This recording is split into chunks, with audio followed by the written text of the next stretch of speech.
Welcome to Dr. Creepin's Dungeon. Many things can scare us, depending on our personal fears and experiences. Common fears include darkness, heights, or spiders because they can just make us feel unsafe. The unknown, like strange noises at night, can also be scary because we don't know what's causing them. Horror stories and movies often play on these fears, using suspense, creepy settings, or sudden surprises to make us feel scared. Sometimes the fear of failure or losing someone we love can also be very frightening, as we shall see in tonight's two tales of horror. Now, as ever before we begin, a word of caution. Tonight's stories may contain strong language, as well as descriptions of violence and horrific imagery. If that sounds like your kind of thing, then let's begin.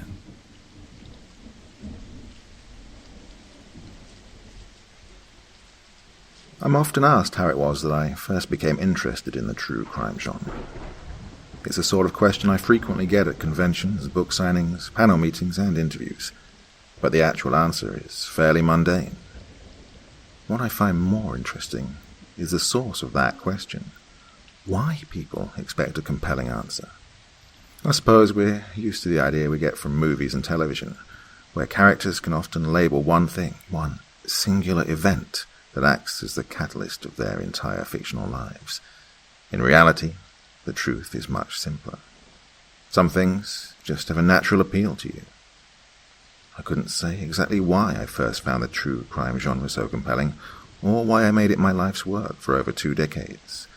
However, I can say that what I find so appealing about the genre is what it has to say about the state of humanity in general, and how it edifies us about the curious blind spots of society and human behavior. In my youth, I was satisfied with only the macabre details of crime, hardly ever ruminating on the nature of the human beings involved in these gruesome dramas. And it wasn't until my 20s that I fully grasped the social dimension of it all. A fair amount of my fascination with the genre actually stemmed from a frustration with fictional crime, the kind you see in movies and on TV. I grew up in the 70s and 80s watching reruns of shows like Columbo and Hawaii Five-0, police procedurals and cop dramas with all-star casts and high-concept visions of modern crime. After the 1000th time watching the drama of a murderous knitting society or professional rivalry gone wrong, I got frustrated with the idea that crime could be so banal and yet so over-the-top in its origin.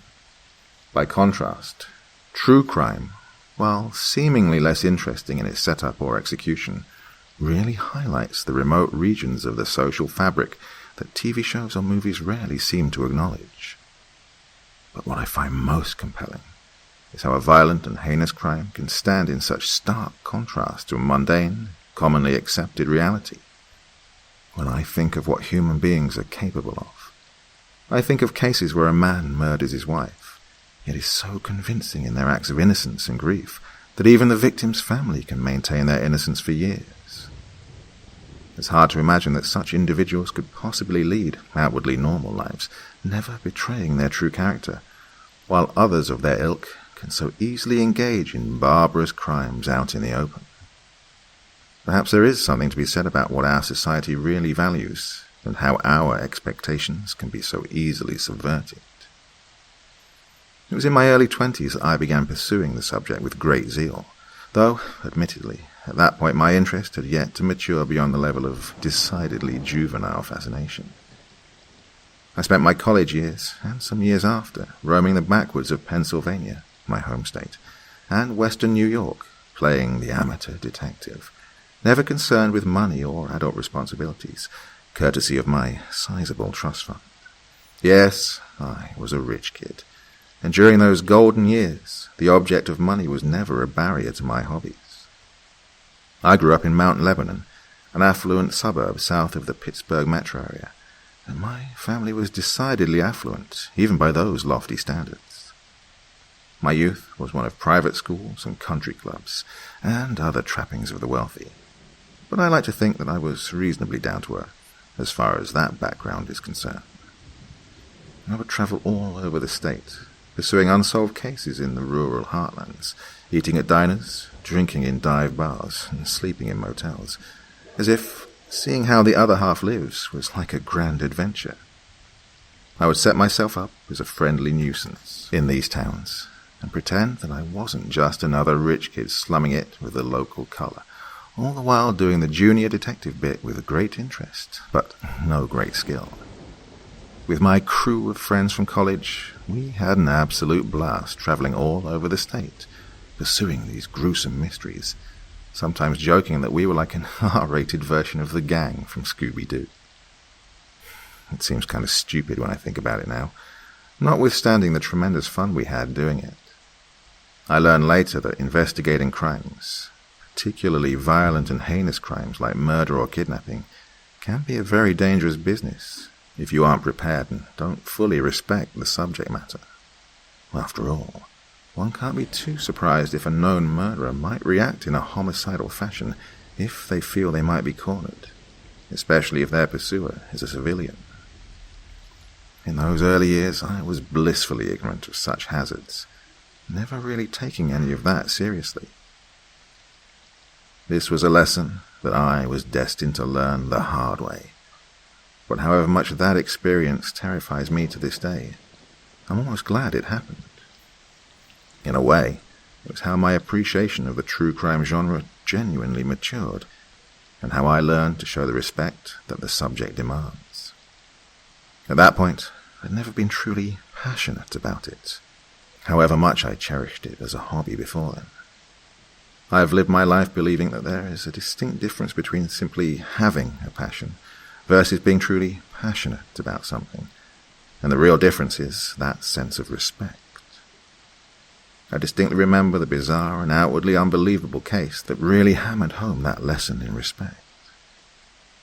It was in the late summer of 1989 when I investigated the mystery of Dutchman's Hollow. I was 24 years old at the time, still relatively fresh from my college years, pursuing my amateur investigations as energetically as ever. I drifted apart somewhat from my old crew of friends from college, though I was still in touch with them. My old pattern of trolling the backwoods of Pennsylvania still occupied most of my time, and with my sizable trust fund, my idle pursuits could very well have gone on forever.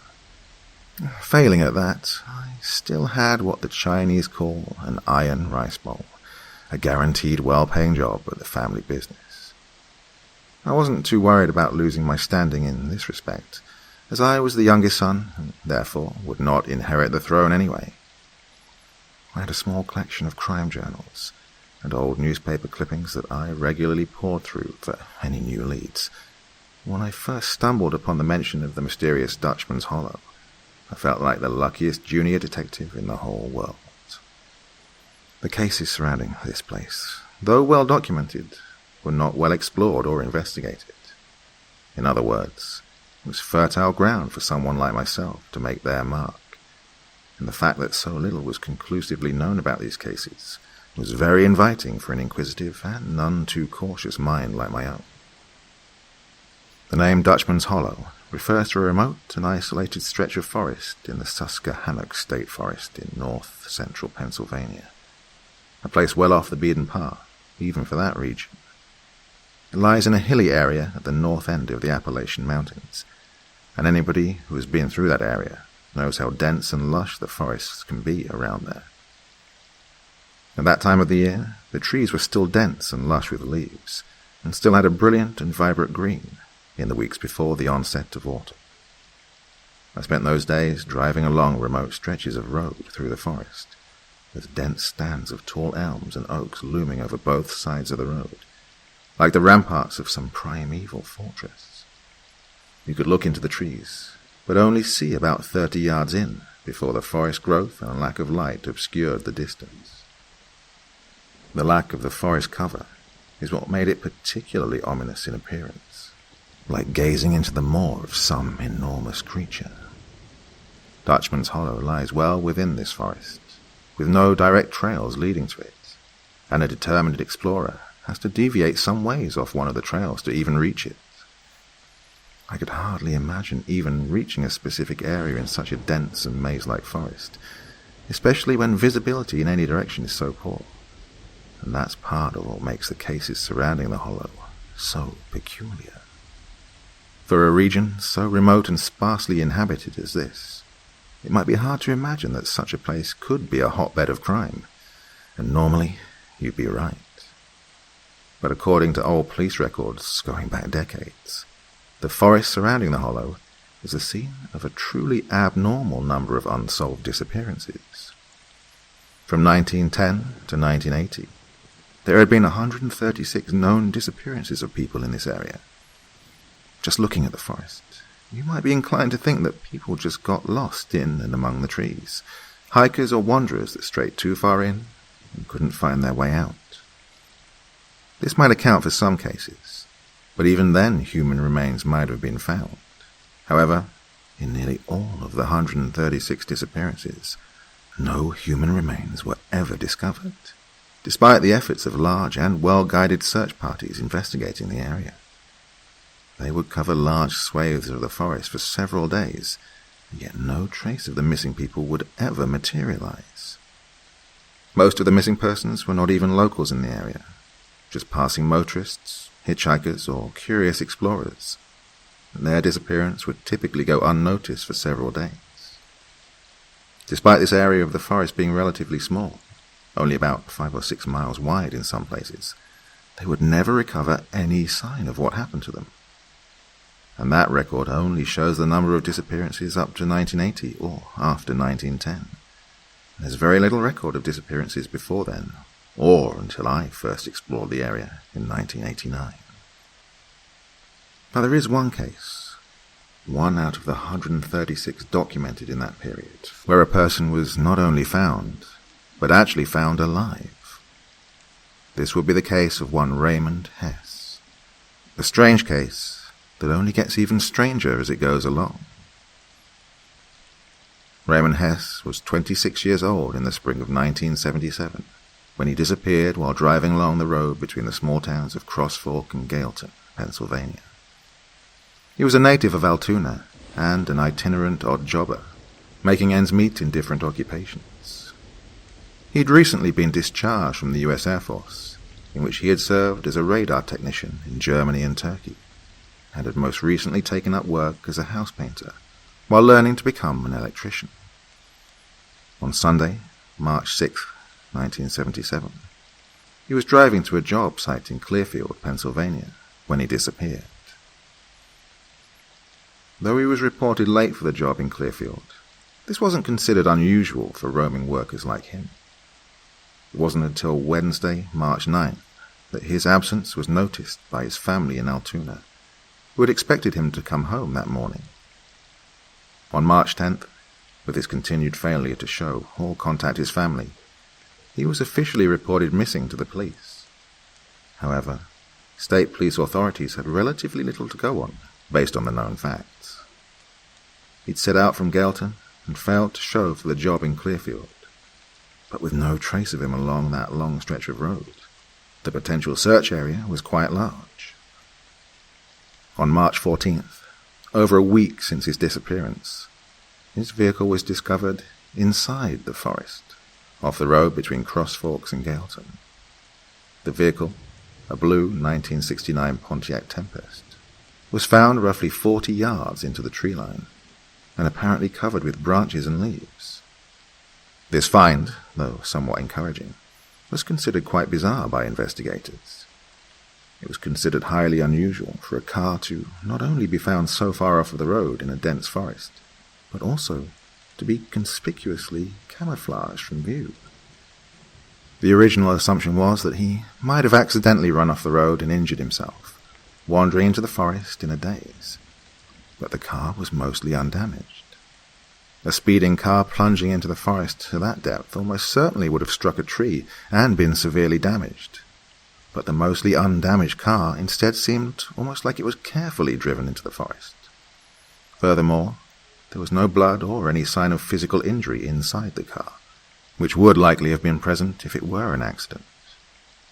Based on this, the assumption changed that Hess might have deliberately driven into the forest and walked further in for some reason, which they assumed might have been to possibly commit suicide. Though Hess was known as a solitary man with few friends, Nobody in his family indicated that he was depressed or suicidal. The strange disappearance of Raymond Hess continued to mystify authorities for another week, when it came to an unexpected and bizarre conclusion. On Saturday, 29th of March, a young man was found wandering by the side of the road in the area where Hess had disappeared 2 weeks before. The man was found in a state of general undress, according to the report, as well as being dehydrated and suffering from hypothermia. When brought in by local authorities, he was quickly identified as Raymond Hess, the missing man. Investigators had been on the verge of abandoning the case, and were astonished that he turned up alive. He was quite dazed and delirious from his experience, but he made a fairly rapid recovery from his ordeal. However, when asked about his experiences during those 2 weeks, he claimed that he had no memory whatsoever of anything that transpired during his absence. He couldn't say how his vehicle ended up inside the forest, or where he'd been during those days, or if anybody else had been responsible. However positive the news of his reappearance, investigators were frustrated by this sizable lapse in memory that prevented any true conclusion to the case. The story of Raymond Hess did not end there, however. His later life was marred by personal difficulties and other unexpected and dark developments. In July of 1978, he was in Pittsburgh taking a job as an apprentice electrician when he was actually named as a possible suspect in the disappearance of a local woman. He was known to have been acquainted with the woman, another wanderer like himself, and he was actually said to have been the last person to see her alive. What was left of her was found in an overgrown ditch next to a junkyard. The remains had been dismembered and burned, with a number of deep gouges in the bones, as if portions of flesh had been cut off of them. She was identified by dental records from a bit of scorched jawbone found in the pile. Hess had an undeniable proximity to the crime, and though he was interviewed several times by police and even briefly detained, there was little to no physical evidence linking the crime to anybody in particular. Hess abruptly left Pittsburgh shortly after that, even quitting his promising job as an electrician. He resurfaced in Columbus, Ohio the next year, when he was again named as a possible subject in a similar disappearance and murder, this time of a man with whom he was also acquainted. Again, despite his proximity to the crime, there was no real evidence suggesting his guilt, and he yet again faded off the grid. This process repeated itself 2 more times, in Ohio and Indiana. Then, in September of 1980, he suddenly left the United States, giving only a slight indication that he was moving to somewhere in Latin America. The strange case of Raymond Hess would be a focal point in my investigation, but I resolved to start with towns in the general vicinity of Dutchman's Hollow. I made the long drive from my home in Mount Lebanon to a town in the area called Renovo, a fairly small town of about 1,500 people on the West Branch Susquehanna River, a trip that took me about 3.5 hours. It was a long way to go for one adventure, but this was in the late 80s, when gas was practically cheaper than dirt, and the opportunity was too tempting for me to ignore. I made the trip in my steel blue 1975 Cadillac DeVille, the 2-door convertible, one of my cherished possessions. Renovo, only about 6 miles from the trailhead leading to Dutchman's Hollow, seemed like a good place to act as a base for my investigation. Of course, it seems dumb now that I would so willingly attempt to explore such a remote area, known for strange disappearances. But I was a sturdy young man, still convinced of my youthful invincibility, and I wouldn't be doing this alone either. My friend Clarissa, part of the old crew, would join me in a few days, and surely between the 2 of us we'd be safe. I arrived in town on a Friday afternoon, and began the typical routine I'd formulated over the years, which started with a visit to the local Greasy Spoon. To my delight, I saw the diner was populated by 2 old men, local good old boys, that could be an excellent source of information. I introduced myself in usual fashion, and over a cheeseburger and countless cups of coffee, I got to know these 2 men, Ernest and Jed. We talked for hours about local legends and folklore, and I couldn't have asked for anybody more knowledgeable about the local goings-on. No doubt these two old boys were rather amused with the wandering rich kid taking such an interest in the local flavour, but I think we established a good rapport, and that could be invaluable. I was pleasantly surprised to find out they knew all about the reputation that surrounded Dutchman's Hollow, and the cycle of disappearances was an established part of older local legends. Not too many young folks knew about these legends, they said, that it was mostly the subject of myth by this point. But these two men were still firm believers in the stories about the area. "You won't catch me up there ever. Not for $1 million you won't," said Jed. "Old folks round here will tell you the same thing. Young folks don't know so much, but they don't go around there anyways," said Ernest. I learned a lot from Ernest and Jed, and I was pleased to have made a good impression on the locals before starting out on my investigation. Later that evening, I settled into a room at a local motel and kept studying the reports and stories about the disappearances around the area. But all the while, Ernest and Jed's words kept running through my head. According to them, the local legends surrounding the area were an older phenomenon, and few still heeded them. At first, this was reassuring, because if the stories were that old and had since faded away, then it might mean I could explore the area in relative safety. At the same time, I was starting to feel a growing apprehension about this whole misguided adventure, and having confirmation from the locals that there was something strange about the area made this feeling more pronounced. Nonetheless, I'd resolved that I would do some exploring there myself before Clarissa arrived in 2 days. I had a rough route along a hiking trail sketched out, and with some moderate hiking provisions, I was physically well prepared for the journey. By 10 o'clock the next morning, I stood at the edge of the forest leading to the hollow, and my prior feelings of apprehension returned as I observed the path leading in. I knew the forests in this region were dense and wild, but standing immediately at the edge of it, looking in, was an ominous experience. The trees and brush were closely spaced, with the treetops forming a particularly dense canopy overhead that almost completely blocked sunlight. Further in, I could see that the underbrush wasn't too thick, but the upward slope and close-together trees limited forward visibility to about 30 yards at most. From the outside, I could only get a mild sense of the darkness under the trees, but actually stepping past the tree line changed the atmosphere completely. When I stepped into forest proper, it almost seemed like the time of day had instantly changed from mid-morning to evening, a startling shift that I hardly expected. Now I was starting to get nervous and rethinking my commitment to this investigation, but the alternative was sit on my ass back in town for 2 days until Clarissa showed up and restored my confidence. Lacking any better ideas, I started on my way up the trail. I wasn't sure if I'd try to make it all the way to the hollow, but going a little ways and getting a sense of the land seemed appropriate. The trail I followed was not well maintained, occluded in many places by underbrush on both sides, so I had to go quite slow to maintain my bearings. I figured the whole hike would be about 4 hours round trip. Not much of a challenge for me, but the land was steeper than I'd expected. I followed the trail religiously, only taking my eyes off it to scan my surroundings. Knowing the reputation of this place, I remained alert and stopped frequently to look around for anything suspicious. The forest was an earthly still, with only a slight breeze moving among the trees, rustling the leaves overhead. It occurred to me around this time that I probably should have brought a gun along with me, isolated as I was in a region that was known to be dangerous. This belated realization was yet another example of my decidedly poor planning of this expedition.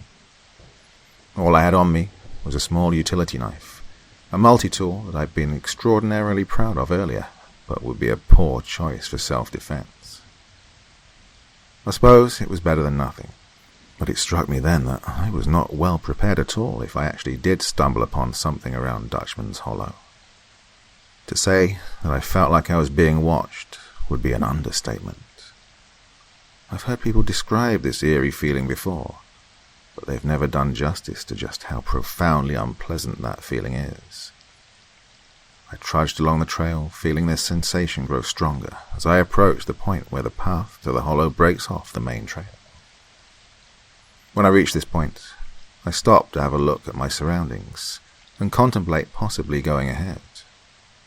The trail that led off in the direction of the hollow was barely a trail at all, instead being more like a faint string of bare spots in the underbrush leading off to the southwest. I don't know if it was just me and my nerves, but I could swear the forest along this path was even darker and more ominous than the rest. The silence in particular was disturbing to me. A forest at this time in the summer should have been more active and noisy, with droning insects and warbling birds and all kinds of forest creatures. Some of that was present, but at a strangely low volume, hardly audible above the sound of trees rustling in the wind. After about 5 minutes staring into the direction of the hollow, I made up my mind to turn back and head towards the road where I'd parked my car. I'd had quite enough of this eerie forest for one day, and I was almost desperate to leave it behind. Before I turned back, I decided to get a picture of the trail leading to the hollow, a picture that didn't turn out particularly well due to the poor lighting in the forest, but I wasn't interested in sticking around to get it right. I went back along the trail the way I came, at a much brisker pace than before, not bothering to look around for any sign of danger this time.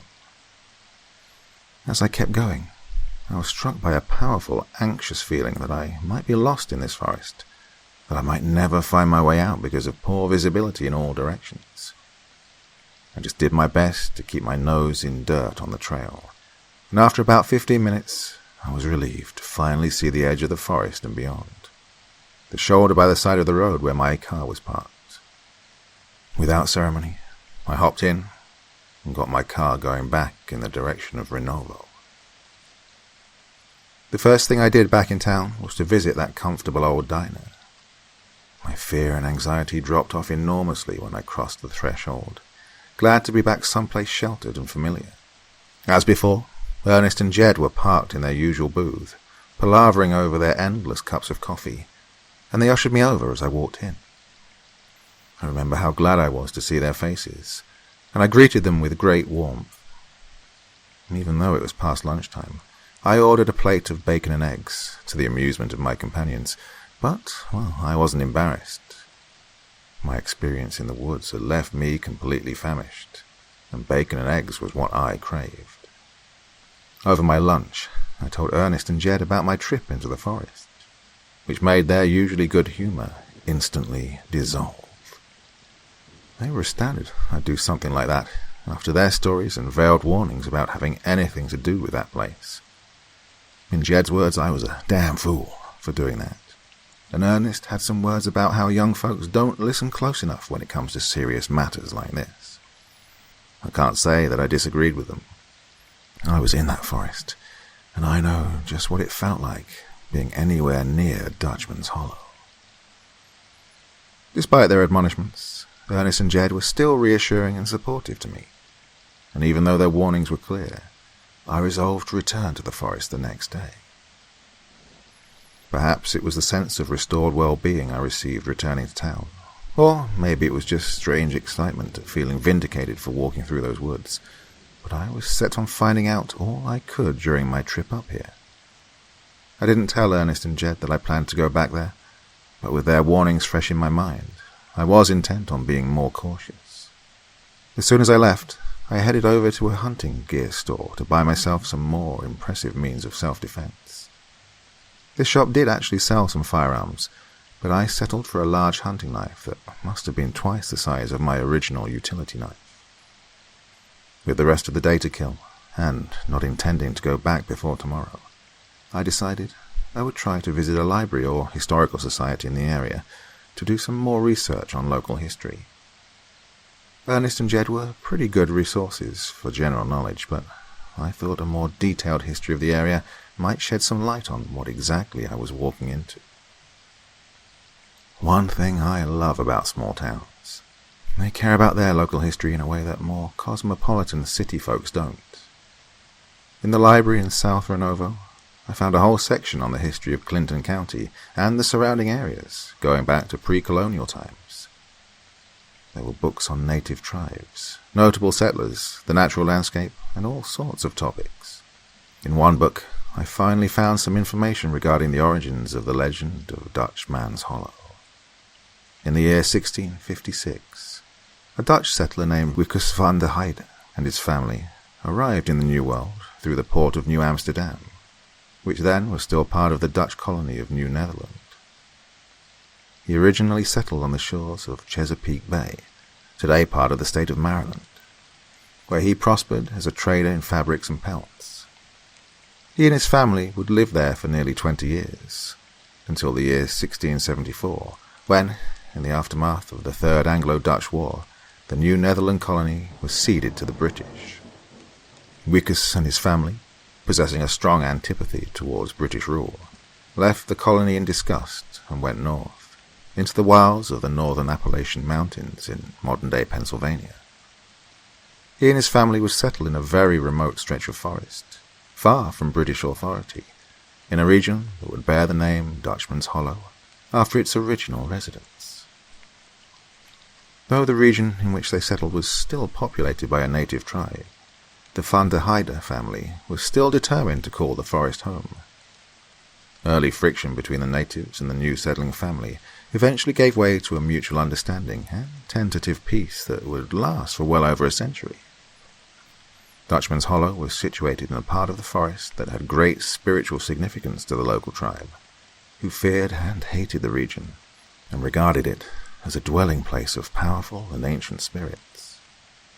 Despite avoiding the region, they opposed Van der Heide's decision to settle there, fearing it would provoke the wrath of the spirits said to inhabit the hollow. This opposition to settlement would fuel much of the violence between the natives and settlers, but eventually the natives were driven from the region by another tribe, who permitted the Van der Heide family to live there so long as they avoided contact with one another. Wikus van der Heide would call this area home for the rest of his life, as would his descendants, who would remain there for centuries, their backs to the outside world. Other than that, not much was really known about the early settlers in the forest. Nobody has seen the family for hundreds of years, and it's thought they might have perished during a harsh winter in 1806, which was the last time anybody had ever seen them.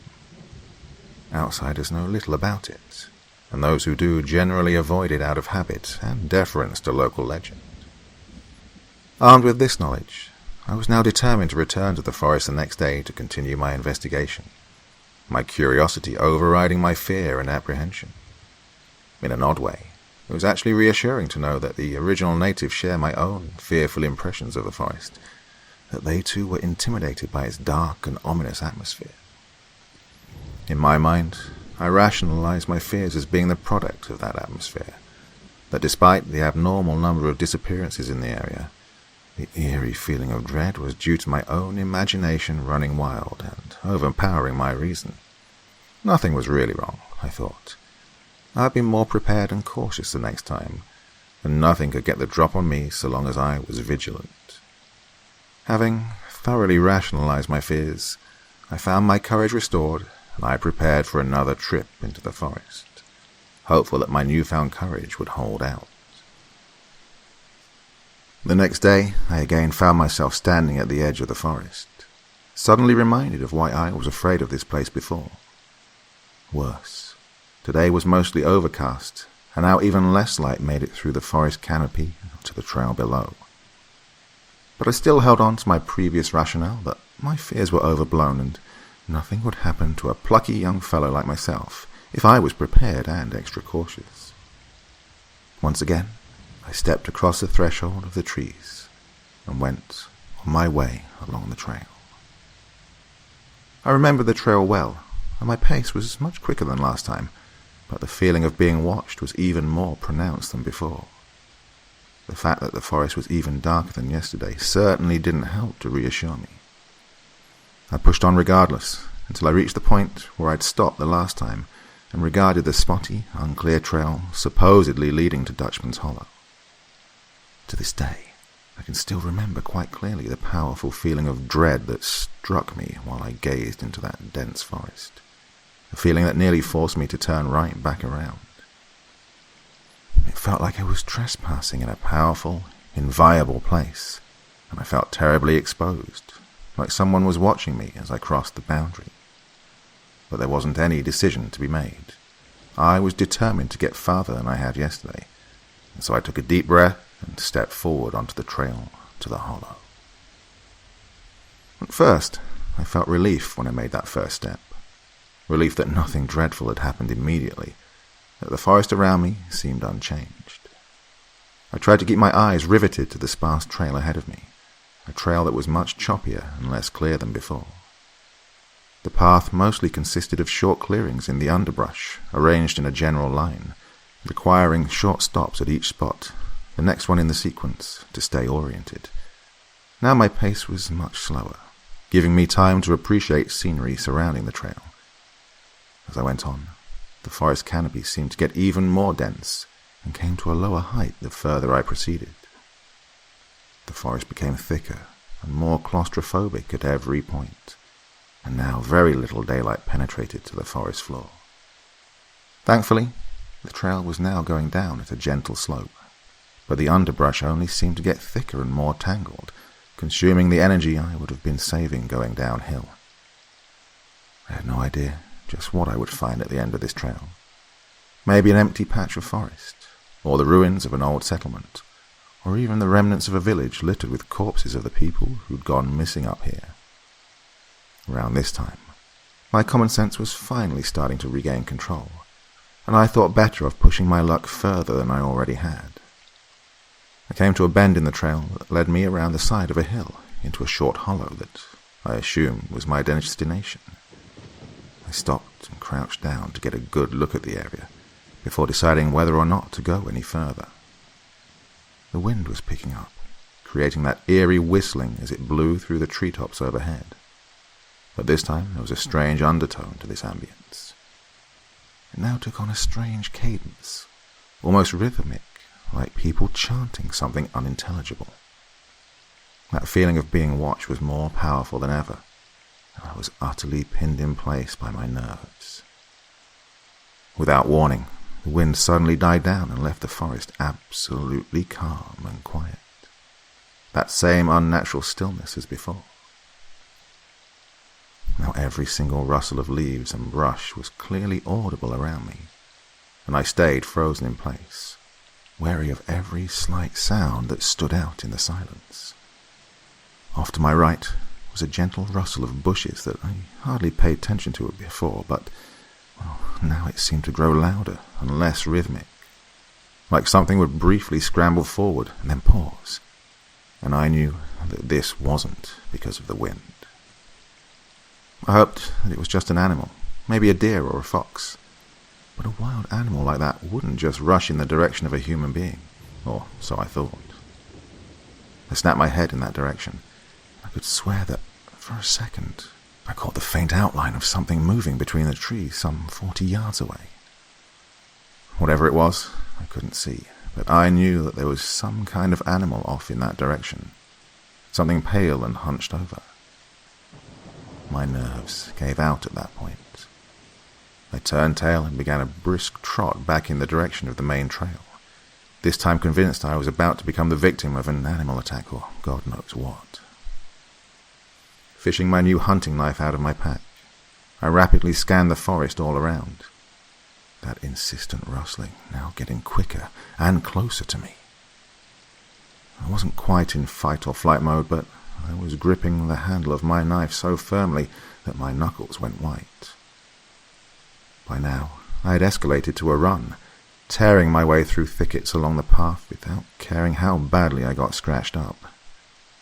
To my dismay, whatever was moving through the forest off to my right was keeping pace with me the whole time, getting closer than ever to the trail I was following. I accelerated to a sprint, or as close as I could get to a sprint while pushing my way through the brush and low-hanging branches, and whatever was chasing me kept up without any trouble. Frantic as I was, I began tearing up, ready to cry out if whatever was giving chase finally caught up with me.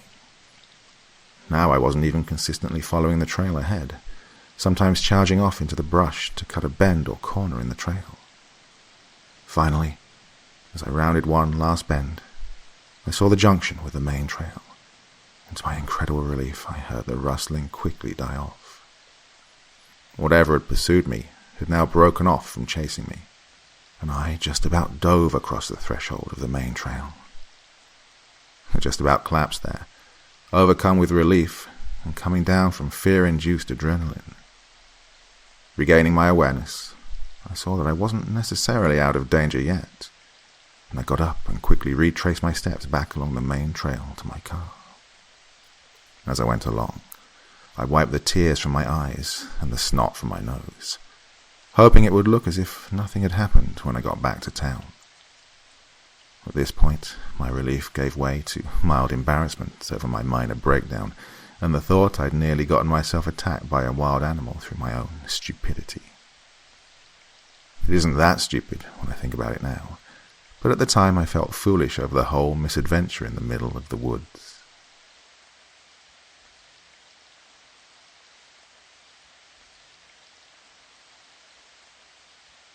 I made my way back to my car to see that right behind it was parked a brown and white sedan with sirens on top, marked with the symbol of the Clinton County Sheriff's Department, and a sheriff's deputy looking around the area. He waved at me when he saw me come out of the trees, and I waved back and went over to him. "Afternoon, sir," he said mildly. Hello there," I responded, now somewhat nervous. I've always been nervous around authority figures. "This your vehicle here?" he said, pointing at my convertible. Yeah. Is it far enough off the shoulder? I was just hiking up there and..." I said meekly, pointing in the direction of the trail. "No, it's fine. Saw your vehicle here. Wondered what it was doing here. You said you were hiking up there?" he asked incredulously. "Yeah, it's not off limits, is it?" I replied, now worried I was in trouble. "No, it's an open trail. Just wondering what you're doing there. Not many people go up there," he said.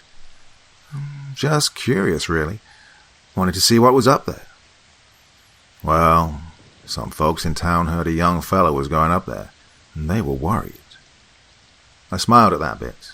I guess old Ernest and Jed really were concerned about me. They're good guys, those two. "Well, I'm fine, pretty much. I was just on my way back," I said dismissively. "All right. Well, I'll follow you back. Make sure you get there okay," he said with a brisk nod. I didn't object to that. I was still pretty rattled from the whole experience, and I suppose having another friendly face around might settle my nerves. Before we left, I took one last look into the forest, and for a brief second I thought I could see a vague outline of a man in the darkness under the trees. I rubbed my eyes emphatically, and when I opened them, the outline was gone. I got in my car warily, and the two of us drove back into Renovo, the deputy close behind. We both turned into the parking lot of the familiar old diner, and the deputy, one deputy, Shane Hale, got out and went inside with me. "Good coffee here," he said cheerfully as we went inside. As ever, over in the corner booth were Ernest and Jed, and to my great surprise, I saw my friend Clarissa sitting with them, chatting them up enthusiastically. She was part of our old crew of friends, and she knew all the same tricks that I did when it came to pumping the locals for information. She waved me over excitedly. I quickly wiped my face in case there were any tears or snot still on them. Deputy Hale took a seat at the counter, while I piled into the booth next to Clarissa and greeted them with as much excitement as I could muster in my rattled state. As I thought, Ernest and Jed were the ones who told the sheriff's deputy to check up on me on the trail to Dutchman's Hollow, worried I was still going up there. Clarissa had been there for about half an hour before I showed up, and got into a conversation with those two about the same things I had asked about 2 days before. She wasn't planning to arrive until tomorrow, but she got time off work a day early, and decided to show up then. I joined in the conversation, but with less enthusiasm as I might have done before. Knowing that they were worried about me, I decided not to tell Ernest and Jed about what had happened up there at the Hollow, as I was still a bit embarrassed about the whole thing. They told Clarissa many of the same things they told me days before. I told them a bit about my own impressions of the forest during my brief excursions up there. She was actually excited about what I told her, the fear addict that she is, and it took a lot of effort to convince her not to go up there right away. I said that we should spend the rest of the day doing some research before we even thought about going back up there, and to my relief, she finally agreed. I wasn't sure that I even wanted to go back up. I know that I'd thought the same thing the day before, but this time the threat was abundantly clear, and I wasn't sure I could rationalize it this time. I resolved that I would tell Clarissa the truth about it once we had a moment alone to discuss our next move. We palavered with Ernest and Jed for another hour or two, with the occasional input from Deputy Hale, before we decided to head out. I directed Clarissa over to the library for our research efforts, and I was sure that I hadn't read the full story about Dutchman's Hollow or any of the people that lived there. I poured through the local history section, looking out for any books that I'd missed or skipped over in my previous trip. In one book was a whole section on early settlers in the region, and in it I read that the Van der Heide family were not the only ones who came to settle in Dutchman's Hollow. In the year 1699, a Scotsman named Wallace Macduff made the journey across the Atlantic, arriving in the port of Boston. He was a woodsman by trade, nursing dreams of settling the virgin lands of the New World, and he would come to this part of it in the summer of 1700. By this time, the vast land had been granted to William Penn, after whom the colony of Pennsylvania was named, and like the Van der Heide clan, he would opt to settle in the remote forest. He brought his family to the region of Dutchman's Hollow, where the Van der Heide clan still dwelled, though old Ricus was long dead by this point. His eldest son, Christian van der Heide, was the patriarch of their family at the time, and despite some early friction between the two families, he grudgingly permitted Macduff and his family to settle there. These would be the only two families who would ever settle in this region, and both would live in almost complete seclusion, almost never interacting with the outside world. For decades, few were aware that anybody had ever even settled the area, and those who did were deeply suspicious of the reclusive families who lived in those woods. They would become the target of many unsavory rumors, some accusing them of witchcraft or devil worship, others saying that they engaged in disgusting, perverted and decadent behaviors in the privacy of Dutchman's Hollow. Indeed, nobody could ever prove such rumors, but the seclusion of the Macduff and Van der Heide families didn't help their case either. They would live this way for over a century, being so reclusive that some speculated that the two families might have decamped for greener pastures or simply died out. With only two families living in that area, the only way they could produce any progeny was a constant cycle of intermarriage, and to do so for a whole century, they likely would have had quite a few kissing cousins in their family tree.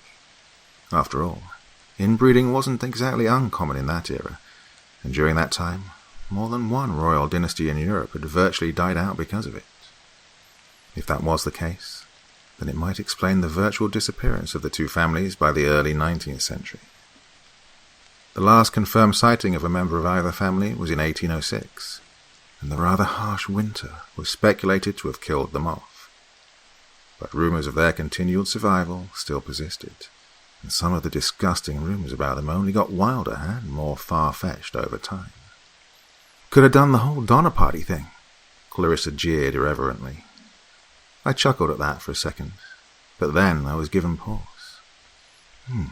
Cannibalism. It was a bit far-fetched to be sure, but then again, something like that wasn't strictly out of the question either. Clarissa meant it as a joke, so I thought I was reading too much into it. But that thought still stuck in the back of my mind. All we really know for sure is what we read in the history books, and that there have been numerous disappearances in the area going back several decades. I know that I was chased by something in the woods only a few hours before, and that there was something definitely off about those woods. And it only got worse the closer I got to Dutchman's Hollow. I did my best to stifle these wild theories and put them out of my mind, but one chilling fact still remains. Nobody can say for sure what happened to the Van der Heide Macduff clan, or whether or not they are still alive. I suppose nobody would really know for sure unless somebody explored the hollow itself. I was fairly sure that I wouldn't be the one who did it. To my chagrin, Clarissa was not so deterred. She was quite insistent that we go all the way to the hollow, convinced that was the source of the mystery, and all would be laid bare once we had a chance to investigate it. We went to the motel that evening, and I tried many ways to dissuade her. I finally told her what had happened that day up in the woods, that I had gotten near to the hollow and had been chased by something unnatural the whole way out. I don't know how much she believed about my story, but she could see quite clearly that I was deeply disturbed about my experience. This time, she took a turn trying to persuade me instead, saying that what happened might be clear evidence that there really was something to these stories about legends in the area. Yeah, she's clever like that. I thought I would never budge on this issue, but her insistence began to sway me. After all, she had come all this way and taken time off of work to investigate this with me, and saying no to her at this point didn't feel right. I was torn between this and my own fear of going back up there, because now there seemed to be a definite danger lurking in those woods. Eventually, I caved, and I promised to bring her up to the trail and take her all the way to Dutchman's Hollow. In my mind, I was still opposed to the idea, but I came to realize that she would go up there without me if I refused to go, and I felt responsible for her safety. I slept terribly that night. It was the kind of sleep where you keep waking up with a start for no apparent reason, and even though you know that you were asleep, you don't feel like you've actually been asleep. After the third or fourth time waking up, I decided to stay up for a while and think, hoping that I would become drowsy enough to sleep all the way through the night. I was sitting in a chair, idly gazing out the window to the highway, when I saw something unusual next to the road. I thought I was seeing a human shape wandering out in the darkness, but I couldn't be completely sure. But that outline would reappear every few seconds, and I was riveted by this unexpected sight. Next to the road was a street lamp that cast an orange glow on the ground. I could see this human outline approaching it. Now this figure had my complete attention. From what I could see, the figure was a man, an extremely tall man, wearing strange clothes and quietly sidling along the side of the road. When he reached the glow of the street lamp, I was able to see this figure clearly. It was indeed a man, a very tall man that I think must have been nearly 7 feet tall, and extremely thin, with his joints bulging out noticeably. He must have had pale or ruddy skin, though it was difficult to tell in the orange glow, and he had a large, tangled mop of remarkably pale blonde hair on his head, and a bushy beard of the same colour on his face.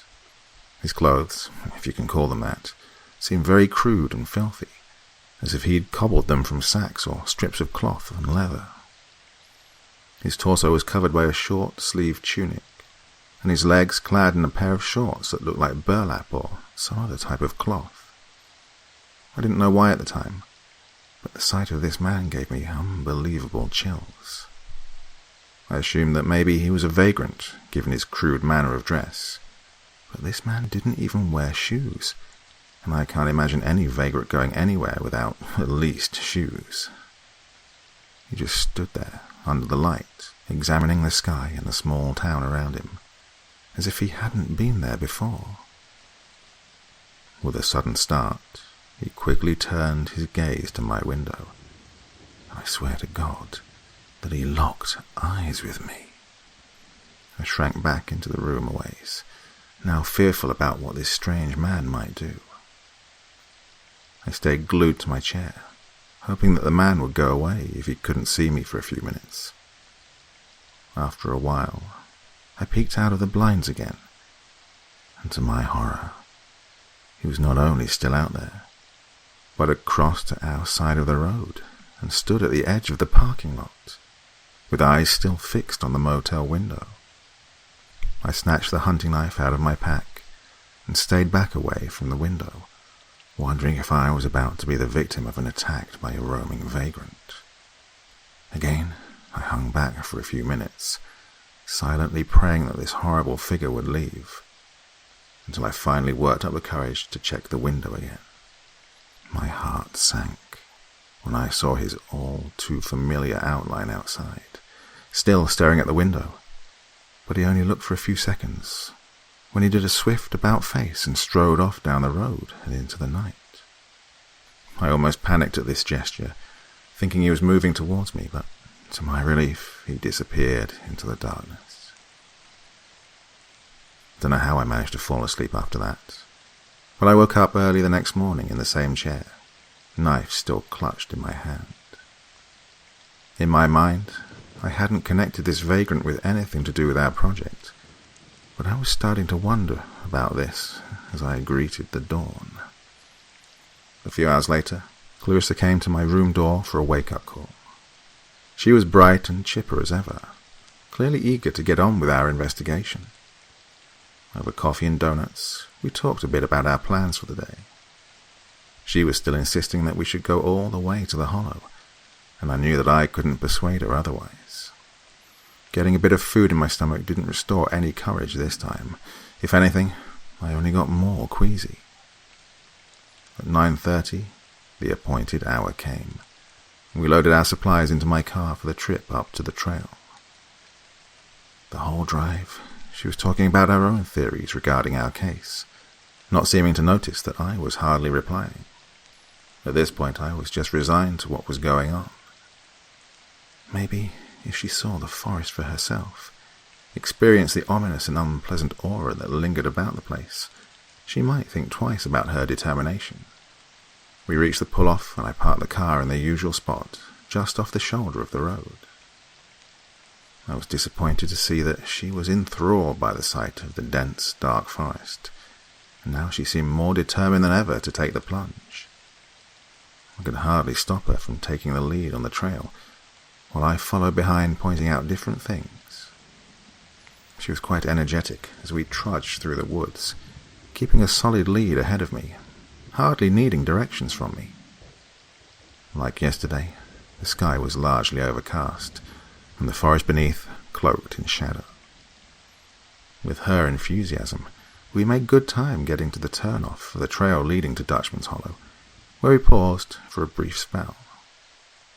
I pointed in the direction of the hollow, hoping that she might think again about our excursion when she saw the forest beyond. She was indeed starting to waver a bit, but she was as hard-headed as she was determined, and she urged me on after a very brief but noticeable hesitation from her. This time I insisted on taking the lead on the trail, hoping that a slower pace might make her come around. Again, I was mistaken. That all-too-familiar feeling of being watched took hold as we set out. Having Clarissa with me was mildly reassuring, but I knew what we might be walking into. The wind stayed at a moderate strength, just quite enough so I could have a chance to hear anything that might come after us out here. We finally reached the last bend, where I'd given up last time, and I paused to point out to Clarissa that the hollow beyond was likely our destination. Now I could see she was definitely having second thoughts, that she must have shared my feeling of being watched. But damn her, she still insisted on going forward. After some hesitation, we proceeded around the bend and got our first good look into Dutchman's Hollow itself. The hollow was set in between two closely spaced and steep hills, with trees on both sides looming overhead with a slight curve, like the entrance of a cave. There was a clear path leading down into the hollow just past the bend, with a small clearing being faintly visible down the way. We made our way down the path much more slowly and cautiously than we had before. I was overwhelmed by the feeling of awe and dread of being in that place, that sinister place surrounded by so much mystery and dark legend. The trees in the hollow were more dense and ominous than anywhere on the trail leading up to it, with very little light breaching the treetops, making the path feel like we were in the twilight of the day instead of near the high point of the morning. Along the path were small piles of stones, arranged in a pyramid. They were cairns, definite signs of human presence. The path itself was rather long, but after a short while we finally emerged into the clearing that marked the exact spot of the legendary Dutchman's Hollow. The clearing was situated in a steep gully, with the forest close in on all sides, so that the forest canopy extended over most of it, but with slightly more light visible. Around the edges of the hollow were the long-abandoned ruins of two houses that had long since rotted away, leaving behind only their foundations covered in ivy. In the centre was a pile of stone rubble, probably the remains of a well, though the pit of the well had long since collapsed inward, leaving only a small depression in the ground. We were so awestruck by the scene that we almost forgot why we were there in the first place. We began examining all around the perimeter of the hollow, trying to find the exact boundaries or any other structures we'd missed. I noticed, for the first time, the entrance to the hollow was marked by two cairns, one on each side of the path, clearly meant to indicate the threshold of this place. I stepped into the foundation of one of the houses, trying to see if there was anything like a basement, which I found out when the ground beneath me gave way and I plunged about 6 feet into a lower part of the foundation. I was relieved to see that this new part of the house was relatively shallow, and Clarissa was able to help me out of the hole. It was apparently the basement I'd fallen into, a sod basement with no remaining overhead supports. The first house turned up nothing, with the basement being completely empty and the above-ground section being completely rotted away.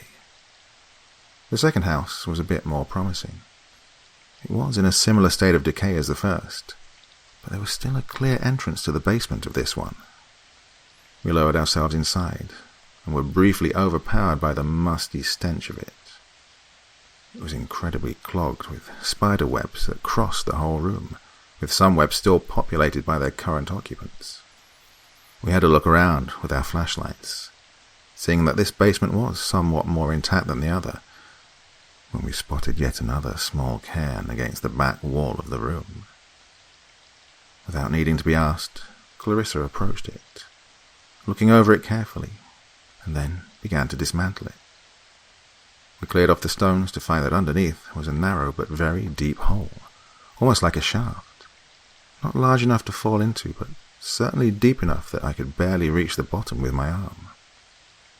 At Clarissa's urging, I reluctantly rolled up my sleeve, shone the light down the hole, and probed it with my hand. Thankfully, there were no bugs crawling about in the hole, which I had expected.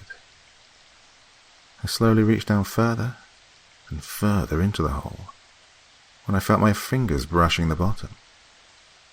I didn't know what I exactly was looking for, but at the bottom, I thought I could feel string or bits of straw. Reaching down a bit further, I managed to get a good grip on the object, and I pulled it up out of the hole to examine it. I was surprised to see that the object was actually a doll.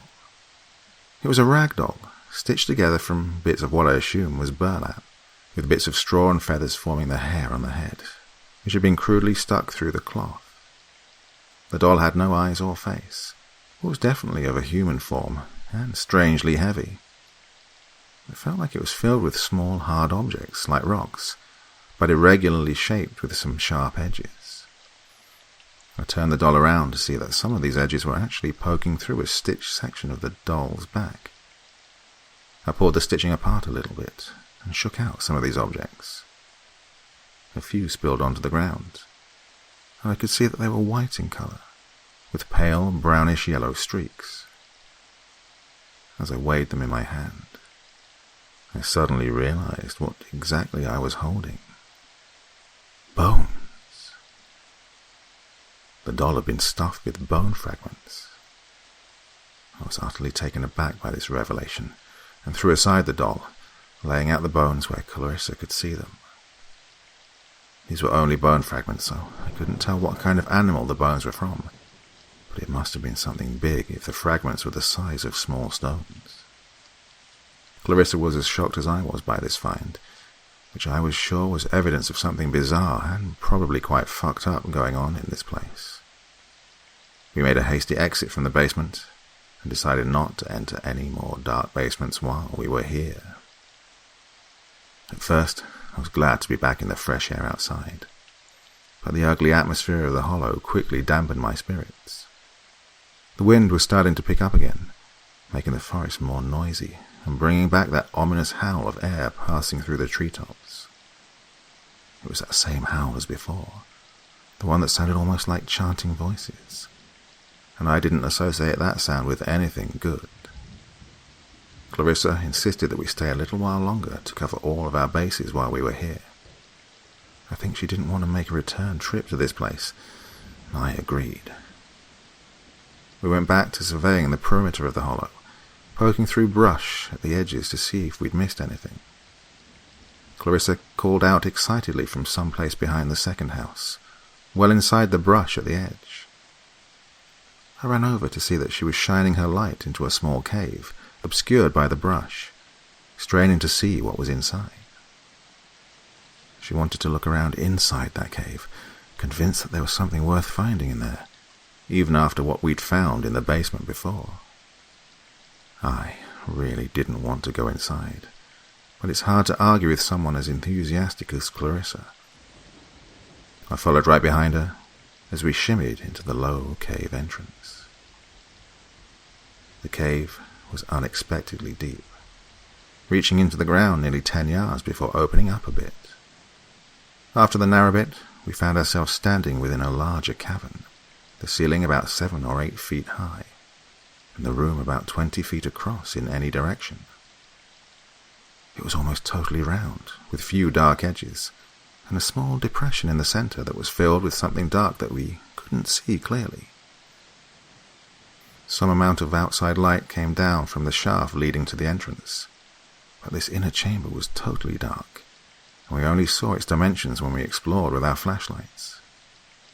Looking up, I could see there was a small, narrow opening in the ceiling that led into a long, vertical shaft that actually had some daylight far above. I wondered how something like that could have formed naturally, and I realized that it couldn't. Everything here had to have been built or dug by human hands. I looked into the pit in the center, and examining it, I saw that it was filled with ashes and bits of charcoal, almost like a campfire was burning there. Someone had to have lived in this place at one time or another if there was burning fire in here. Clarissa called out my name again and directed me towards another alcove that we'd missed on our first survey of the room, which showed yet another small tunnel opening. Without warning, Clarissa crouched down and went forward into the tunnel, and I had no time to protest this. The tunnel was quite a bit shorter than the other, less than 5 yards, and it led into a smaller chamber of a more rectangular shape with a lower ceiling. The first thing I noticed about this new chamber was the stench, a horrible stink of guts and rotting meat, like you'd smell near a slaughterhouse. I was alarmed by this powerful stench, which was undetectable anywhere else in the cave, and came on so suddenly upon entering this new chamber. At this point, I decided we'd explored quite enough, and I tried to urge Clarissa to leave this disgusting place before we found something we really regretted finding. She didn't reply at first, but only continued to stare at some remote spot on the ground in front of her. I went over to see exactly what she was so fixated on. I approached her from behind and saw that she was staring at yet another pit in the ground, again filled with some dark substance that I didn't want to examine too closely. I tried getting her attention, but she only stared and pointed at the pit on the floor, urging me to take a closer look. I bent over and saw that this pit was not full of ashes, but rather some dark red substance that I almost immediately recognized. Blood. This pit was the apparent source of the horrid stench. I leaned over to see that I was not mistaken. This pit was indeed filled with blood. I dabbed my finger in it, hoping beyond hope that it wasn't what I expected. But it was. This blood was fresh. It smeared easily on my hand and didn't even seem coagulated. This was, beyond a shadow of a doubt, fresh blood neatly pooled into a small pit. This was as clear a sign as any that we stumbled upon something we were clearly not prepared to face. The two of us, amateur sleuths with a lot of curiosity and not much actual sense, were now confronted with proof that something bizarre and horrific was clearly afoot, and we had semi-wittingly placed ourselves right in the middle of it. In our years of junior detective work, we'd never come upon anything quite like this. Indeed, we'd never really found anything truly substantive before. This finding left both of us feeling extremely vulnerable in that moment, now finally grasping the depth of our situation. We were deep inside a mysterious cave in the midst of a dense and remote forest, a cave with only one discernible entrance and exit, where something clearly still dwelt. I hardly needed to persuade Clarissa that we should try to make a quick exit from this place before we made any more disturbing and unwelcome discoveries. We immediately turned back and made our way through the narrow tunnels to the long, sloping passage that led up to the cave entrance. As I looked up to the entrance through the long passage, I thought I saw a very flicker of a shadow at the entrance above, and for a brief second I caught a faint whiff of a putrid odor wafting down the tunnel. I thought, for a second, that maybe this was the same stench from the lowest chamber, that distinct smell of rotting meat. But this smell was different, more like offensive body odor than anything else. The foul odor and the brief shadow across the entrance made me hesitate for a moment, but I had even less desire to remain here than to venture back into the forest. Clarissa and I made our way up to the entrance and emerged into the relatively fresh air of the forest outside, glad for a moment to be outside of that horrible place, even if Dutchman's Hollow was the immediate alternative to the cave. To our dismay, the sky was now completely overcast, casting the forest outside in an even more dim and forbidding shadow than before. The wind had now become a stiff breeze that made considerable noise as it rustled the treetops overhead. Without pause, we gathered our packs and immediately set our sights on the trail leading out of this place. Despite our fatigue from scrambling through the cave tunnels, we set a brisk pace along the trail, now eager to be out of this place before anything else made an appearance. As we crossed between the cairns marking the entrance to the hollow, I once again detected that foul odor I'd first picked up near the cave. This time, the odor was noticeably more powerful, enough that I actually halted for a few seconds, trying to waft it away with my hand. The wind suddenly died off, and the stench dissipated, which was a relief at first, until I perceived the unusual stillness of the forest around us.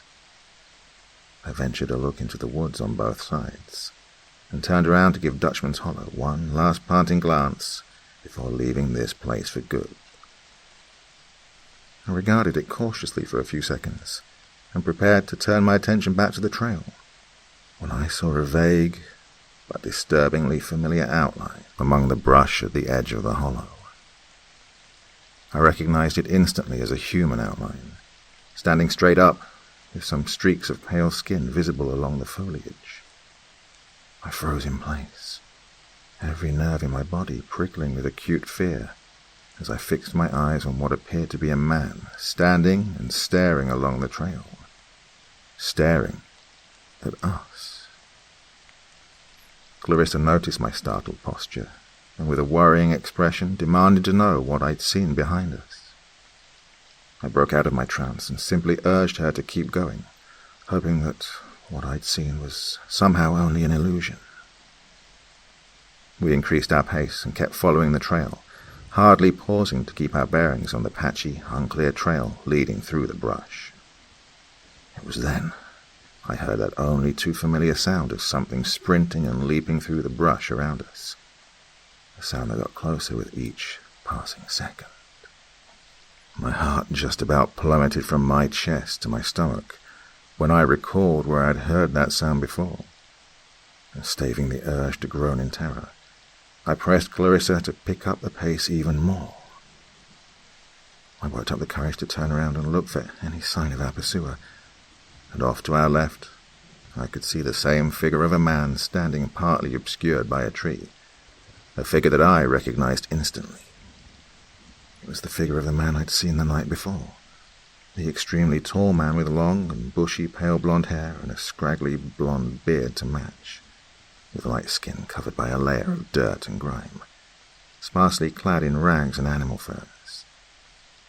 Clarissa paused again to ask what I'd seen, when she caught sight of him as well, clasping her hands over her mouth to stifle a scream. I grabbed her by the shoulders, and we both crouched behind the brush at the edge of the trail, hoping that this might obscure our position from our pursuer. "Don't run," I said quietly into her ear. "We'll just keep walking, real calm, and we'll be left alone." I didn't quite believe those words as I said them, but I needed both of us to stay calm and not panic. At that moment, I had the idea that the reason I was chased the day before was due to how I'd panicked and sprinted off, like I'd ignited some primordial chase instinct in this man. I still believed somehow that this man was a local vagrant, probably high on something, and clearly felt his domain had been violated by the likes of us. "This guy obviously doesn't want us here, so we're just leaving. He'll respect that," I said reassuringly.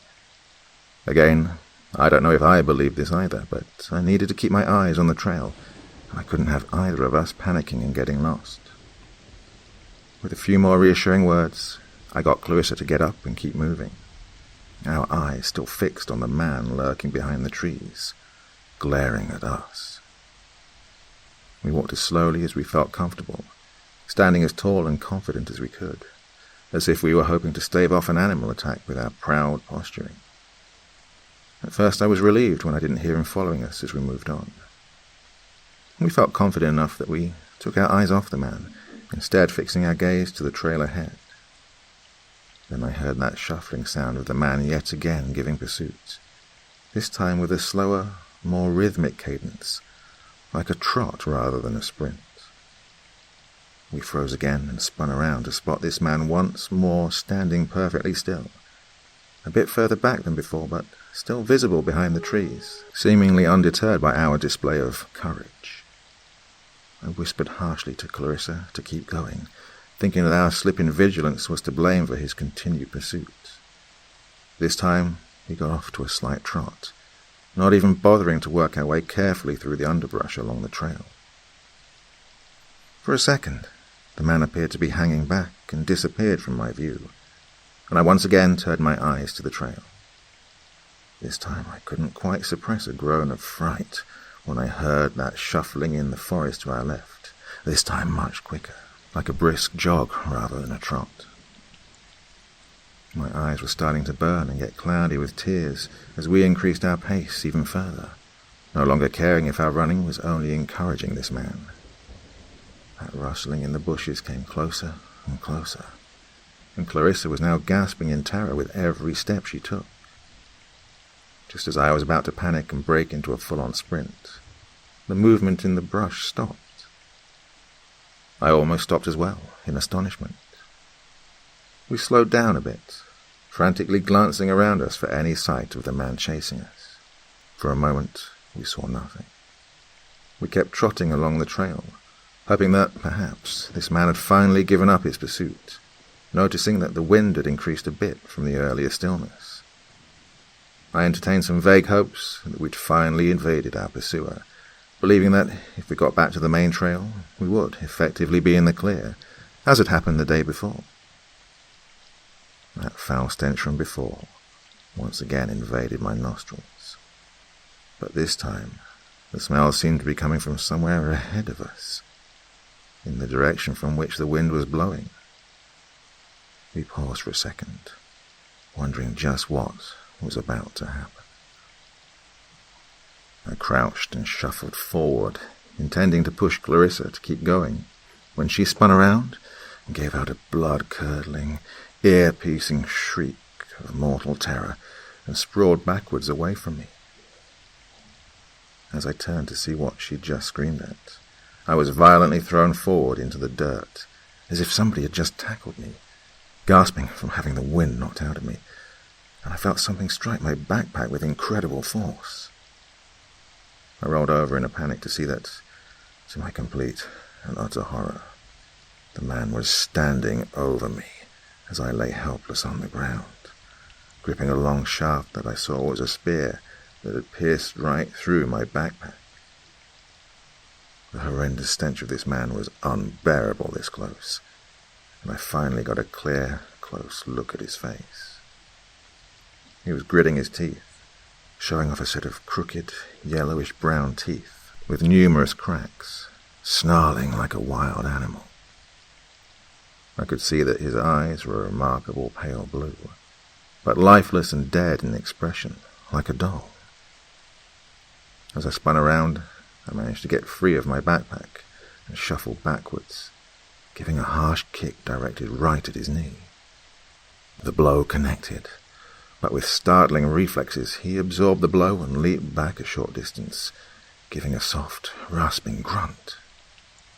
I scrambled to my feet and shouted to Clarissa to run. We abandoned all pretense of confidence and just sprinted along what we could see of the trail leading out of this place. Clarissa was now screaming continuously as we ran, not caring to save her breath for running, but I couldn't exactly blame her.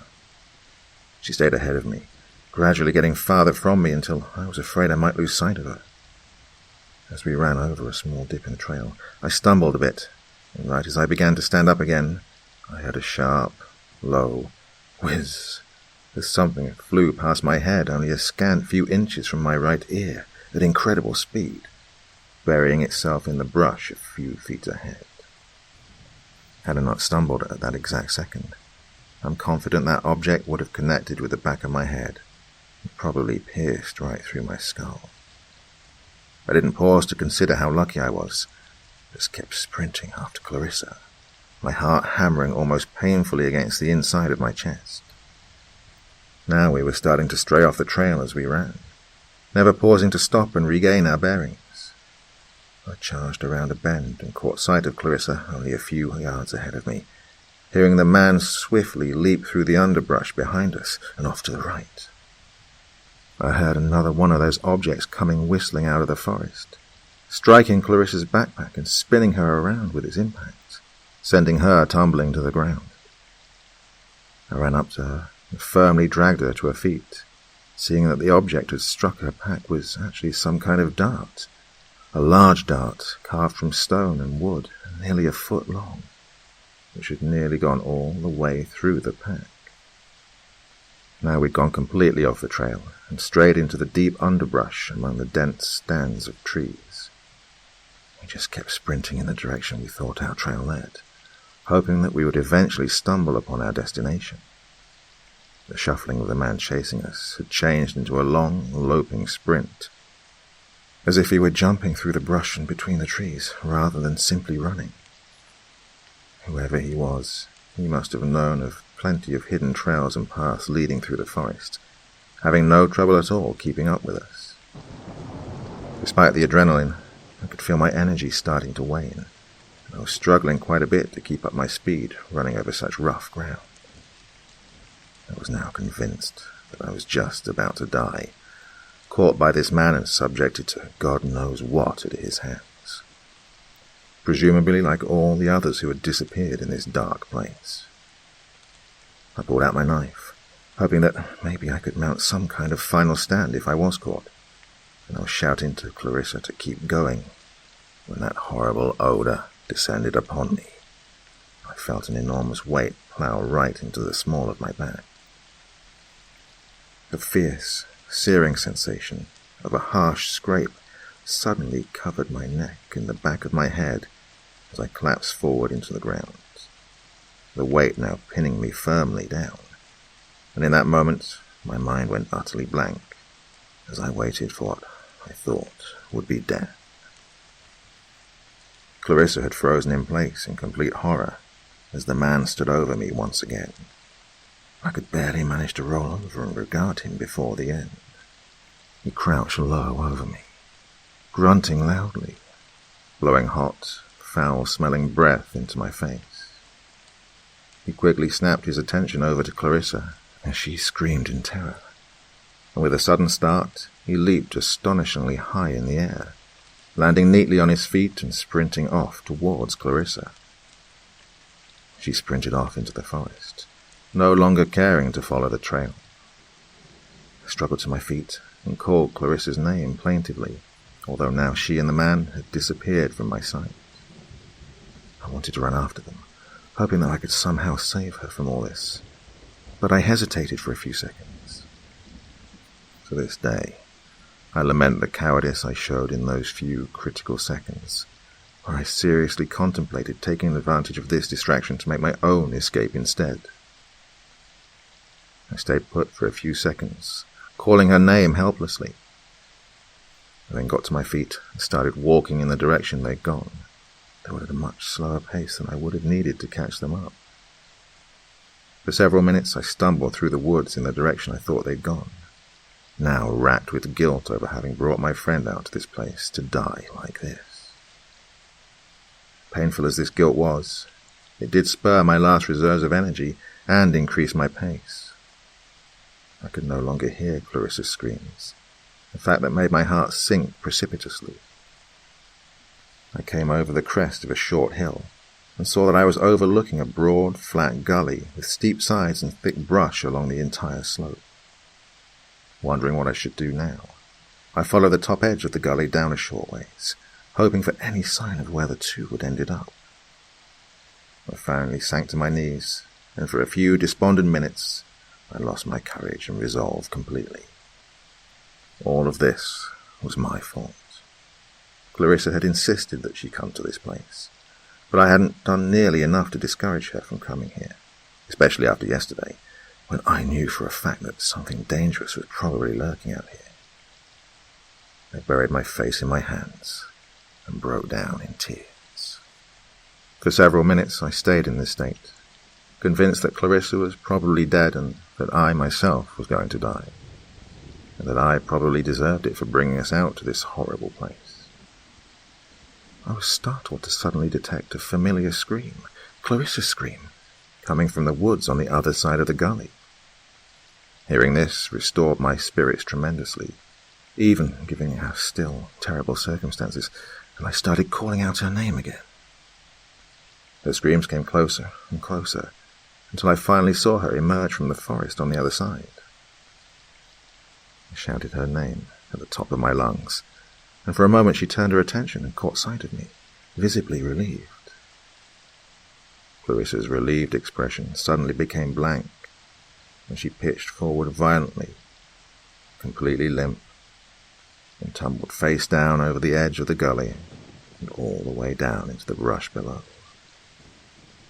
I was shocked and utterly petrified by this. I gazed stupidly at where she landed in the brush and disappeared from sight. Barely comprehending what had just happened, I screamed her name in horror, clinging to some vague hope that she was still okay. I was about to jump over the edge of the gully and go down to her when I saw, standing in the forest just beyond the opposite side, the tall man. He just glared at me without moving, his hateful gaze pinning me in place for several seconds. I slowly backpedaled away from the gully, never avoiding his gaze, and I just sprinted in the opposite direction, leaving my faithful friend and companion to whatever fate this hunter had in mind. I'm ashamed now of what I did, leaving Clarissa to this man's mercy like that. But I've never claimed to be a particularly strong or brave man, and I was filled with such terror that I could only think of getting out of this place. With newfound energy, I tore through the forest in the general direction of the main trail, never taking my eyes off the area behind me for more than a few seconds. Before too long, however, I heard that same shuffling cadence behind me, knowing that the hunter was clearly intending to catch up to me as well. But now I was resigned to death. As I ran, I suddenly tripped over a small rise that, to my surprise and brief joy, was the edge of the main trail. We had strayed some ways off the trail, but not as far as I'd feared. I paused for a second, hands on my knees, exalting this favourable sign, hardly paying attention to the footsteps in the forest rapidly closing in on me. I turned in that direction, standing in place with complete resignation, no longer caring to run anymore. I saw the hunter slinking and leaping through the brush many yards distant, quickly closing the distance, when he paused in what seemed like confusion. I think perhaps he hadn't expected me to give up like this, or that the fact I wasn't running anymore didn't trigger his instinct to chase. Instead, I shouted in his direction, bellowing profanities and saying that I didn't care if I lived or died, and challenging him to take up the pursuit again. I gripped my knife tightly, fully intending to put up a fight this time, while the hunter just slowly approached me, his eyes fixed on mine. I don't know if he even understood a word of what I yelled at him, but I just kept yelling and carrying on, hoping that his confusion might give me an opening. When he was about 5 yards from me, the hunter slunk into a slow stance, like a wild animal preparing to pounce. For a few seconds, we glared at one another, clearly not sure who would make the first move. Then, with another rasping grunt, he sprung up and charged at me with all his might. That moment, time seemed to slow down to a crawl. But even with this illusion, he appeared to cross the distance with remarkable speed. My inhibitions now gone, I did the first thing I could think of and raised the knife over my shoulder and pitched it like Rambo. The knife streaked through the air and caught him across his stomach. He gave a powerful yelp that startled me out of my petrified state and clasped at his stomach, glaring at me more hatefully than ever. For a few seconds, I thought my idiotic gambit had failed, that I'd only angered him and left myself without the knife in the process. He seethed and spat between his crooked, rotten teeth, that awful stench seeming to get even worse than it had before. With a furious wail, he suddenly turned around and loped back in the direction from which he'd come, giving off those animalistic grunts as he went. I was stupefied by this for several seconds, hardly believing that this had worked after all. I inched forward to where my knife had landed after skidding across his stomach, and I saw that I had indeed drawn blood with my well-aimed throw. I snatched it up off the ground and backed up towards the trail. After his sudden retreat, I considered if perhaps I should go back to the gully where Clarissa had fallen, hoping that maybe I could find her and be sure of her fate. I couldn't. I've been lucky 3 times now, narrowly escaping death by mere inches. Now that I'd more or less returned to my senses, I was sensibly afraid again of trying my luck for a 4th time. Instead, I decided that I would leave the forest, return to town, get help, and hopefully come back with a small army at my back. After all, I had been attacked in the woods, and my friend was probably badly hurt and in serious danger. With this rationale, I ran down the trail to where I'd parked my car and returned to Renovo as fast as I could. I pulled into the nearest sheriff's station in town and went in, startling everyone inside with my ragged state and frantic demeanor. Fortunately, my local reputation had preceded me, and the deputies at the station were quite attentive to my report, however frantic and disorganized it was. They advised me to stay put while they put together a search party and investigated the forest, but I was adamant that I accompany them. This they denied, saying that I should instead try to get the scratches on my head and neck looked at by a doctor. The scratches had been deeper than I'd realized, with some amount of blood having trickled down and around my neck. I don't know exactly what made those scratches, if it was some kind of weapon the man carried, or if he had possibly done it with one of his long fingernails. I begrudgingly did as I asked, went by the local clinic. In addition to these scratches, I had a lightly sprained ankle and numerous other cuts and bruises, as well as a sore back from where I'd been tackled twice. The scratches on my head had become quite tender and painful, and according to the doctor, the wounds were absolutely filthy, lodged with dirt and grime, and he was curious as to just how I'd gotten them. All I could say was I'd been attacked out in the forest, but I didn't say by what. This seemed to satisfy his curiosity for a time. The doctor then cleaned the wounds as best he could, and even had to put in some stitches on one of them. I got a prescription for some antibiotics in case the infection developed, and the idea of contracting any infection from that man's filthy fingernails made my skin crawl. After this, I returned to the station to await further news about what had been found in the forest. I would wait there for several hours, anxious and despairing over what had happened to Clarissa, and hoping beyond all reason that she was okay, despite what I had seen. At around 7 o'clock in the evening, the deputies returned to discuss what they'd found. To my confusion and disappointment, they had uncovered nothing. They knew that the two of us had indeed gone up there, but they'd found no trace of Clarissa or the man who'd chased us anywhere. The rest was a blur to me. I was despondent over the deputies' lack of success, and furious that they didn't seem to really want to search those woods, as if they too had heeded the local rumors about what had happened in the forest. Even though a group their size should have been relatively safe, the legend surrounding Dutchman's Hollow had such a grip on the locals that even a large search party didn't bolster their confidence. With nothing substantive found to support my story, I was shocked to find that suspicion now fell on me. After all, a young woman was missing, and I'd been the last person to see her alive. According to them, the numerous wounds on my body could have been the result of a struggle between the two of us, not necessarily from a third suspect, although nobody could say for certain just what had happened to her. I stayed in town for another few days, while they wasted their time accusing me of having something to do with her disappearance, a deeply distressing experience that nearly ruined my interest in being a true crime investigator.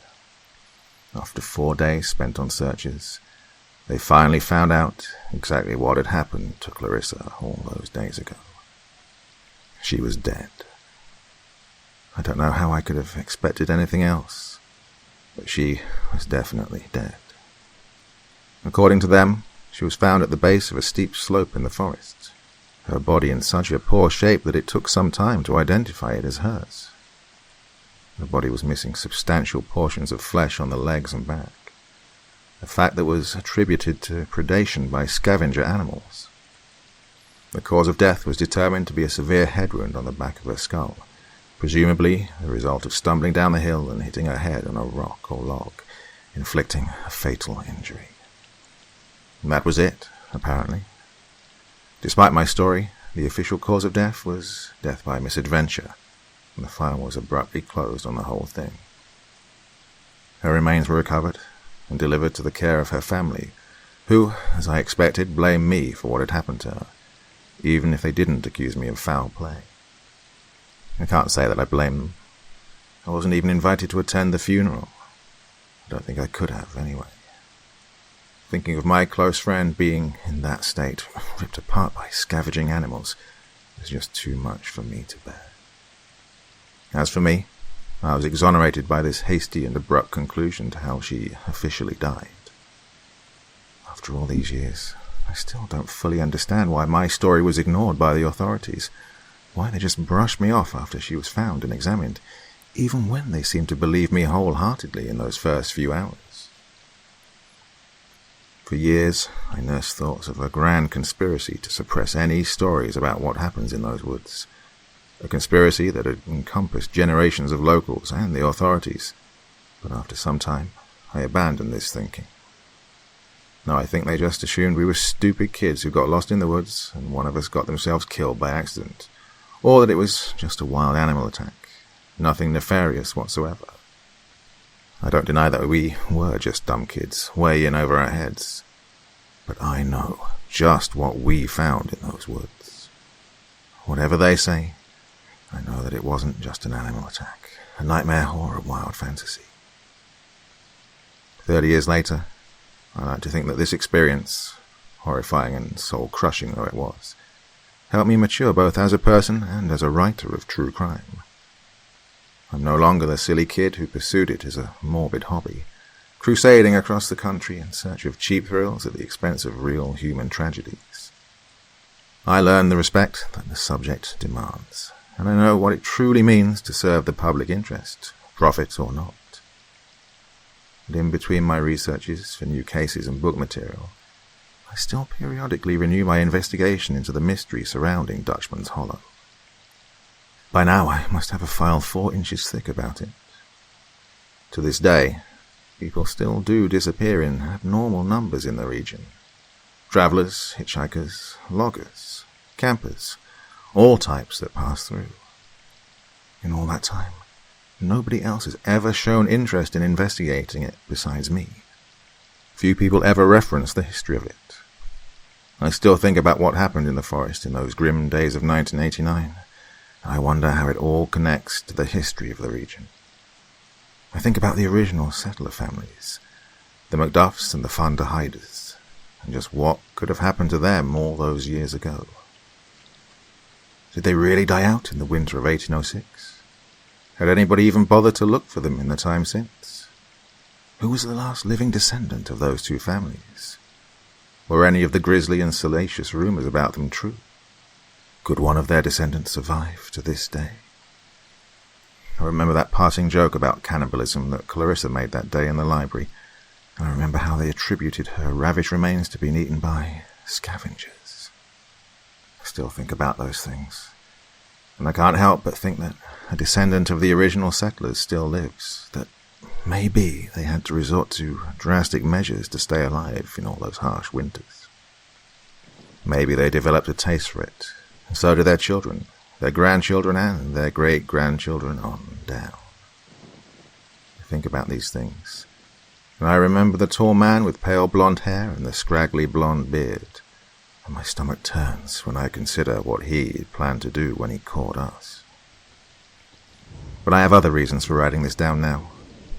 For 30 years I've uncovered precious little new evidence surrounding what happens in Dutchman's Hollow, but all of that has changed in the last few days. I've already told the story of Raymond Hess, the only known survivor of all the people who have ever disappeared in the region, about how his later years were marred by accusations of involvement in several murders, accusations never proven. For years I knew nothing about what happened to him or where he went when he left the United States in 1980. Recently, I came into possession of information revealing this exactly. He floated around different countries in Central America, first in Mexico and then Belize, before eventually turning up in Chile several years later.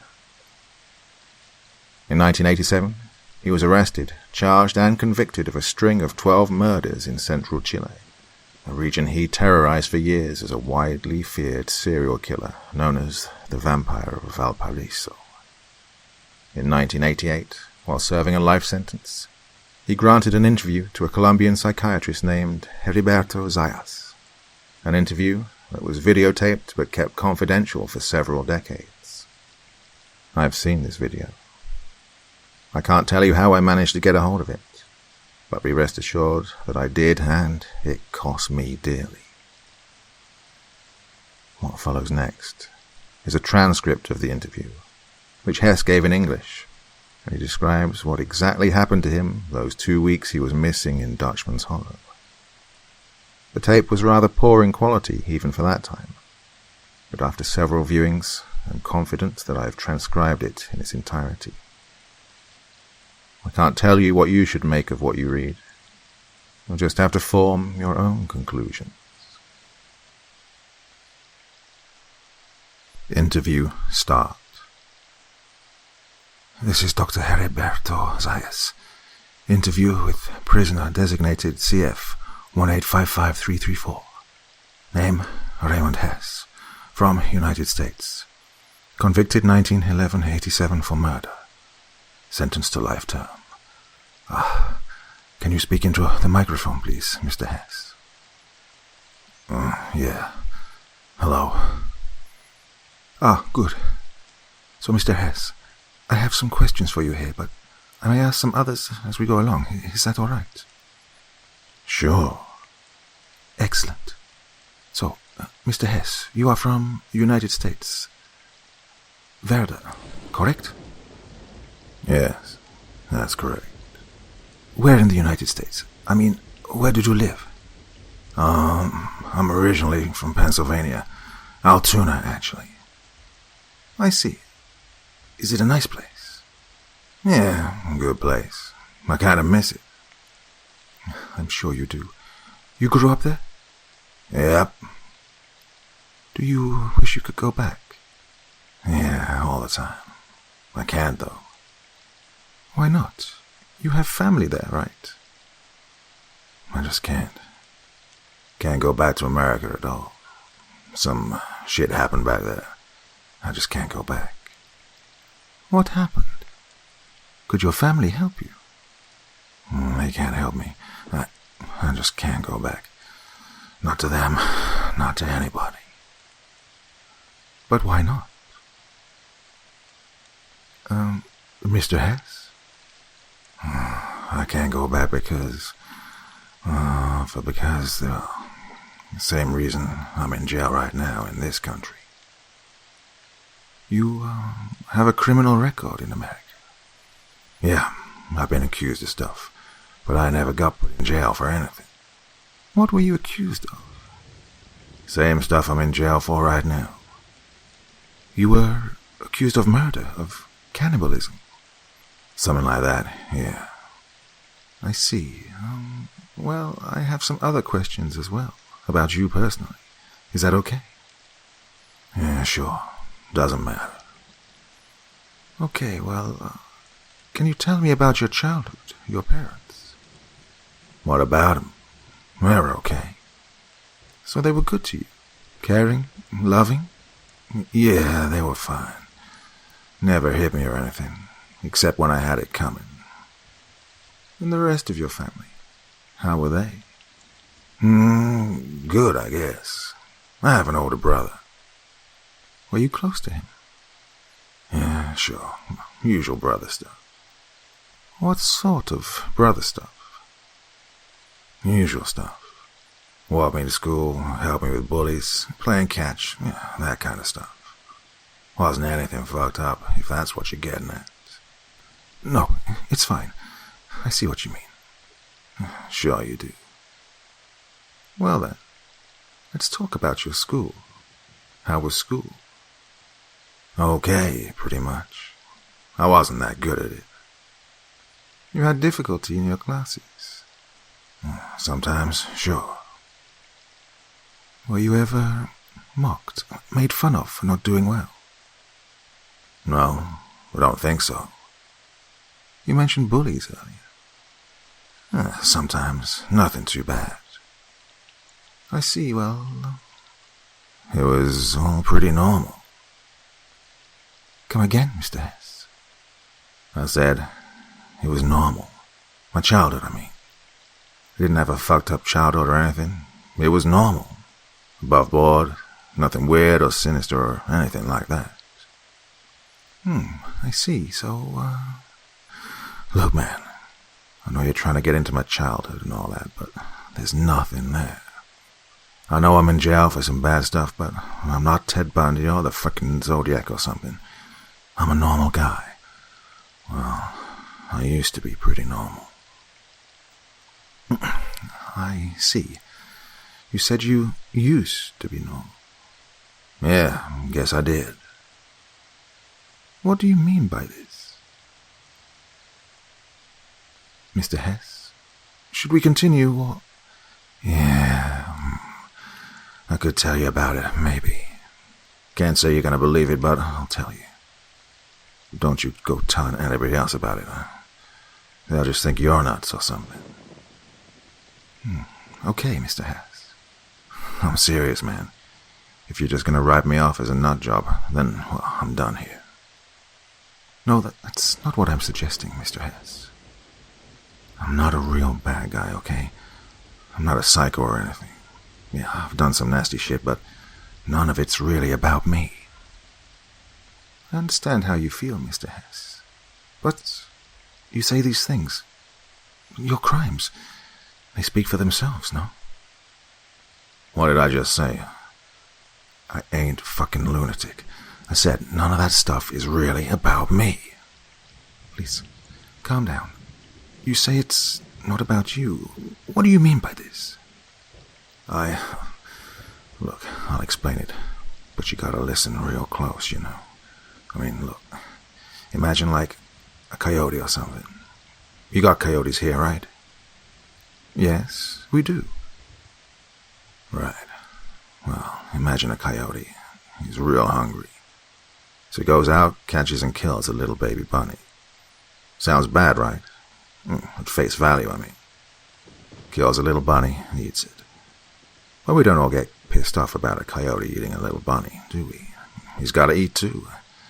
Everybody's gotta eat. I gotta eat. It's life. You just take what comes to you, what you catch, and you end up living another day. Because the alternative to living is even worse. I understand your meaning, Mr. Hess, but... But what? You don't sound like you get it. I understand, but you say that you must do these things because you must eat? Yeah. That's not so fucking hard, is it? Mr. Hess, you are in prison because you killed and ate many people. You say you must eat, but why like this? There is other food, is there not? These people, they have lost family. You cannot understand why you are here? You think I don't know there's other food out there? You think I don't at least try eating it? Because I do. Well, it ain't the same. It just ain't. I couldn't live only on ribeye steaks any more than I could live on eating only dog turds. And I fucking try. Back home, I tried with pork chops. I heard that's almost like eating people, you know. I'd take these pork chops and just wail on them with a meat tenderizer, trying to get them real soft, you know. I thought I was getting real close too, but it just didn't work. But why? Why do you have to eat only human flesh? You can't live your whole life this way. You'd have to kill a man every day to live only on that. I try to get by on what I can. Don't think I don't try. I tried the pork chops. I tried steak and chicken and duck. I found a guy in Valparaiso who can get all kinds of meat, even that African bush meat, like monkeys and that kind of shit, illegal stuff. And it was close, man. But there ain't nothing close enough to live on forever. That stuff could get me by for weeks, maybe a few months, and when I couldn't stand it no more, I just had to have the real deal.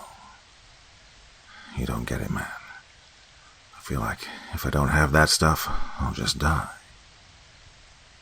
You mean to say you're addicted to eating it? It ain't quite like that, man. It ain't like drugs. Junkies can just quit that stuff for long enough that they get over it. I tried, and I couldn't. Not even after 6 months. It's not an addiction. It's the hunger. The hunger? What is that? What it sounds like, man. It's the hunger. You can't fight it forever. Once you get it, it doesn't go away. You always get hungry for that one thing. Nothing else fills the hole. If you can't have it, you starve. Well, you feel like you're starving, but only worse. You feel like you'll just turn inside out if you can't get it. Like the whole goddamn universe will cave in on you if you don't feed it.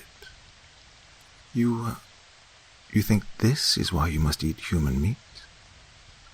I don't think I have it. I have it. I got it years ago. Nothing makes it go away.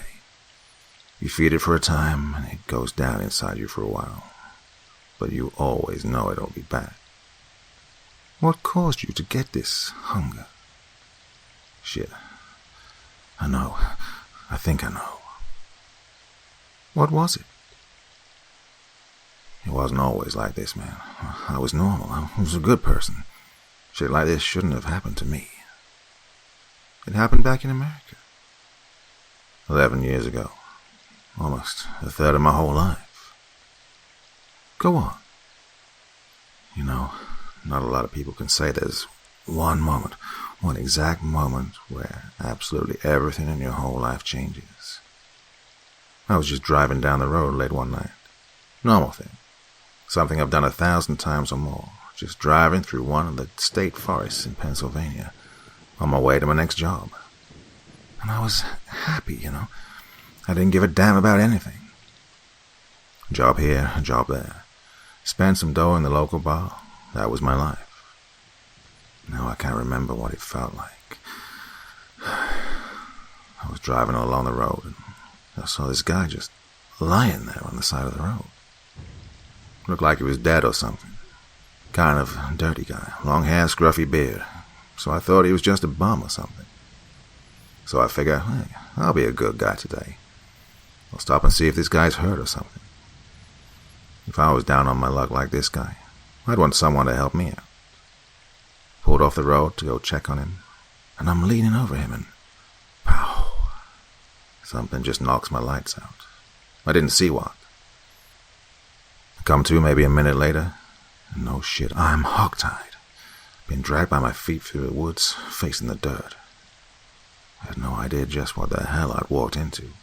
So I start yelling and carrying on, trying to get a good look at who's doing this. But it's dark, and I can't lean up to get a good look. Then I start thinking about what's going on. I got ambushed. I'm getting dragged through the woods all tied up. I don't know where I'm going. So I'm thinking I'm about to get roped into some kind of shit from Deliverance or something. Like I'm gonna get raped or tortured by some fucking hell people. You were kidnapped? Well, yeah, I didn't volunteer to go with this guy. And this guy was walking real fast, too. And I feel like my face is gonna look like an old tire by the time we get there. Eventually, we do. We get chucked into this cave or dugout or something. And I'm just left there, still tied up. I'm like this for days. For days just pissing and shitting in my own pants. Not that I had much to piss or shit, because I wasn't getting any food or water. Every couple of hours, this guy, that same bum I found on the side of the road, just comes in and kicks the shit out of me. Doesn't say a word either. He'd be in there for close to an hour, just throwing rocks at me or pouring water on me. And then he'd start kicking me and hitting me with his long stick. Does this routine for days. Torture is a very traumatic event. I can imagine you still have some issues from it. All that was just the warm-up. One day he comes in, and I'm expecting more of the same. Except he picks me up and drags me off somewhere else. This time it's a shack or something, kinda wedged in next to the hill. Looked like some place a witch would live. Takes me in there, and I'm expecting he's gonna kill me, rape me, or something like that. Instead, he shows me something that looks like a slaughterhouse or something. Just full of meat hanging on hooks. Dead animals, all kind of dead things. And it fucking stank, too. Felt like I was sticking my head down an outhouse. Props me up against a wall. He takes some kind of meat off the wall and starts hacking away at it with his big cleaver. Except it's made out of sticks and rocks or something. Like something a caveman would use. And he's flinging this stuff everywhere, getting little bits of blood and flesh all over the place, even on me. You say it was full of meat? Yeah. See where this is going? Anyhow, he's making me watch while he chops this stuff up. Then he pulls me over and cocks my head back. And he picks up this bit of meat he's been chopping. He stuffs it right into my mouth. God, it was fucking gross. You ever read raw meat? It's nasty. And I don't know what the hell kind of meat that was either. I try to spit it out because I don't know what he's trying to do. And that just pisses him off even worse. Pretty soon I'm getting the usual treatment. Beaten half to death for not eating what this guy is trying to make me eat. I get thrown back in the dugout. And the next day he repeats the same thing. Every day he's got some new kind of meat he wants me to try. And at first, I try spitting it out, but, well, I was there for days without food or water. By this time, I'm getting real hungry. Maybe not hungry enough to actually eat that shit, but Now I'm thinking about it. So every day, I'm in there. He makes me eat some disgusting meat. Kicks the shit out of me if I put up a fight. But you ate it eventually. Yeah, I did. Anyone who's gone hungry a day in their life knows what that felt like. When you're that hungry, you don't really think straight. So one day, he gets me to actually chew and swallow some of it. So that was a slight improvement, according to him, because, well, he didn't beat the hell out of me afterwards. Then one day, he tosses me back into the dugout for the night. But this time, he leaves me there for days again, except now he doesn't turn up at all. I keep figuring, I'm going to take advantage of this, try to make my escape. But I'm tied up so tight there's no way I'll work out something in time, even after a couple of days. But you did escape, no? Sort of. I got out of it anyways, but after a couple of days, he shows up out of nowhere and drags me back up to his little slaughterhouse. And I'm starving at this point, so I don't put up a fight. Instead, when I get there, I see... Are you all right, Mr. Hess? Do you need a moment? No, I'm fine. He sets me down, and I see this young girl, maybe 14 years old, tied up just like I was, sitting right across from me. But she's awake, so she sees what's going on, and God, she was just petrified. Crying, moaning. But she couldn't talk because he had something stuck over her mouth, like some kind of transparent, like some kind of animal guts, but it was stretched out so you could see through it. And this man, this frickin' butcher, he comes in and she just loses it. So I got no clue what he's planning, but I might have some idea. I think he's just going to do the same thing as before, making us eat more meat. But he doesn't. He just stares at both of us for a few minutes. Then he takes the girl and slams her head down on the carving board. This time, I do put up a fight because I know he's going to do something to this girl. He could kill me for all I gave a shit, but I didn't want something to happen to her. He leans over and kicks me in the stomach. Then he takes his giant cleaver and... God, he starts in on her, chopping her head off. Oh, he's real sloppy, too. Didn't take her head off right away. He just hacks away at her neck. And she's screaming as much as she can, but the cleaver chops through her throat. Must have taken him 10 swipes to do it. That's horrible. I can't imagine how you felt seeing that. No, you can't. But that wasn't the worst of it. He starts chopping all over, taking off bits of meat right where I can see it. Do you understand? Now I can actually see where the meat's coming from. This time it isn't that mystery meat he was giving me the last few days. He pulls off a big strip right from her back, skin and everything, and he forces it down my throat. I can't spit it out. He holds my mouth shut. I have to swallow a chunk of meat right off the girl he just killed. The girl I saw killed. He takes a piece of meat and eats it in front of me. We do this, back and forth, for hours. He lit up a fire at one point. Started roasting the bits he cut off. He'd eat some, then he'd force me to eat some. For hours. Until there wasn't anything left. Just a body with all the meaty bits stripped off. Not a skeleton, you see. Like a skeleton that still has all the tendons, the cartilage, all the bits of meat that can't be eaten. Some of the organs, too. Good God. Is this true? This actually happened to you? I wouldn't just make this shit up, man. You think I'm just telling stories? Trying to fuck with you? No. You asked for the truth, and there it is. Told you it was hard to believe. Didn't think things like this happened. You sure as shit didn't think it would happen to me. But, well, happens to somebody, I guess. How did you get out of this? Well, he chucked me back in the dugout, leaving me to digest it. Tried to throw it up. I tried. I thought for sure I'd vomit after seeing this, but I couldn't. I was just too hungry. Left me shacked up for days, remember? That was the first thing I'd eaten for days. Can't help it if I was frickin' starving, but he left me there after that. I guess he was satisfied. One day, I wake up, and the ropes are off me. I think it's some kind of trick, but I look round, and I don't see him anywhere. He's gone, and the ropes are off me. And God damn it, I still wanted to live. So I ran out of there. I just ran until I found myself wandering along the side of a road. That was where the cops picked me up, and I found out people were looking for me. You didn't tell anybody what happened. You could have saved some lives if a killer was on the loose.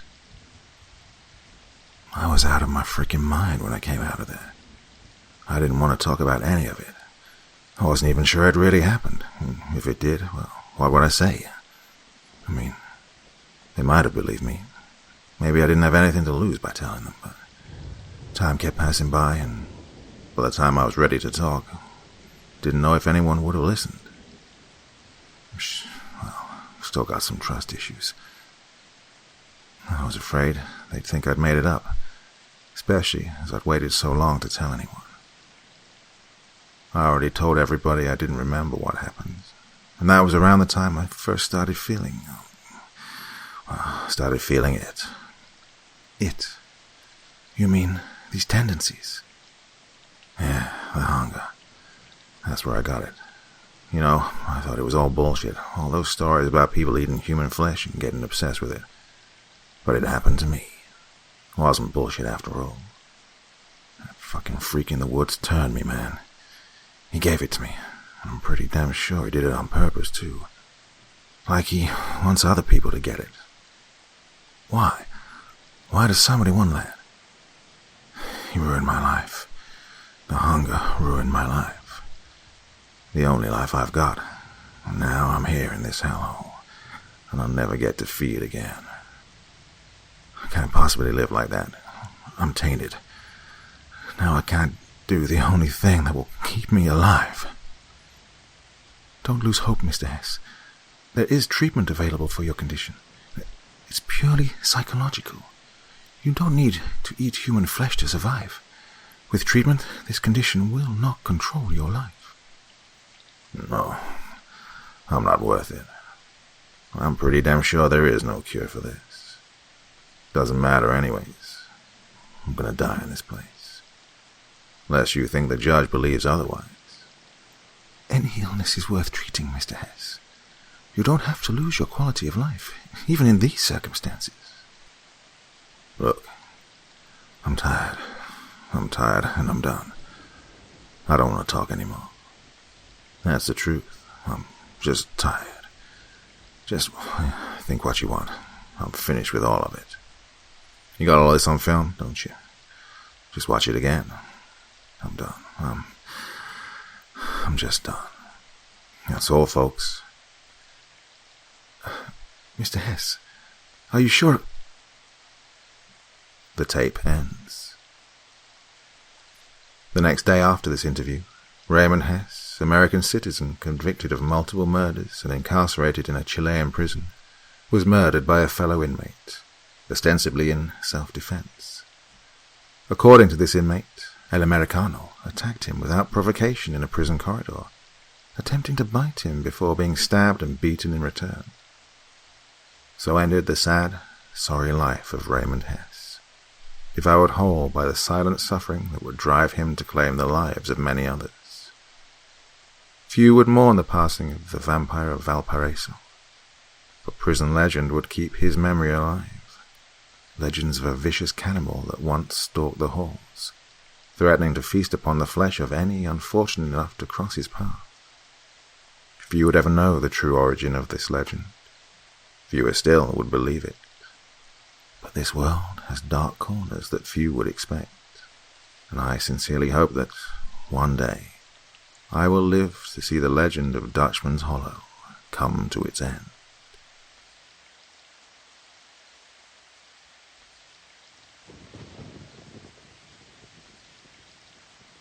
I grew up in a small town in the Midwest.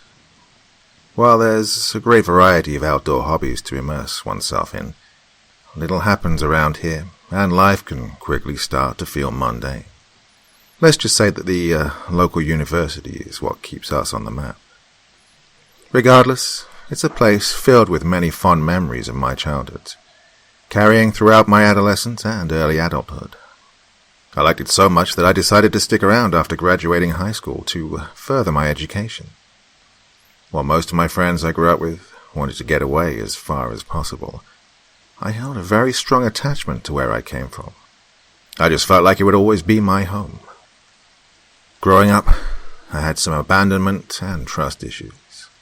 My mother died in the process of giving birth to me, and my father never was able to overcome the grief brought upon by the tragedy.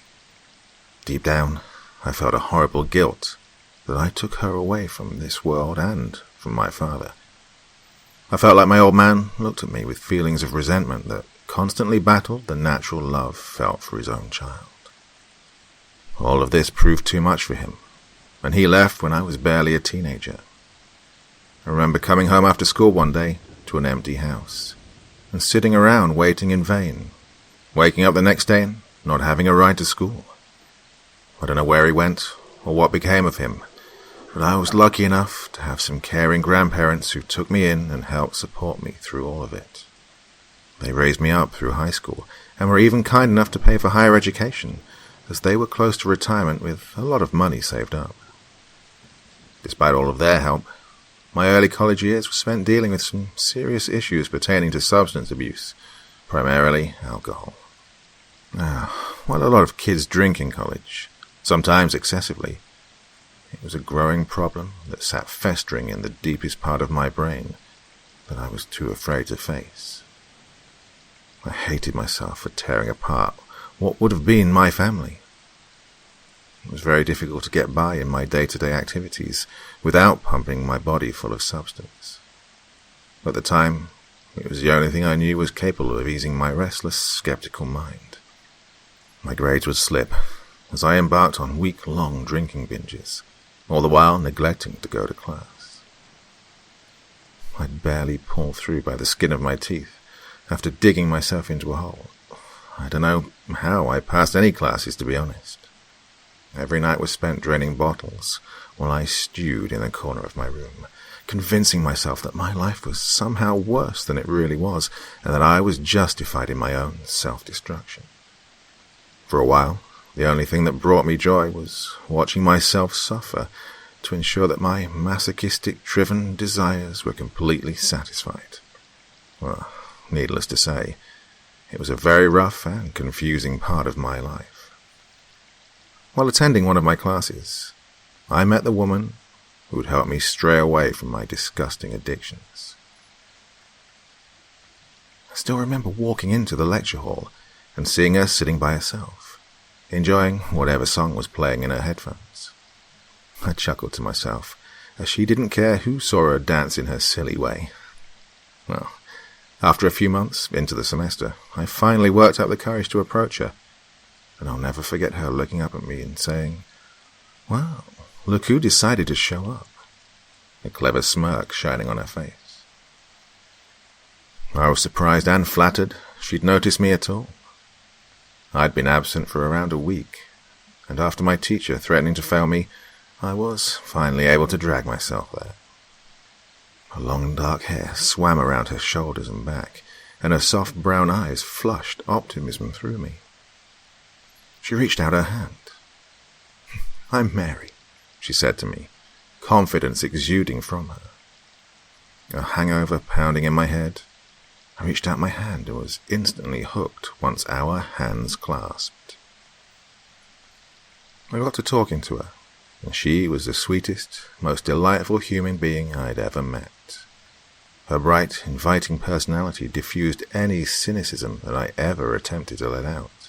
Oh, I won't bore you with all the details of our relationship, but over our last few years of college, we grew very close, and I was certain she was the woman I wanted to spend the rest of my life with. I proposed to her during our senior year, not wanting to waste any time in locking her down.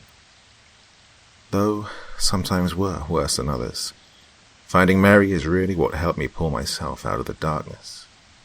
While others had judged and looked down on me for my reprehensible behavior, Mary never saw them as opportunities to exude her own moral superiority on me. Rather, she just saw someone struggling to cope with their demons, and provided nothing but kindness and understanding as she helped me through some of the worst times. She eventually helped me stop drinking altogether, which led to me having an easy ride through the rest of college.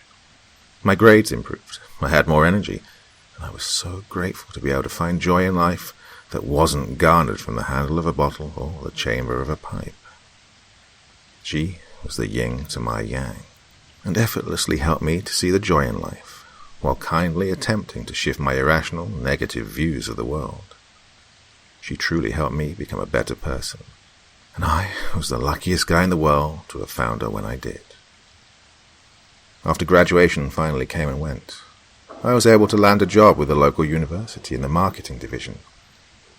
Mary graduated with me, and she was adamant towards moving past this town and setting up somewhere else, but I resisted. I guess I just didn't want to leave. I was able to convince her that we should just find a cheap rental and save up some money before we decided to move on. While this wasn't a bad reason, really, for sticking around, my ulterior motive remained staying put.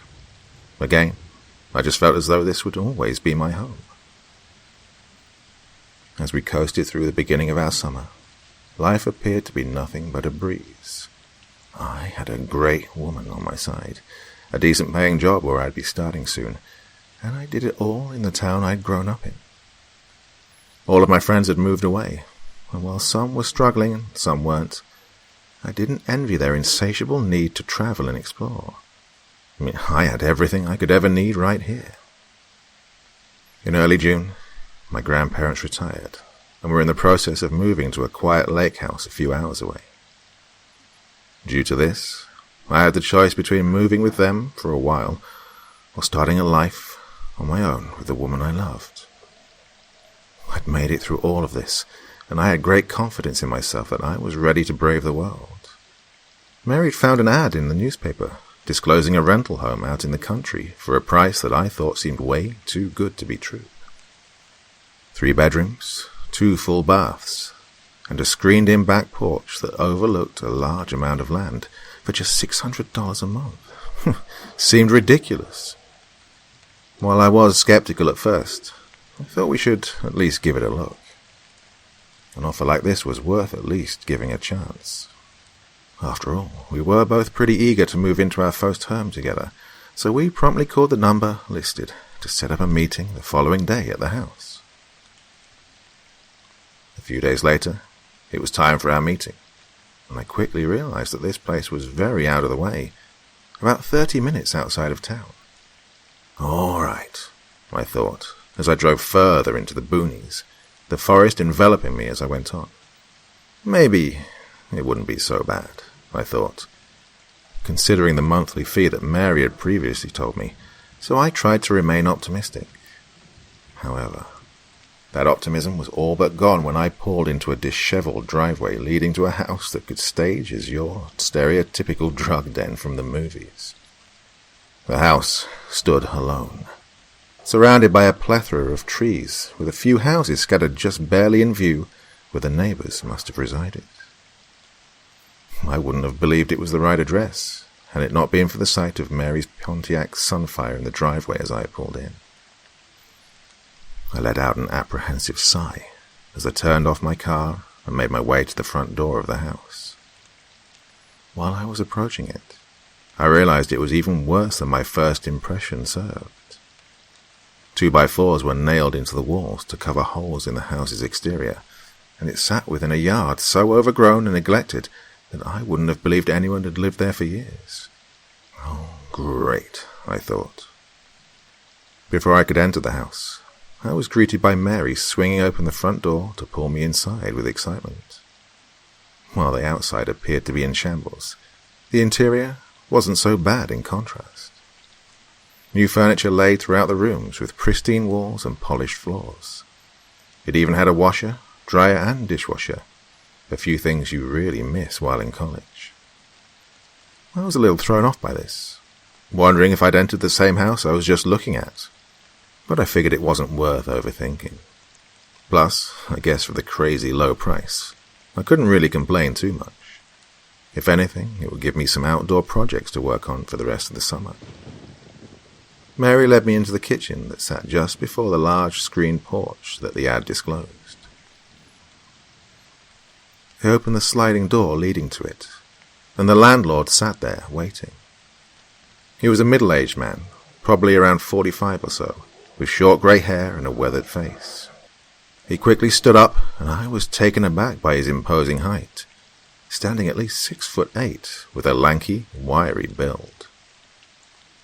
He reached out a hand and introduced himself as Derek. He had an erratic, almost paranoid aura about him, as his eyes darted warily around the house while he spoke to me. He rushed us through a tour of the entire place, barely giving us any chances to see inside the rooms, as he made trivial small talk with us. The tour ended as quickly as it began. I felt like I barely got a look into any of the rooms. I could barely get a question in before he would shoot across the room to the next, disregarding my inquiries. You guys can stick around and check it out for a bit while you decide. You can give me a call once you've made a decision. Also, there's a spare key underneath the doormat.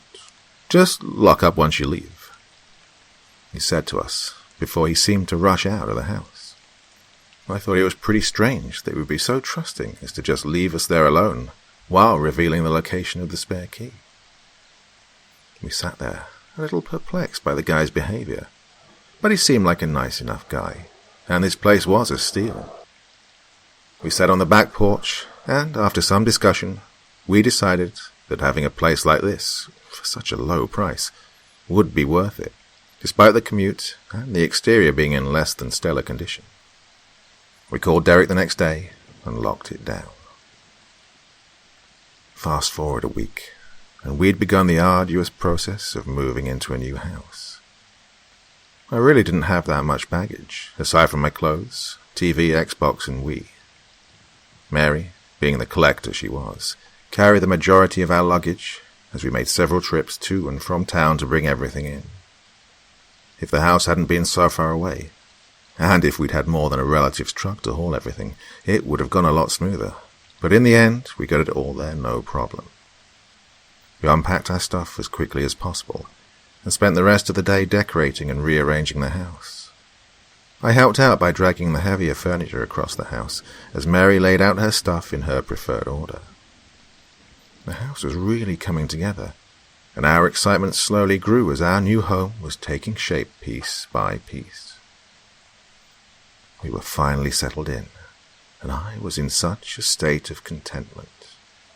As Mary was wrapping up her unpacking adventure, I decided to zone out in some video games in the living room that sat on the opposite end of the house to our bedroom.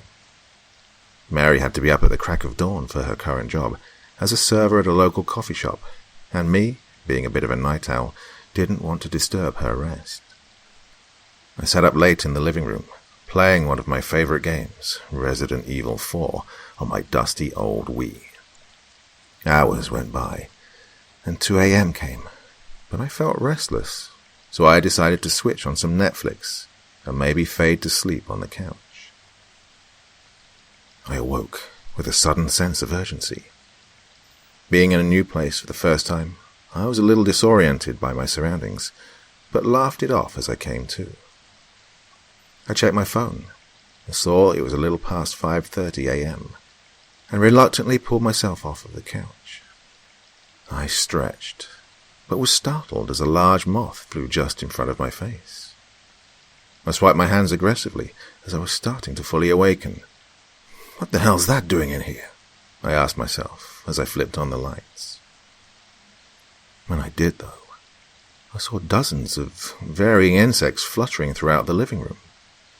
What the heck? I muttered to myself. My senses rebooting, I heard the loud hum of frogs, accompanied by the distinct chirping of crickets and birds coming from behind me. I turned towards the origin of these sounds as I made my way out of the living room, to see the sliding glass door to our porch wide open. God, and I left that open by accident, I thought. As I approached the doorway, I was met with the unmistakable smell of burning tobacco. I stopped for a moment, just a few feet in front of the open door, in confusion, as Mary didn't smoke, at least to my knowledge.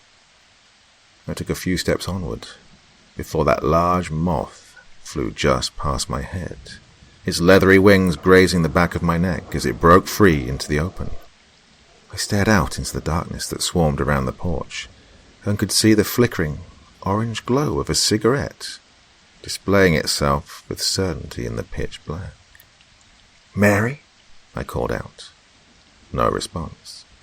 "Mary?" I repeated with a bit more assertiveness. Again, silence. I was starting to feel uneasy when I wondered if I might be dreaming. I heard a light exhale as thick smoke was illuminated around the small amount of light that the burning ember provided. The smell was too real, and the sounds of the outside were too detailed for this to be a dream. "Mary," I called out once more into the darkness, only to be met with silence once again. It was at this point that all of the sounds of birds, crickets, and frogs had ceased. A wave of fear swept over me, as the silence became a presence all of its own. Backing up, I quickly slid the door shut and locked it. "What are you doing?" I nearly had a heart attack as I heard Mary's voice come from the doorway of our bedroom in a groggy tone. My eyes shot back through the glass door, but the light of the cigarette was no longer there. I didn't know what to say, so I just told her I was getting some fresh air. My heart jumped again as the sound of Mary's alarm blared into the quiet morning. "Well, go to sleep, dummy. It's too late and early for you to be up right now." My gaze, though, was still mostly focused outside. "I have to get ready, so why don't you just go lay down, you freak?" I laughed and gave her a kiss before making my way to the bed, still a little uneasy over what had just happened. I thought how, sometimes, people just have waking nightmares, and the fact that I was barely awake reassured me of this, and I was able to force myself to sleep. When I woke up the next day, I immediately made my way towards the porch to look for any sign of an unwanted visitor. I slid the door open and paced my way around, searching for a cigarette butt or anything of the sort to show myself that I wasn't crazy. I practically turned the whole area upside down, but it was showing to be a fruitless effort, as all I found was an empty porch. But as I stood outside, something hit me. I'd just woken up on the couch again, not my bed. Dread washed over my body as I rushed to our bedroom to find a note on the bed from Mary. "Tried to say bye to you this morning, but you never came to bed. I couldn't get you to wake after I found you on the couch. Oof, you were really knocked out. Don't stay up so late playing those video games, okay? I'll see you later today, so have a nice morning." I sat there in the bedroom, dumbfounded. So, was it really just a dream? I thought to myself. I was so confused. I let the weight of my body collapse onto the bed, and I fished out a book of poetry that Mary had given me a year or so ago. I'm not a poet or anything, but some nights, when I feel particularly depressed or anxious, Mary would read various poems while comforting me. I know this sounds cheesy, but having someone read me stories had a very soothing quality to it, like a caring mother reading stories to her child before bed. I'll always pull out this book when I'm feeling myself slipping, as it reminds me of the love that she provided for me, as the words were permanently associated with comfort and bliss. I flipped to one of my favorites, written by Brianna Stockham, one that is my constant go-to when I start feeling down. Where'd you go, self? Where are you? Are you hiding away, or too afraid to shine through? Why don't you come around anymore? Did you get swept up in the world? My reading was halted as Mary came through the front door, her face lighting up the room as she hopped onto the bed next to me to plant a kiss in the middle of my face. I laughed as she jumped on top of me and started to tickle and pinch my sides. Even though she was up at dawn and likely had to deal with ungrateful customers at her workplace, she was still able to come through the door with no thought but making me happy. We laid on the bed and talked for a few minutes before I got up to make her some lunch. After I'd brought her her food and set up her favorite TV show, I decided that it was a good time to head outside to change the view of our house into, something presentable. I went out to the yard a few minutes later, quickly starting to bake in the scorching hot sun, mowing the yard and removing the comical amount of overgrowth surrounding the base of the house. After trimming some bushes down and ripping out some old dead ones, I suddenly felt the distinct feeling of being watched. I don't know how to describe how it came about, but my eyes proceeded to sweep over the surrounding area. I expected to see a person nearby, watching their new neighbor and waiting for an opportunity to approach, giving me a welcome to the neighborhood.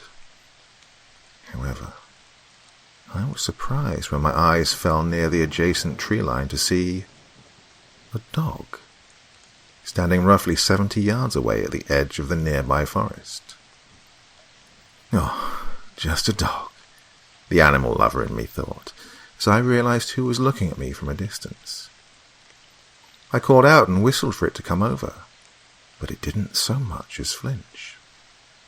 Well, I thought, not really thinking much of it, and turned back to my yard work, hoping to make the most of my weekend by being as productive as possible to restore my crack house of a home. I worked for a few more hours, trimming the remaining brush that infested the perimeter of the house until the sun made its way back down to the horizon. As I called it a day and fanned the front of my shirt to cool off, I glanced to the edge of the forest where I had originally seen my furry admirer, and I was overcome with a sense of dread. There it was. This dog hadn't seemed to have moved a muscle since I last looked its way. It was just standing there, calm and stoic, looking right at me. An uneasy feeling gripped me, but curiosity trumped my instincts, and I started to make my way towards the cusp of the forest, hoping to instill some sort of reaction. As I got closer, I started to realize how intimidating this dog was. He was quite large. Not massive or a circus attraction or anything, but probably around 100 pounds, more or less, with long, sturdy legs and scruffy, jet black hair hanging off of an athletic frame. It almost looked like a wolf, but just not quite enough to distinguish it as such. The best way I can describe it is if you mixed an Irish wolfhound and a full-blooded wolf that came out all black.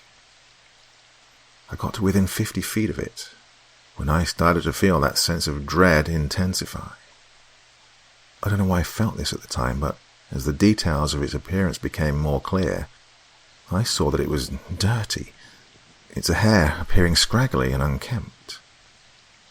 While it was already a big dog, it seemed to carry a presence that was larger than life. It just sat there, not fazed by my advances, sitting so still that it seemed to be made of stone. The sun was all but completely set by this point, and it was almost as if some outside force had stopped me dead in my tracks. I stared at it, and it stared right back at me. Its eyes were unlike anything I'd ever seen.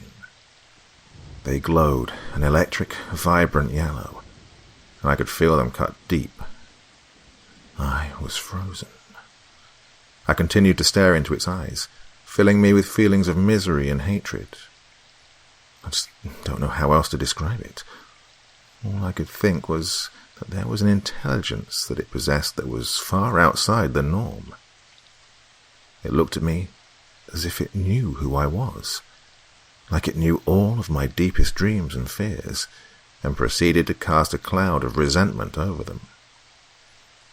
As it stood there, rigid and unblinking, I noticed that the sun was fully set and that night had arrived. Breaking the trance I was in, I began to back away.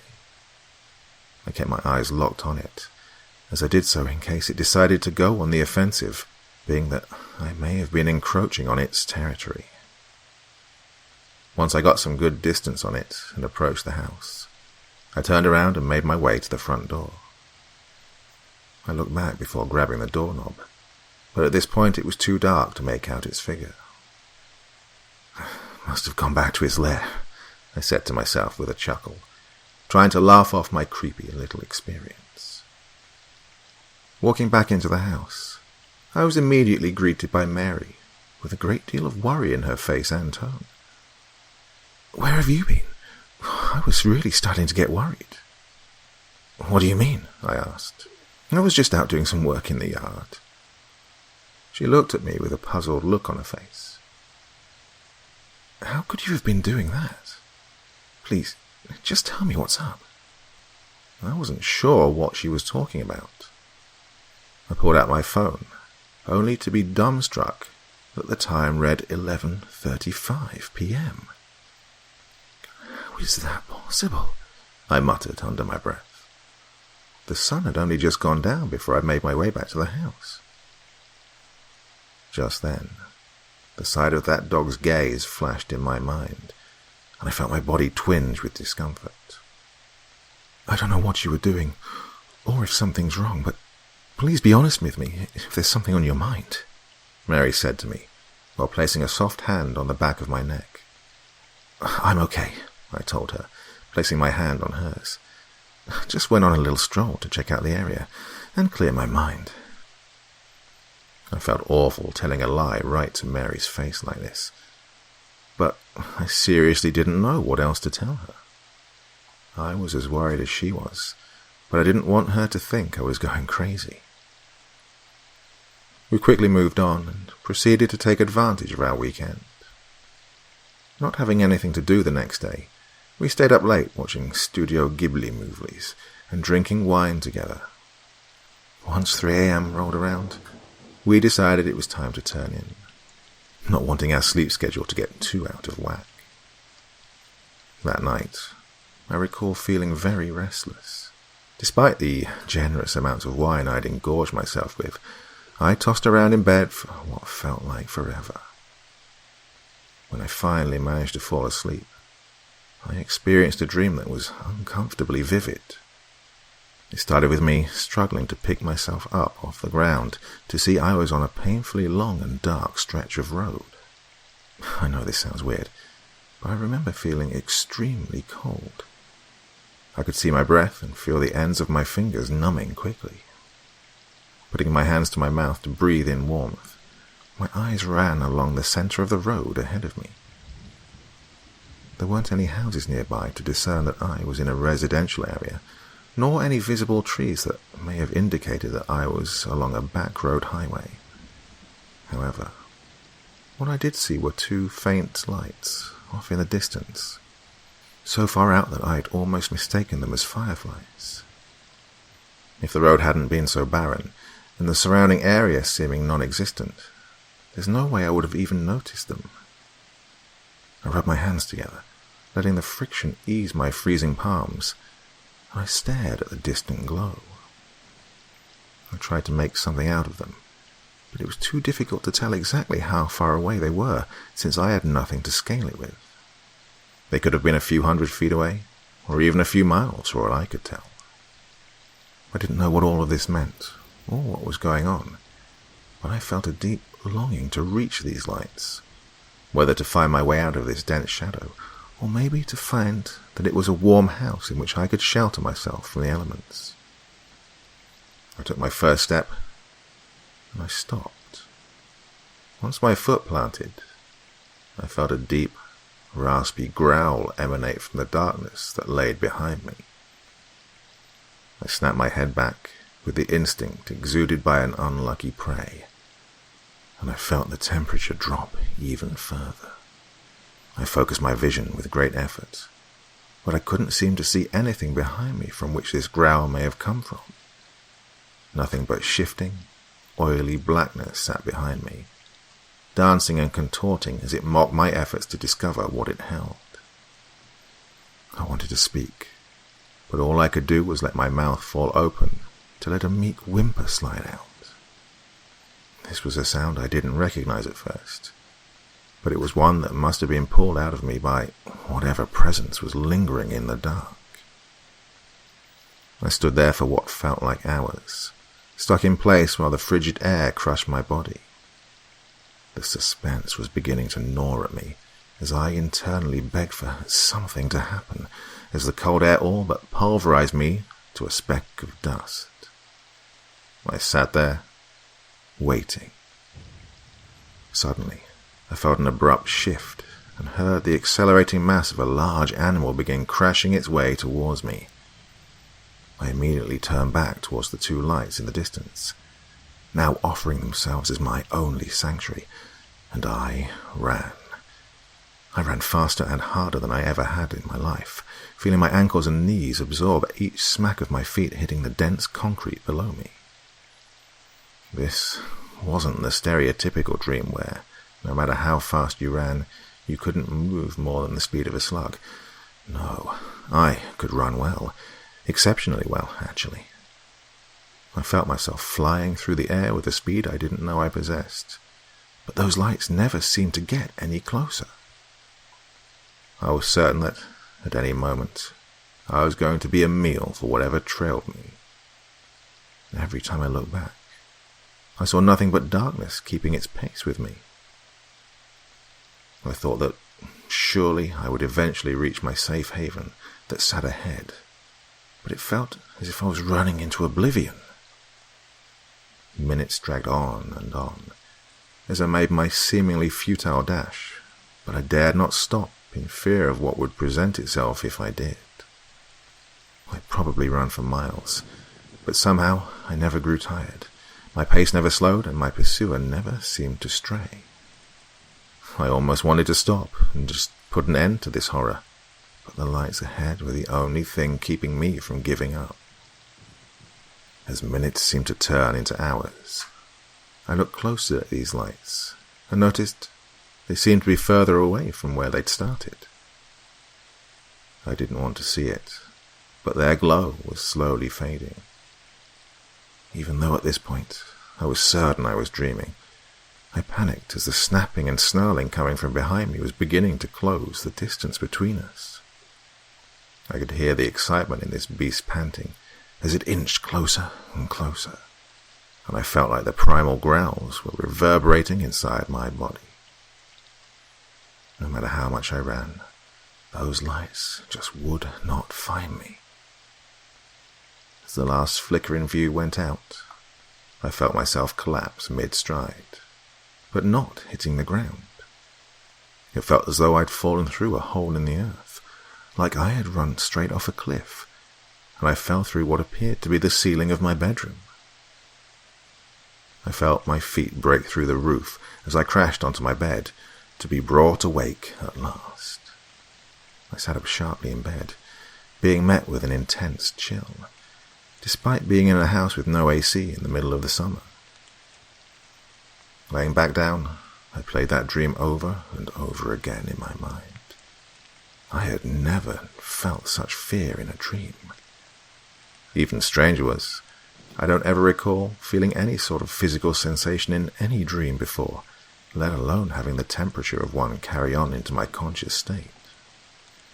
As my body woke up a little more, and my mind came to, I was greeted with a smell of bacon and pancakes filling the house, which calmed me down a bit at first.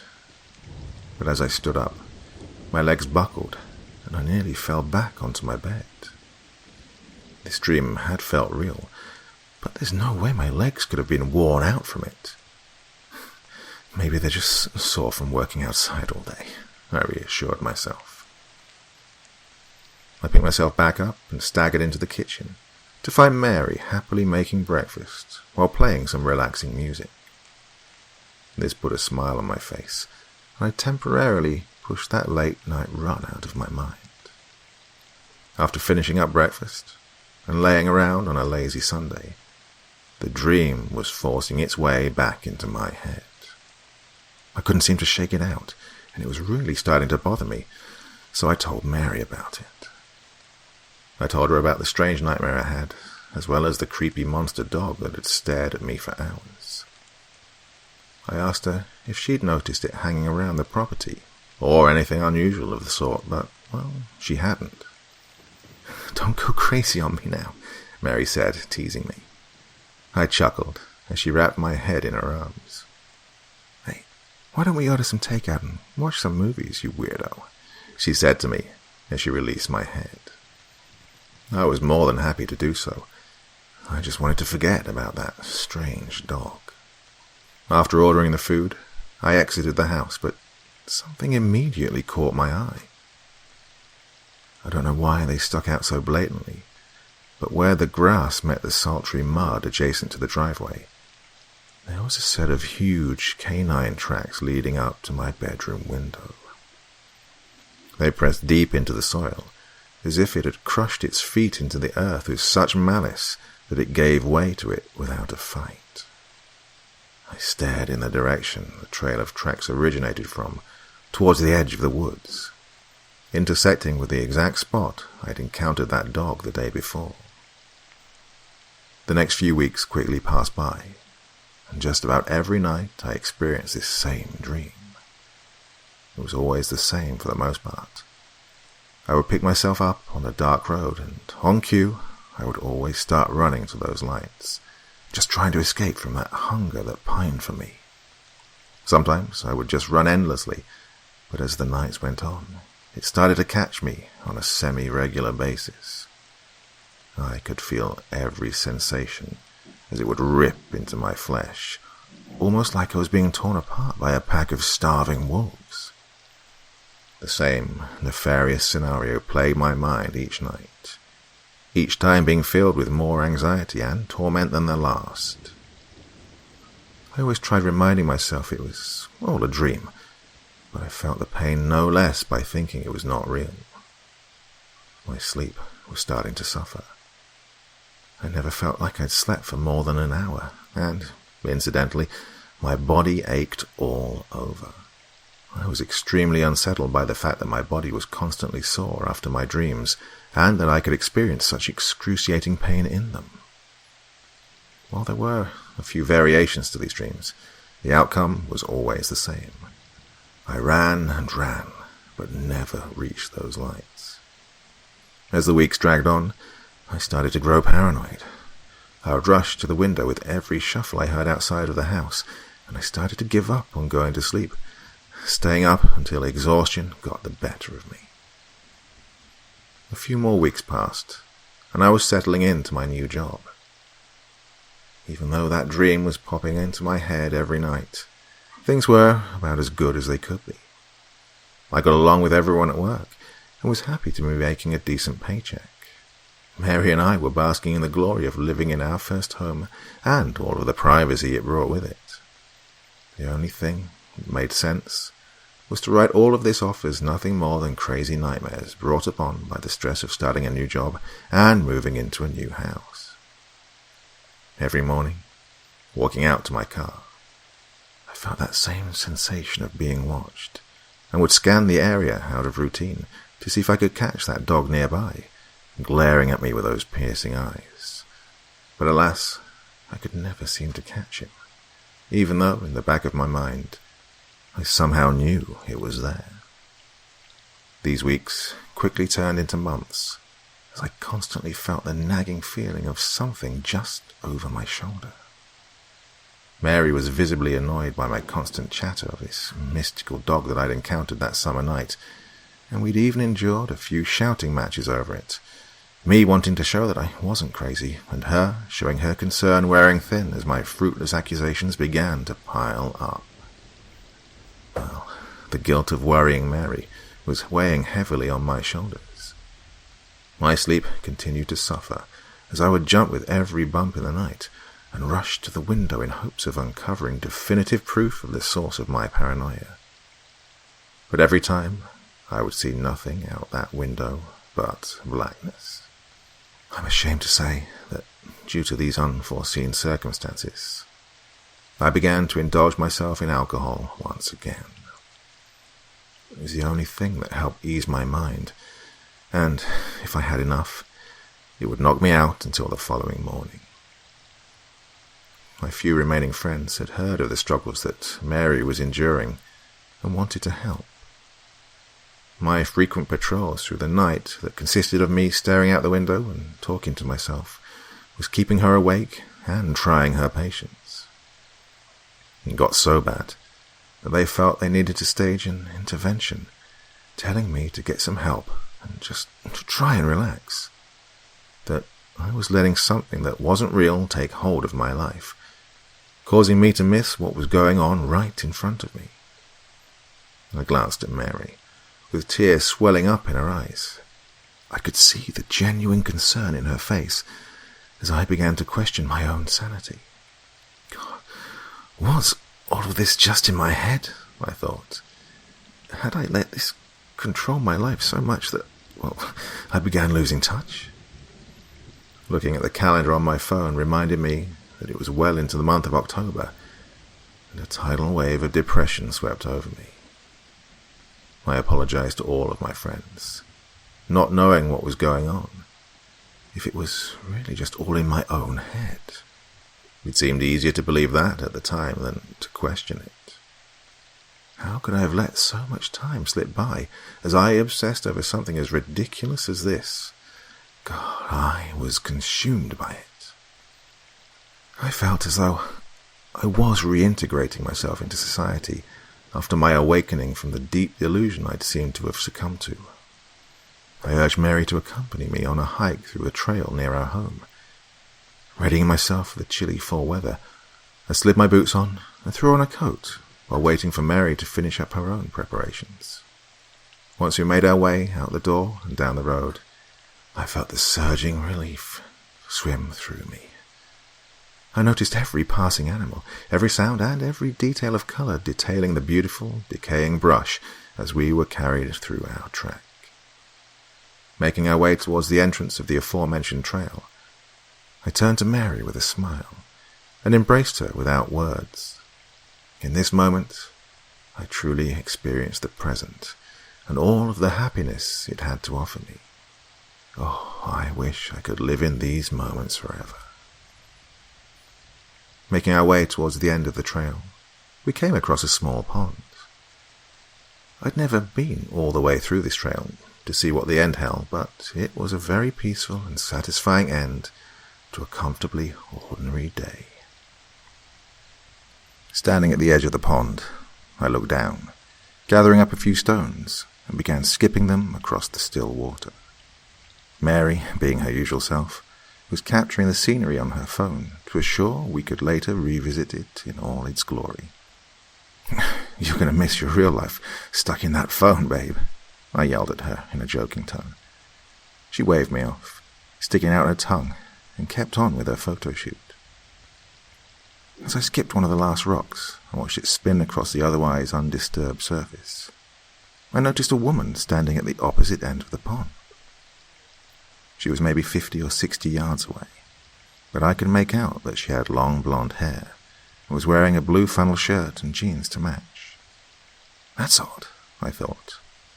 I hadn't noticed her at all before, but being as out in the open as she was, I figured I would have spotted her immediately. I don't know how she could have just appeared there in the few seconds that I looked down. As far as I knew, there wasn't any sort of trail that led to that side of the pond, since there was nothing but thick orange and red behind her.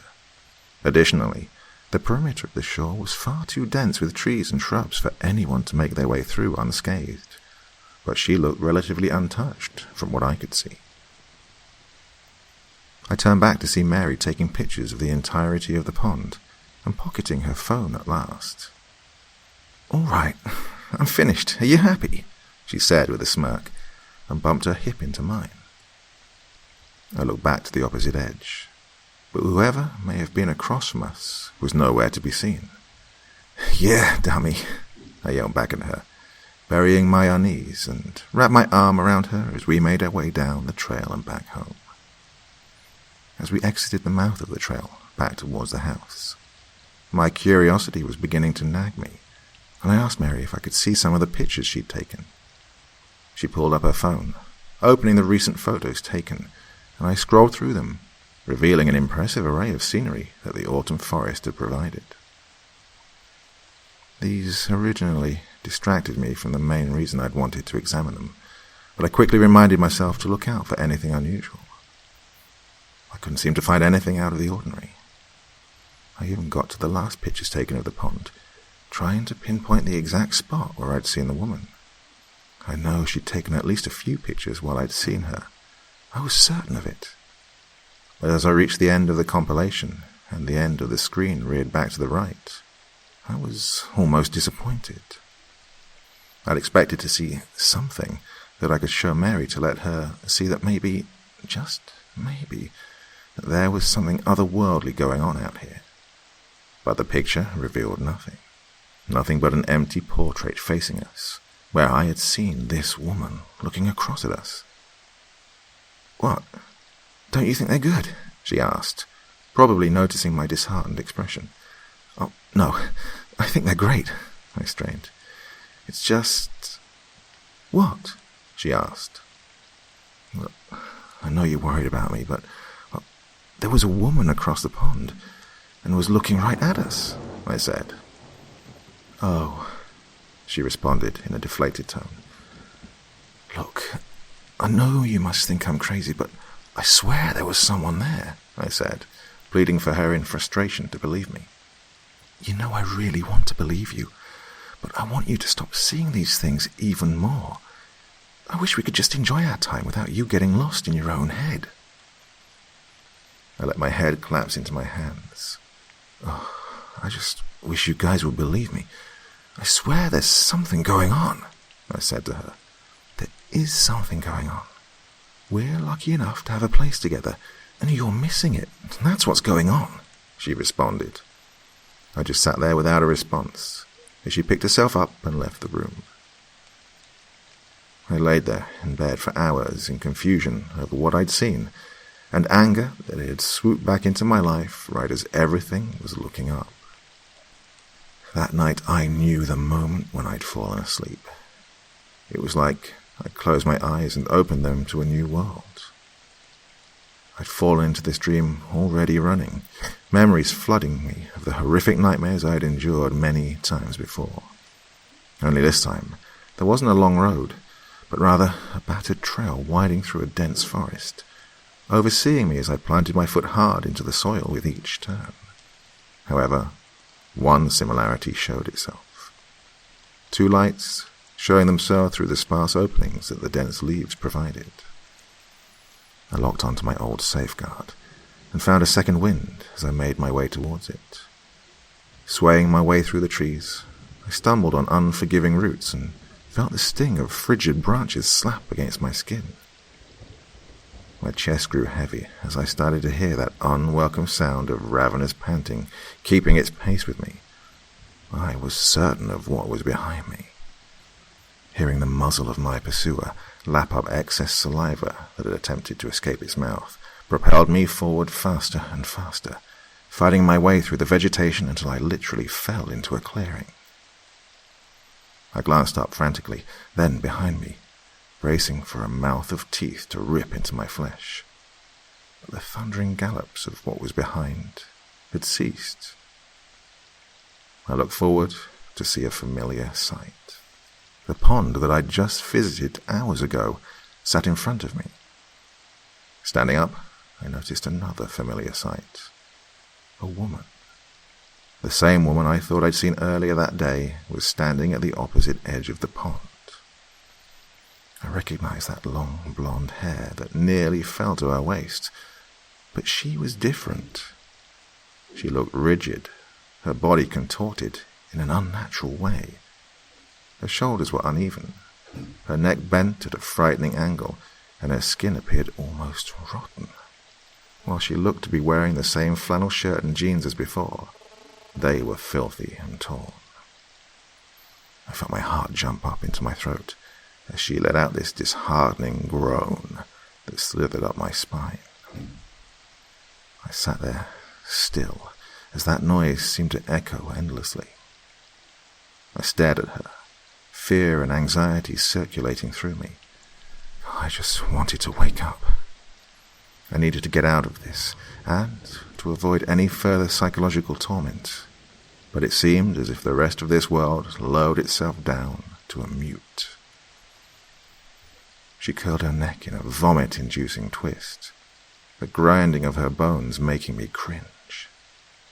She stared at me for a few moments before she began to make her way towards me. The body of water laying in front of her failed to deter her motivation to advance her creaking, mangled figure. The sight of her movements caused my body to tremble.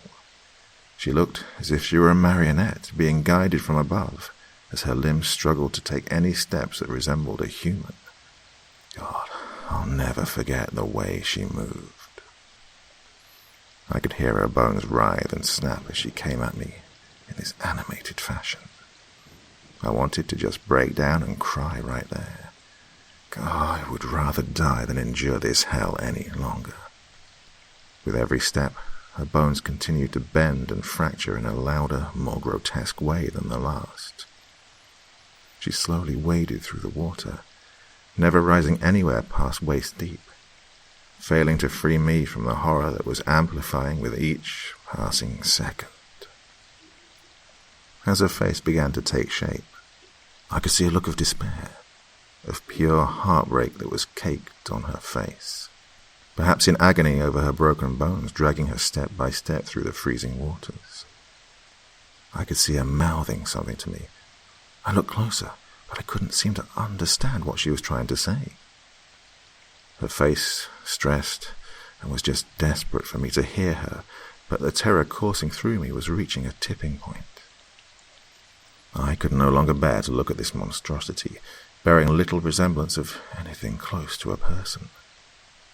I turned to try and make my way back down the trail, but was promptly frozen in my tracks. There it was, that same beast, monster or demon, stood at the entrance of the clearing I'd stumbled my way through. It sat there, staring through my being with those horrible yellow eyes, a hunger swirling inside of them, the likes of which I had never seen. I took one step backwards and felt my sinking heart stop as a cold, lifeless hand placed itself on my shoulder, followed by an unnerving, inhuman voice in my ear. "Please don't go." I sat up sharply in bed, screaming to feel Mary with her hands on my shoulders, frantically pleading for me to calm down. Tears beginning to form in her eyes, I struggled to find my voice as I sat there stammering, I... Bless Mary's heart. She laid in bed with me and comforted me as I tried to articulate what had just happened.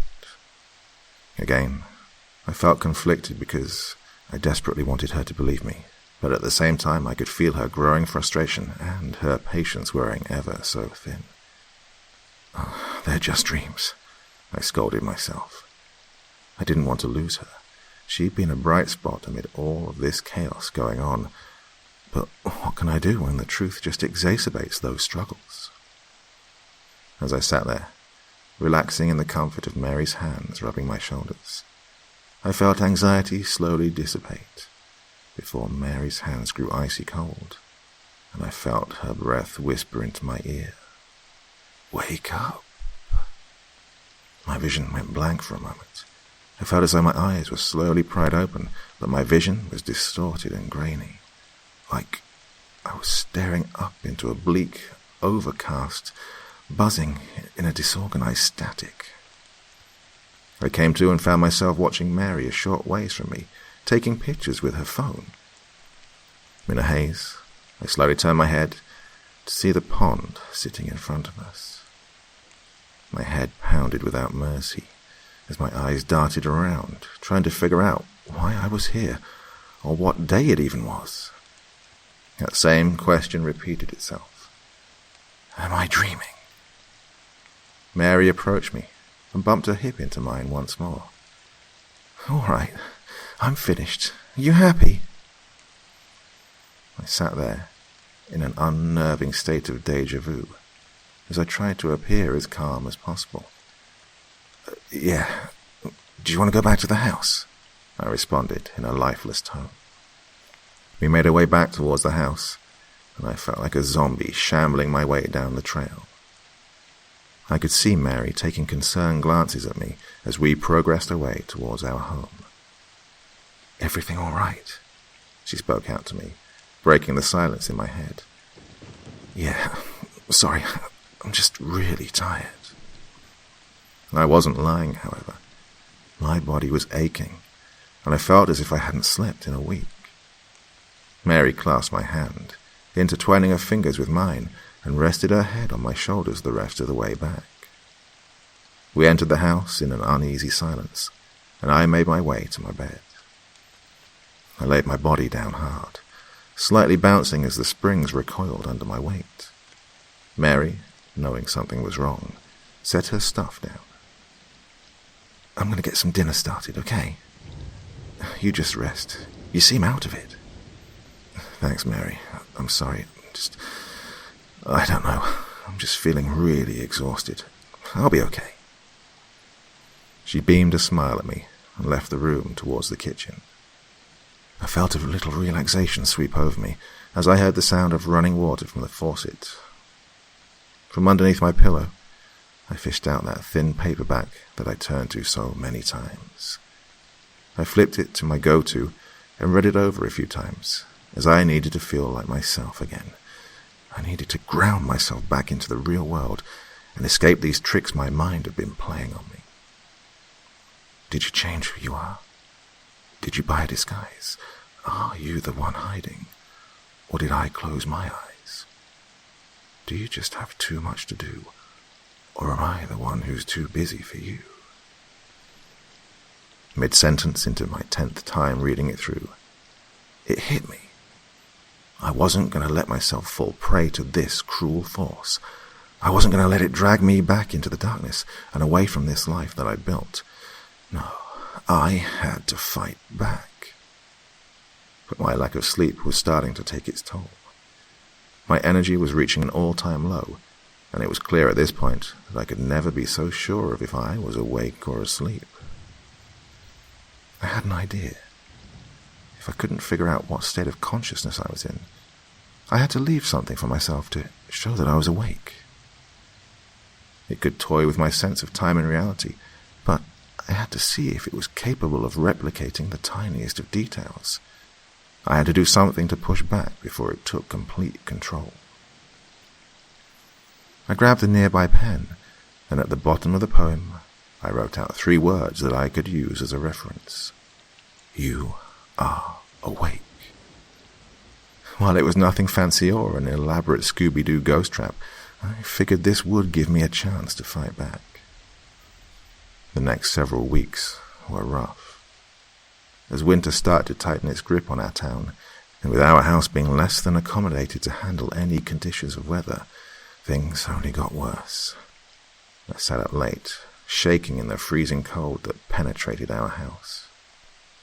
Every night for a few weeks, I had that same dream of sprinting down that road with that monster trailing behind me. While sometimes it caught me, I could never fully escape to the lights that seemed warmer and more inviting each time around. Most nights I woke up panting in a cold sweat. Even though I knew every time I was just in a dream, the fear was always all too real. Mary was distraught after helplessly watching me sink into an insomnia-fueled depression. Alcoholism had returned with a vengeance, as it tempted me with the sweet, short-term relief it provided. Can't help but feel she holds some resentment towards me, but I guess I can't blame her. Her sunny disposition was replaced by a cloudy aura, as she tried her best to believe my ridiculous stories. She really was a saint for sticking around with me. She comforted me every night, would make me tea and rub my neck until I fell asleep.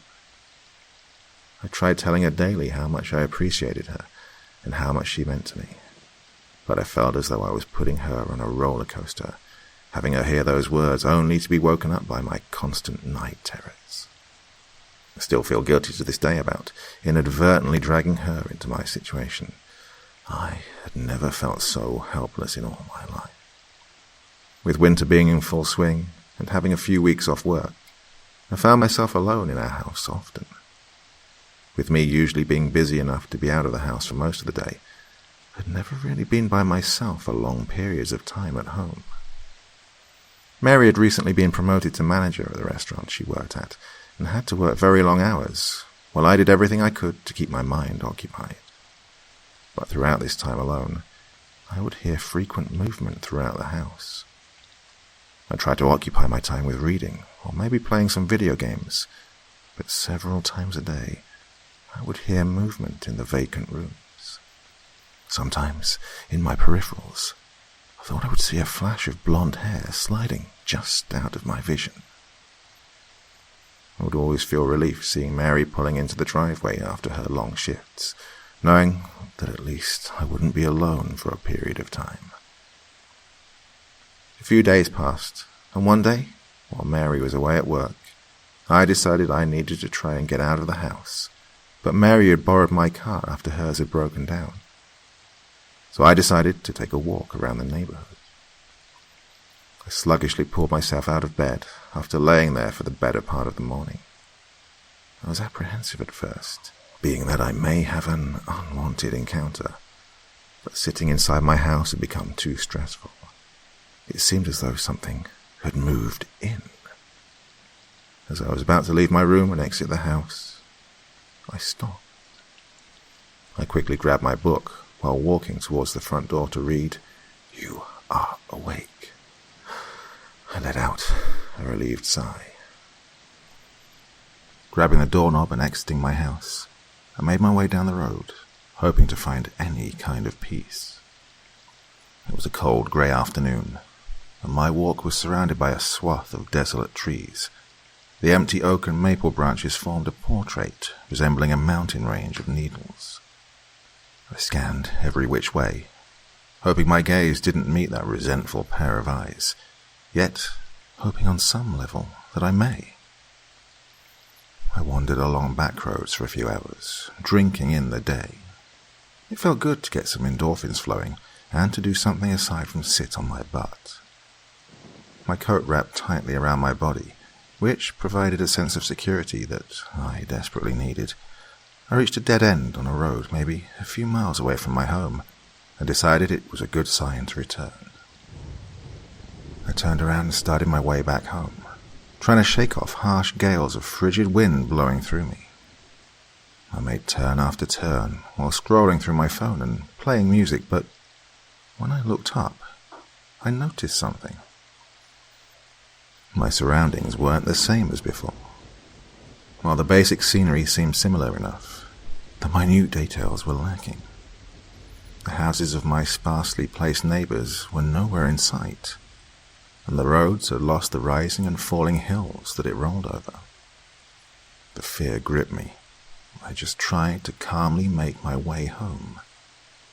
I didn't know if I'd just taken a wrong turn and had gotten myself lost, but I seemed to take the same turns over and over again, just trying to find the right way. Each road seemed longer and more ominous than the last. I tried pulling out my phone in order to pinpoint my location, but I was irritated to see that I was apparently just down the road from my house. I headed towards where my phone was telling me I needed to go, but nothing seemed to come of it.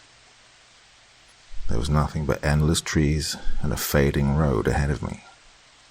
I searched and searched, feeling tears rolling down my face as the frustration concerning my crumbling life was boiling over yet again. I couldn't have been dreaming, but the same futile chase that haunted my dreams had found its way into my consciousness. I began to run out of sheer desperation, punching my legs and biting my hands in intervals, just hoping I might wake up to Mary beside me, comforting me once again. Finding my way around a bend, tears choking my throat, I saw my home just at the end of the road. I let out a sigh of elation as my tears of sadness quickly switched to those of happiness. My head tilted down in relief, and I laughed at myself for freaking out over getting myself lost. I'm such a melodramatic idiot, I thought, a smile plastered on my face. I made my way down the driveway, but the consistent crunch of gravel beneath my steps was interrupted by a harsh crack. I stepped back and looked down to see the carcass of a small rabbit. The overwhelming stench of rot flooded my nostrils as I covered my nose with my hands to see I'd stepped on the protruding rib cage of the poor animal. Its body was torn to shreds, an expression of terror and desperation still lingering in its lifeless eyes. Looking up from it, I saw a myriad of animals strewn about the yard, dozens and dozens of them. So many birds, raccoons, squirrels, and rabbits laid on the cold ground, emitting a staggering stench of decay. The odor was so great that I turned and vomited. Hands clenched on my face, I sprinted past the carnage, through my front door, and frantically scrambled to turn the locks and bolt it shut. But when I ran into my room, I saw hundreds of paw prints painted along the floors, coated in a disgusting brownish-red paste that extended onto my bedspread and my dressers, accompanied by deep claw marks running down the walls. I scrambled to find my book, my one answer to where I really was right now. I yanked out dressers, tossing clothing carelessly across the floor. I ripped the blankets and sheets off my bed. "Where is it?" I screamed. I started to hear aggressive clawing on the front door and an ungodly sound that was a mix of whimpering, snarling, desperate crying, and screaming. I frantically tore through my possessions as the sound increased to a deafening wail that was nearly bursting my eardrums. I fell to my knees, pulling on my hair, and began to pray for this unholy spawn to leave me be. I pleaded and pleaded, rocking back and forth on the floor, begging to be set free. Shortly after my plea ended, I shot up in bed, trying to slow my hyperventilating breaths. Sweat drained down my neck and back as I looked around in confusion. Was I just dreaming? I thought to myself. When did I fall asleep? How? It was then that I heard an abrupt knock on the door, accompanied with Mary's voice yelling, "Hey, can you let me inside?" I shot up, so happy to finally see her. I unbolted the door and opened it to see her carrying a large bag of food and sporting her usual room-brightening smile. I gave her a kiss on the cheek. I turned back into the house to let her enter and asked how her shift was as I started to light a candle in the living room, eager to spend the rest of my evening with some good company. However, I was greeted with silence, an unwelcome, haunting silence that I knew was the harbinger to exactly what I didn't want to see. I reluctantly turned to see that horrible monstrosity standing in the doorway to my house, its menacing figure seeming to tower over my existence. I immediately covered my face and screamed for it to leave. I sat there, sobbing in my palms, and during frequent breaks of choke cries, I could hear its slow, forced breaths and could feel those all too familiar eyes slicing through me. "Please, just go," I screamed in desperation, too terrified to look at it a second time. "Please, I don't know what you want. Just please leave me be," I begged. We both sat there, cradled in moments of tense agony, as I stared into the darkness that my hands had shrouded over my eyes. Time seemed to stand still, and my heart sank as I heard the sweet sound of Mary's voice. "Sweetie, it's okay." Deep sadness and anger flushed through me. "No!" I yelled back in hysteria, wanting so much to believe it was her standing across the room from me. "Please, you're worrying me. Let me help you." I sat there, still as a statue, refusing to meet its gaze. "Go away," I sternly growled at it. Silence. "Just get out. Just get out now. Everything is going to be okay," it spoke out. Every inflection, every mannerism within her speech was perfectly replicated.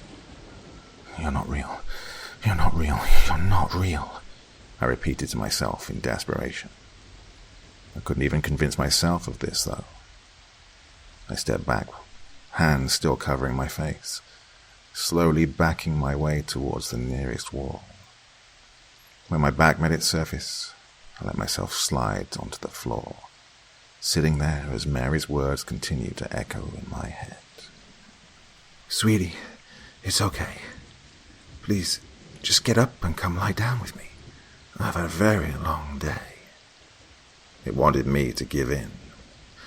"Get out of here and don't ever come back," I spat. I tried to stand my ground. I tried everything to try and show it I was not going to be beaten by it, but it already knew me. It knew what strings to pull and what buttons to push. I then heard the haunting sound of Mary crying. "Please, I'm trying so hard to help you, but I don't know what else I can do for you. Please, just come back to me." I broke down, knowing how much strife I'd thrown Mary into. It continued. "Please, I love you so much. All I want is for you to get better." "Please, stop," I exclaimed as I tried to stop the choking misery from pouring out of me. The crying continued, and I tried to sit there and push through it, but the sobbing of the woman I loved was crushing what was left of my spirit. I couldn't bear it any longer. I slid my hands down from my eyes and readied myself to meet my tormentor face to face again. But as I did, something caught the corner of my eye. Sitting on the living room table was a torn-up piece of paper. I reached down and held it up, close to my eyes, as to not see the terror in front of me. It was a torn-out excerpt of the poem I'd read through so many times over the last few days. "Are you too ashamed to show your face? Why are you running? Unlike others, I'll chase. Just let go and everything will be okay." Mary's voice said softly, almost as though she'd said it right into my ear. I released the shredded paper and looked up to see a dark blur reach me in the blink of an eye. It hit me with the force of a freight train, spearheaded by a mouth full of teeth. It lashed onto my upper thigh, lacerating my muscles and tendons as it grunted with excitement. Its strength was unreal, but I tried to punch its skull and ribcage as it tore into my flesh. The pain was unreal. I could hear the sickening crunches of its mouth effortlessly fracturing my bones as I felt warm blood seep down my leg and onto the floor as I writhed in a pool of dark red. The blood pouring out of me was soaking into my clothes, and all the while I could hear the sweet voice of Mary in my ear saying, "Everything will be okay. Just let go." Those words repeated themselves on an endless loop as it tore at me like a rag doll while I gave everything I had to try and fight it off of me. My efforts to free myself rapidly weakened as I felt the life drain from my body. My vision started to fade, and I felt it release its vice-like grip on me, and I looked up. It stood over me, my blood coating its mouth as it stared coldly into my eyes without any shred of remorse. That same hunger and malice flooded its eyes as it gazed down at me while I trembled in horrible pain on the floor. I pressed my hands along the many deep wounds on my leg, just trying to stop myself from bleeding out. All the while, it just sat there, so still and domineering. I started to crawl away, my nails digging into the wooden floor, peeling back and breaking as I tried to find safety. I didn't know where I was trying to go, or how I could even escape, but I refused to just lay there and let myself die without a fight. My body felt as though it carried the weight of a dying star as I strained to pull myself away. All of my energy reserves being depleted, I turned and stared right at it. "You're not real. You are nothing," I hissed and spat right at its face in a dying rage as my head fell onto the hard wood. It snarled menacingly, revealing a mouth of enormous, jagged teeth, and lunged at me once more, clamping its jaws deep into my throat. Blood filled my windpipe and flowed down into my lungs, and I gurgled in anguish before hearing one last horrid crunch. "Everything is okay," I heard Mary's voice say one more time, and then everything faded to black. A ray of sunlight breaking through a window caused my eyes to slowly open as the heat warmed my face. I rubbed my eyes, so drained and perplexed from reality and dreams transcending each other through these violent acrobatics. I didn't know if I was fully awake, and frankly, I was so weathered that I didn't even really care to check. I fully came to feel my hand clenched on the doorknob, my book sitting where I'd last sat it down. My phone buzzed in my pocket, and I checked the time. 3:10 p.m. A message from Mary read, "Work is crazy. Someone didn't show up and I'm covering all of their tables. Can't wait to just get out of here and come home." She'd barely been gone an hour. I dreaded the fact that I had to wait another 6 hours of being alone in that god-forsaken house. If I was actually awake, that is. I picked the book back up and opened the marked page. "You are awake." I sat around for the remainder of the day, watching movies on my laptop, just trying to distract myself. I dared not leave the house. I knew it was there, just outside my door, waiting for me. The hours dragged on, and every sound outside caused me to jump. I probably spent half the time peeling back the curtain and looking outside. A few times, I could have sworn I could see the thing just standing at the edge of the adjacent forest where I'd first seen it, but I quickly shut the curtain before I could discern what it may have been. I was losing my mind. I never wanted to see it, but on another level, I couldn't help myself. Maybe I was hoping that it would just bust down my door and end all of this. As the sun went down, I flicked all the lights on in my house for some sort of comfort. Laying in my bed and continuing to watch movies, I kept seeing flashes of blue and blonde just standing outside of my doorframe. I tried to ignore it, but every time my focus returned to my laptop for an extended time, I would see that same array of color darting just behind the doorframe. I began to feel frustration prod at me. I couldn't leave the house at risk of running into that evil, but staying in the house, well, it would just relentlessly toy with me. I couldn't even just go to sleep to try and erase the time I had to wait through, as it had all but taken over my life outside of my consciousness. Every time I would catch that in the corner of my eyes, I would fling my book open. "You are awake," it read, time after time. I tried switching to watching something more cheerful and turned on The Office. I hoped that seeing my favorite Scranton residents would bring a little joy to my day as I waited endlessly for Mary to come home. As an episode ended and I got up to make myself some food, I heard the shower turn on over on the other side of the house. The initial sound made me jump, as I was already tightly wound. I slowly made my way across the house towards the bathroom. The lights were off, but I could hear the water roaring down. As I reached for the doorknob, I could hear the chilling sound of a woman starting to cry. I froze, not sure if I wanted to see what was on the other side, but I couldn't just sit there and let the water blast full force without shutting it off. The crying continued, Oh, it was an awful sound. I sat there with my hand on the knob, trying to force myself to open the door, but I was just stuck in place. I started to turn away after letting go of the knob, but a familiar voice sent chills down my back.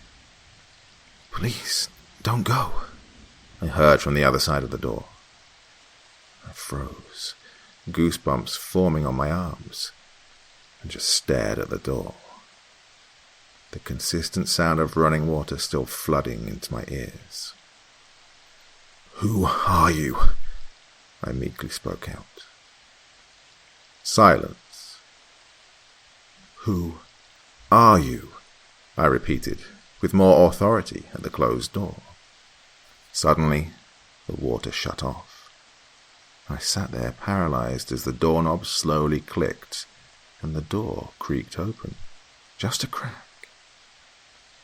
Even in the dark room, I could make out that unmistakable blonde hair shining in the small aperture that the open door provided. "Do you know what's happening to me?" I asked. Again, silence. "Please, just tell me, why are you here?" My ears were ruptured by an inhuman sobbing that followed my question and the repeating phrase, "Please don't go, please don't go, please don't go." I stepped back, completely terrified. The door slowly pulled open just a bit more, and the face of a beautiful woman revealed itself, tears rolling down her face, her lips quivering. Shaken, I was able to force out another, "Why are you here?" She brushed the hair away from her face and looked right at me with bright turquoise eyes. "Please," I uttered. She looked down to the floor and continued to sob uncontrollably. "What were you doing at the pond?" She continued to cry. "I don't know what you're trying to say," I said to whoever or whatever was standing just in front of me. Her neck snapped up to show that horrific, rotted face I had seen at the pond. Her eyes glowed a bright yellow, and she screamed in an ungodly voice, "Don't go!" And the door slammed shut with such great force that it shook the whole house and caused nearby hanging pictures to fall down. I sat there on the floor, bewildered, as minutes passed by and I just stared at the bathroom door. I picked myself up and was able to force myself forward and slowly turn the handle to push open the door. Everything inside appeared normal, as if none of it had even happened. I could hear intermittent droplets of water splash onto the shower floor, and I pulled back the curtains. Nothing was there. "Is this my life now?" I thought to myself as I stood in the empty room, gazing into the shower. I felt numb, the frequent paranormal outbursts beginning to become a part of my daily routine. Reality was now a cruel obstacle I had to hurdle with every other step. At last, those headlights showed themselves, and I heard the car pull in. The door shut, followed shortly by Mary knocking on the door. "Hey, can you let me inside?" I heard from the other side of the door. I sat there, on the opposite side, just staring at the knob. "It's just Mary. You can open the door," I told myself, but my inhibitions prevented me from doing so. "Hello? Can you please let me in?" I heard the door rattle as Mary was showing me that it was bolted and she could not access it with the key. "Is it you?" I called out. "What do you mean? Of course it's me. Just open the door. I'm freezing," she responded. "I don't believe you," I responded with hate in my tone. "What? Please stop messing around and let me in." I reluctantly unbolted the door and pulled it open, just enough for her to push it open. She walked in, giving me that concerned look. "Please, Don't hurt me," I weakly mumbled to her as I turned to collapse on the bed. Mary didn't say anything. She sat on the edge of the bed next to me and stroked my back. "I don't know what's happening to you, but you need to get yourself help. Otherwise, I don't think I can do this." "Leave then," I hissed. "You don't believe me. You just think I'm crazy." "I think you seriously need help, sweetheart," she said, attempting to console me while getting her point across. I rolled over, burying my head in the pillow, and swept the blankets over my head. Mary sat next to me, reading for an hour or so, occasionally reaching over to stroke my back and head. I eventually reached up and grasped her hand tightly. She rubbed her thumb along the back of my hand, and I felt myself drift into sleep. I woke up in the middle of the night. I glanced over to see Mary fast asleep, and I turned over to look across the room, waiting to see if a nightmare would begin to unfold itself. I sat there in deep silence for a few minutes, waiting for something, but it appeared as if I was in the clear for the night. As my eyes began to grow heavy, and I felt sleep coming back to me, I heard something in the kitchen just outside of our room. It was a light, scraping sound. I waited for a minute to see if anything followed, but every time I nearly fell back asleep, I could hear that scraping. It eventually hit me. It was the distinct sound of a dog's claws walking across a linoleum floor. That light thud immediately followed by the scratching of claws across the surface of the floor. I heard it take scattered steps, to be followed by a minute or two of silence. It would cut off after a few steps and seem to turn back around the other way, as if it were just pacing around the kitchen. I pulled out of my book and read, "You are awake." Against my better judgment, I pulled myself out of the bed and pressed my ear to the bedroom door. The steps continued, joined by the sound of a dog's muzzle eagerly sniffing the surroundings of a newly discovered area. I opened the door and slowly trudged out towards the kitchen. I should have just stayed in bed, but frustration fueled me just to get these incidents over with. My eyes still adjusting to the pitch-black house, I looked over the room in front of me.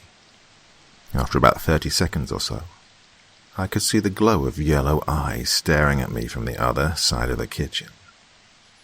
I sat there, staring into them for a few moments, almost daring it to come for me, but it just laid still. I closed my eyes, shutting them tightly for a few seconds, and took some deep breaths. When I opened them, the eyes were gone. I repeated that action a few more times in order to assure that it wasn't there. I turned and made my way back to my room, but I collided with something heavy and limp in the doorway, causing me to lose balance and fall backwards onto the ground. I heard the creaking of old wood above me, and I looked up to see a horrific sight. Dangling in the doorway was a body, hanging from a noose attached to a rafter on the ceiling. I screamed and covered my head, curling up into the fetal position as I laid on the kitchen floor. I heard Mary wake up and rush out of bed to my side as I sat there, inconsolable. She didn't speak. She just sat there with me and held me as I cried. I kept pointing to the doorway as gibberish poured out of my mouth, begging Mary to believe me. For the remainder of the night, I laid awake. The sounds of that thing circling the outside of the house held me hostage. Every minute or so, I would hear it make its way around to my side of the house, slowing its gait a bit and seeming to stop at my window for a few moments each go around. I kept glancing over to Mary, and she was fast asleep, hoping she would maybe hear something, proving me right once and for all. But she never did, and I dared not wake her up, knowing she'd already gotten up once tonight to humor my stories. I stared at her, and anger began to curdle inside of me, resentful towards her for not believing me, and infuriated at the beast that was unfolding my sanity. Every time it made its way to my window, it would stop, and I could feel it staring me down, longing to be let inside. After this had gone on for an hour or so, those outside sounds were joined by light scratching running slowly along the sides of the house. I could hear very faint mumbling, just barely penetrating the walls, but I couldn't make out any words. I would attentively raise my head up every time the mumbling made its way by the window. I could see the foggy silhouette of a person sliding through the moonlight. My eyes switched from the window to Mary's sealed eyelids, eager to see if she would come to, and my temptation to shake her awake increased. I continued for hours, eventually melding into a somewhat soothing cadence of sound that somehow lulled me to sleep. Perhaps so it could see into my dreams. The circling continued for several nights in a row. The nightmares would shoot me awake like a farmer prodding his cattle. I would sit there in deafening silence, listening intently for anything, only to sit in suspense as nothing made itself heard. The air was heavy, and I was sick with apprehension as this thing chipped me away bit by little bit. One night, however, after waking up and sitting in the dark by routine, a barely audible noise made itself known. At first, I couldn't quite make it out, but it sounded like strained wheezing. The sound was quiet at first, but over several minutes, it was ringing in my head. It was the only sound coming from the night. No crickets, not even wind blowing. I tried covering my ears and throwing my pillow over my head, but the sound was blaring in my ears at this point. It got to the point that it was deafening, as I could feel my heartbeat pulse loudly in my temples, the room around me caving in so tight that it was crushing me. I tried to shut it out, but no matter what I did, I just couldn't get it to stop. The intolerable sound of breaths forcing their way into my ears began to slowly die down before cutting off completely. I rose up once again to my window, but was unable to see anything in the thick blackness. I made my way to each window of the house, peering out closely at the yard before moving on to the next. The last window remaining was the one just next to the front door. The wheezing resumed, accompanied by the sounds of running water and light footsteps. I slowly made my way to the window, my index finger lightly resting on the switch controlling the porch light. I inhaled slowly and flipped it on, keeping my eyes closed for a few seconds to brace myself for anything awful that I might see. The lights flooded the once pitch-black yard with a glow that strained my vision at first. I looked out the window, and I saw it. The woman, sitting there in a limp, lifeless pile, as the monster held her neck with its jaws tightly. It stared right through the window to me, its eyes pulsing with excitement and satisfaction, while the woman's cold, dead eyes sank deep into my heart. I'm completely insane, I thought. I no longer believed what my eyes were presenting to me. The woman's mouth fell open, and I could see her mouthing to me once again, but this time I could make out the words. Help, her lips showed. Help. I stared with blankness back into them, almost in solidarity, as I felt completely trapped as her neck was clenched within its maw. I just looked at it for a while, almost bored.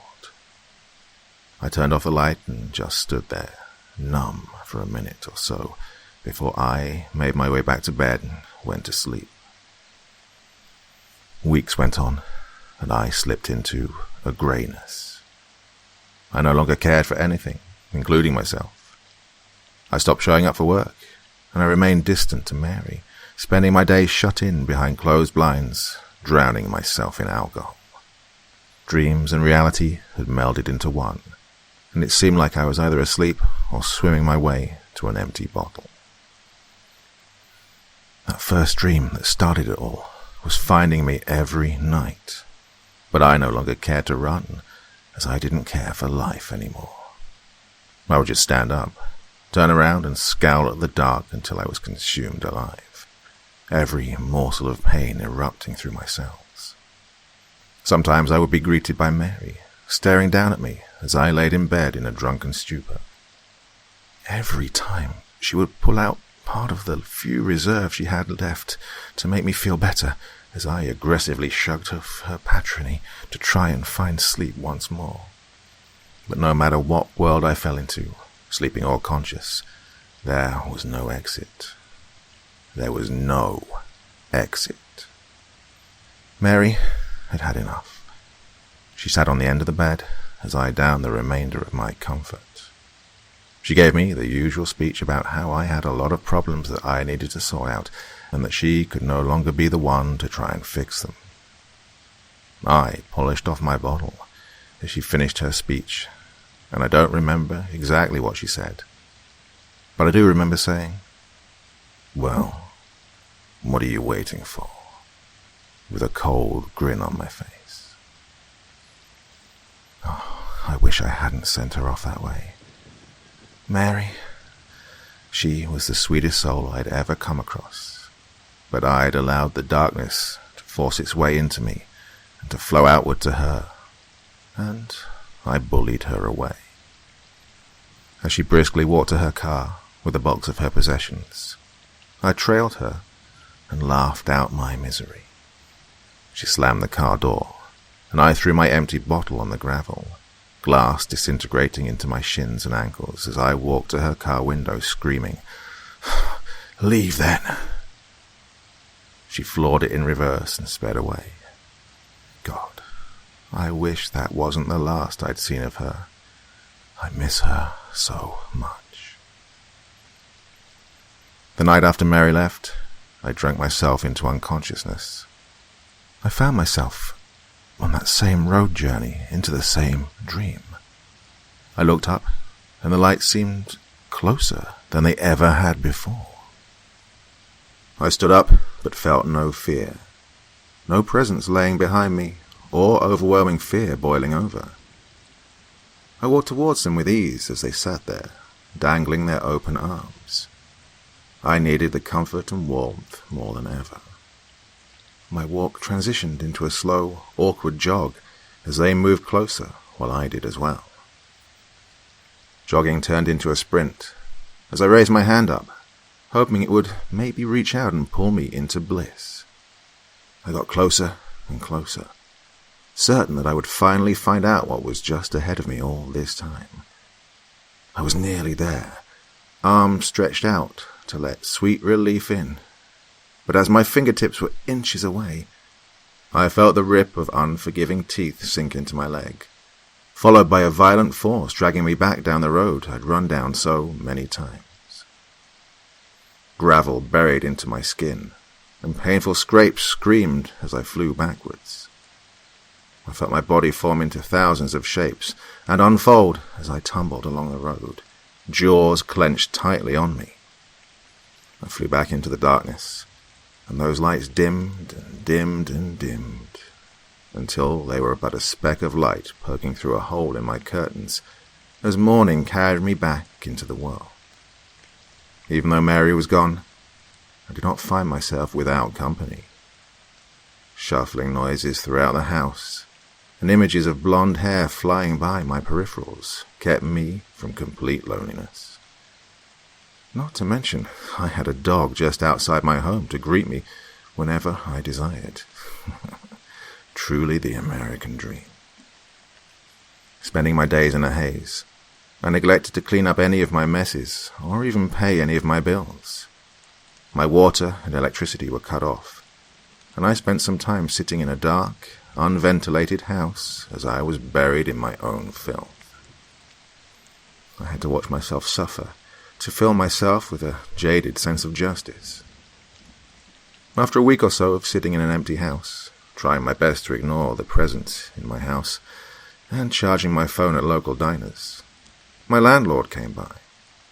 I was greeted by furious pounding on the door, and I opened it up.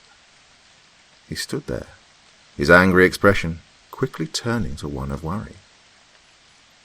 "I haven't got your check for the rent last month, and the most recent payment is almost due," he said to me. "I'm sorry, sir," I said in an empty tone, and invited him inside. He followed me in, and I could feel his eyes sweeping over the heaps of garbage kept there by my neglect. I brushed off some trash and found my checkbook, promptly writing him out a check for the last few months, with a little extra for his trouble.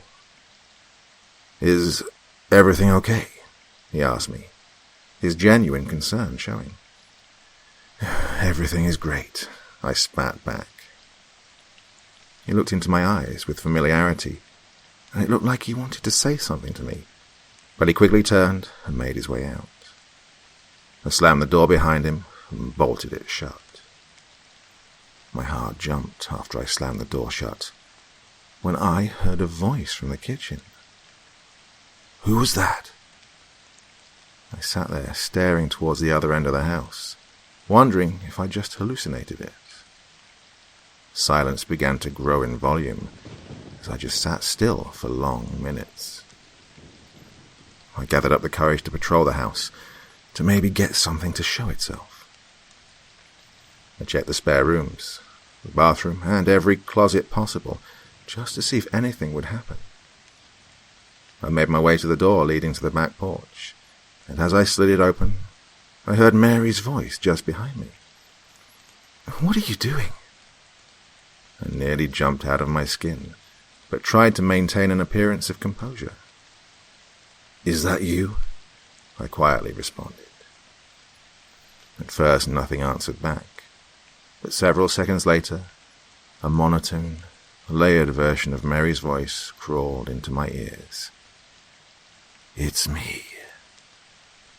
Tears started to roll down my face, as I could feel the crushing presence of it standing just inches behind me.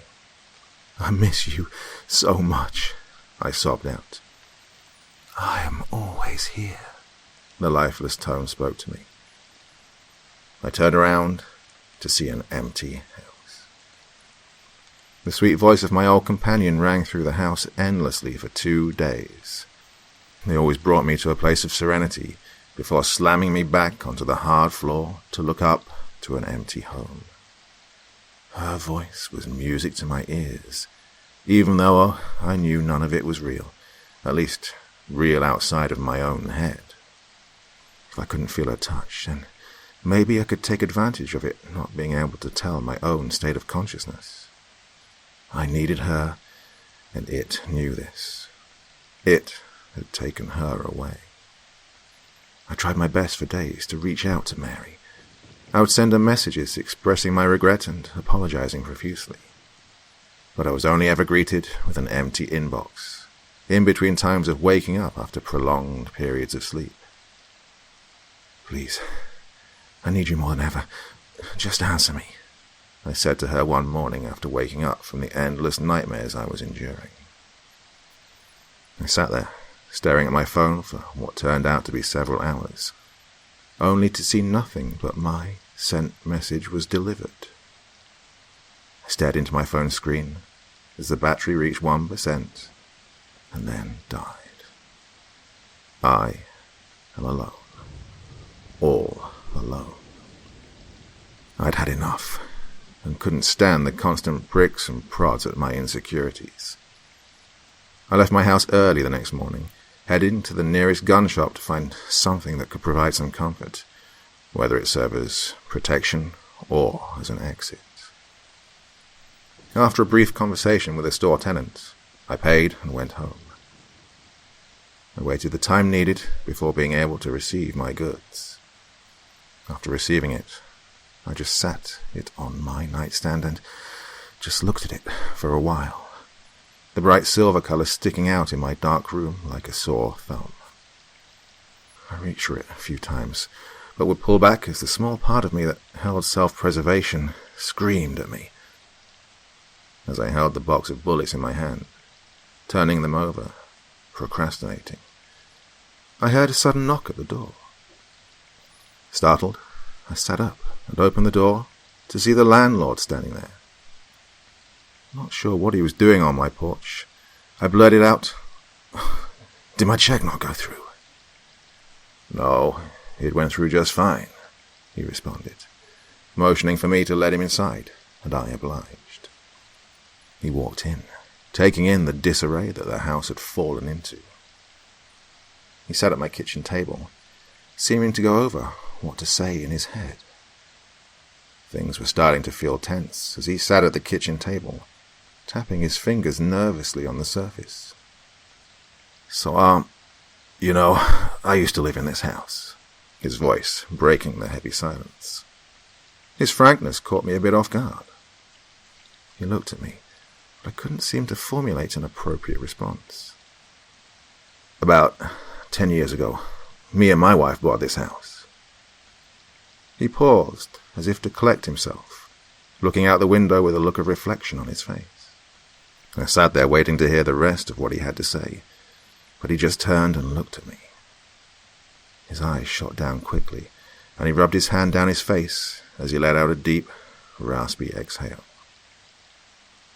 I didn't know if I should say anything, but he wasn't really giving me much to go off of. He sat there, looking down, his eyes occasionally darting around the house. Then his eyes stopped on the doorway to my room, and stuck there for what felt like minutes. Right as I was about to speak up to break the silence, he finally continued. "We moved in here shortly after marrying. Lucille was an amazing woman. She was about the only bright spot in my life," he said, as his closing words were choking up. "Was?" I asked, not really knowing where this was going. His mouth opened like he was going to say something, but he just sat there, not able to pull out any words. I stared at him as he stared into nothingness. A long silence ensued, and I felt a deep sadness overtake the air. I stood there, uncomfortable, watching this grown man seeming to hold back tears, as I noticed his gaze had shifted back to my bedroom doorway. "If you don't mind, could I see your bedroom?" he inquired. Normally I would treat this as an imposition, or at least an invasion of my privacy, but I really wanted to escape this awkward scene. Sure," I said, with a bit of uncertainty in my voice. He picked himself up and walked by me. He reached for the door, turned it, and watched it slowly open. I looked at him as he stood in the doorway, his height nearly reaching the bottom of the frame. He reached his hand out and ran it down the rugged wood.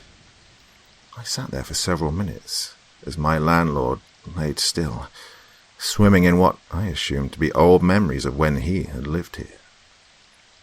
"What happened to Lucille?" I blurted out without thinking, regretting it immediately, as it was clear that something tragic had occurred. He turned back and made eye contact. "She died," he said without hesitation. I was about to apologize before he said, "Thank you," and briskly walked out of the house. I watched from my bedroom window as Derek entered his truck, started it, and floored it out of the driveway in one fluid motion. I looked back at my only companions as they glowed in the unlit room and proceeded to slither my way under the dirty sheets. I didn't really know what to think at first of this visit. It was obvious that there was something I wasn't being told. I sat around the house for a few days, in the cold emptiness, just mulling over all of the possibilities, the uncertainty beginning to nag at me. What could he have wanted? I thought to myself for a few days. I sat alone in the darkness, wallowing in my depression, all the while hearing Mary's voice echoing throughout the house. It was toying with me once more, but I was so numb to it that I barely even dignified any of it with a response. I'd truly grown to hate this thing that had corrupted every fiber of my being. I no longer found joy in anything. The last of my optimism had been thoroughly snuffed out, and I was waking up angry that I was still alive. Desperate for some kind of answer, I decided to make my way to my landlord's house. I pulled into his driveway, right behind his blue Ford pickup, and made my way up his driveway. I knocked on his door and stepped back, waiting. No answer as minutes passed. I knocked again and called out, "Hey, is anyone home?" No response. I was confused as I looked back to be reminded that his car was in the driveway. I sat there, waiting for a little bit, but still nothing. I sat on the porch steps and looked out at the woods, but unfortunately, there was something in them. Even though it was the middle of the day, I could see that bright glow of eyes staring at me from the tree line. Those eyes that I'd come to loathe, the harbingers of misery, looked directly at me. I shot up and pounded on the door. "Hello, please, is there anyone home?" I yelled out with urgency in my voice. I turned back and saw it standing at the end of the driveway, just behind my car. Ready to bust down the door, I grabbed the knob and turned it with great force, to be surprised that it was unlocked, as I nearly fell through the doorway and into the house. Getting my bearings as I picked myself up, I stared inside. It was eerily silent. Every step I took seemed to echo 1,000 times over as I planted each step into the creaking wooden floor. "Hello," I repeated once more. I looked around, and I noticed that a pair of boots that he was always wearing was standing by the door, along with his large set of keys sitting on a nearby coffee table. The silence in the house was absolutely suffocating. The persistent ringing in my ears that you get in a deep quiet was becoming insufferable, and I found myself feeling drawn to one of the bedroom doors on the other side of the kitchen. I slowly made my way towards it, my footsteps so loud that I felt as though the wooden floors would crack under me any second. I reached the doorway and pushed it open. I sat there, just outside the doorway, full of apprehension. Something was telling me not to go into this room, but I'd come this far, and I wasn't going to just turn back now. I begrudgingly stepped through the entrance, and there he was. There was my landlord, sprawled across his bed. Dried blood coated his arms and neck. He'd slit his wrists and throat. A horrible look of sadness covered his face, his eyes still red from tears. I fell back against the wall behind me, the smell of decay only just now hitting me, as if it was waiting for my presence. I covered my mouth and gagged as I went over what I should do in my head. I reached for my phone to call the police, only to be reminded that it hadn't been charged in days due to my electricity being shut off. I groaned in frustration as I struggled to take my eyes off the lifeless body in front of me. But that's when I noticed the piece of paper sitting just next to my landlord on the nightstand. Still covering my mouth, I made my way over and snatched it up. "I miss you so much. I can never forgive myself for leaving you when you needed me the most.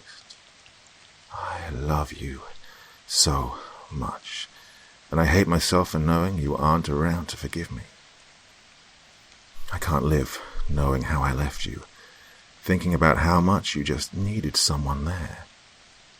I can't go on with this life without you, and the chance that I might see you after this is what brought me to this. Please be there. I'll never leave your side again," the note read. I read it over a few times and assumed this was concerning his former wife. "So, how did she die?" I wondered to myself as the whisper evaporated into the room. I pulled the paper down and rested it back on the table, and what I saw made me flinch. Sitting on his bedside table in a picture frame was a photograph of a woman. My mouth fell open. I couldn't believe what I was seeing. It was that same woman. That woman who I'd seen at the edge of the pond, and who had been patrolling through the darkness of my house all day and night. Those bright turquoise eyes struck me with such distinction, there was no mistaking. I turned and sprinted out of the house, so terrified that I'd all but disregarded the corpse that had laid in front of me just moments ago. I ran out of the front door, down the driveway, and in the corner of my eye, I could see that monster standing just behind my car. I tried to ignore it and jumped in and floored it into reverse, hoping I would maybe run over that thing standing just behind it. But I was let down. I felt my car fly backwards unhindered. I threw the gear into drive and slammed my foot on the gas pedal, looking into the rearview mirror, seeing those horrible, horrible eyes staring at me from behind the car. I flew down unpaved back roads with no regard for my own safety, filled with dread, knowing that the home I was returning to was inhabited by cruelty. I barely hit the brakes in time as I sped into the driveway, just sparing the side of my house from the front of my car. I ran out of the car, but there, in the window, just beside the front door, stood the woman. Her blonde hair was draped over her face as she stood motionless. "Lucille?" I muttered, and the figure quickly turned and shifted out of view. I stood there for a moment before hearing the crunch of gravel behind me. I didn't turn around at first. I knew what was behind me. I heard a few more slow steps, and then I turned around. It stood there, not even 10 feet from me. There I was again, stuck between a rock and a hard place. Right then, I heard the front door open, and it creaked as if it were releasing decades of neglect. The beast stared while taking slow, deliberate steps towards me, as I matched them with my own steps backwards. I turned and sprinted through the open door and slammed it shut behind me. I looked out the window to see that it was gone. But right then, I felt that familiar cold hand rest on my shoulder. Only sharp nails dug deep into me, puncturing my skin. Terror and exhaustion overtook me, and I lost consciousness. Those same nightmares infested my dreams, and I woke up every hour, more tired than the last time I'd fallen asleep. I was, eventually, able to force myself off of the hard floor and into my bed, though it would do little to help my sleep. Dreams of the pond and of that road presented themselves every time I fell back into a slumber. But the more I ran towards the lights in my dreams, the more I felt myself straying away from reality as I stewed in a puddle of my own delusion when I woke. My new friend, laying on the nightstand, was tempting me with more comfort as the time passed, and I had to pull my hand back several times from reaching for his help. I poured my way through another bottle as I laid in the accumulated filth I'd neglected to discard. As I felt the last of my reserve swirl in my mouth and down my throat, I heard another knock at the door. In a haze, I stood up from my pile and made my way towards the door.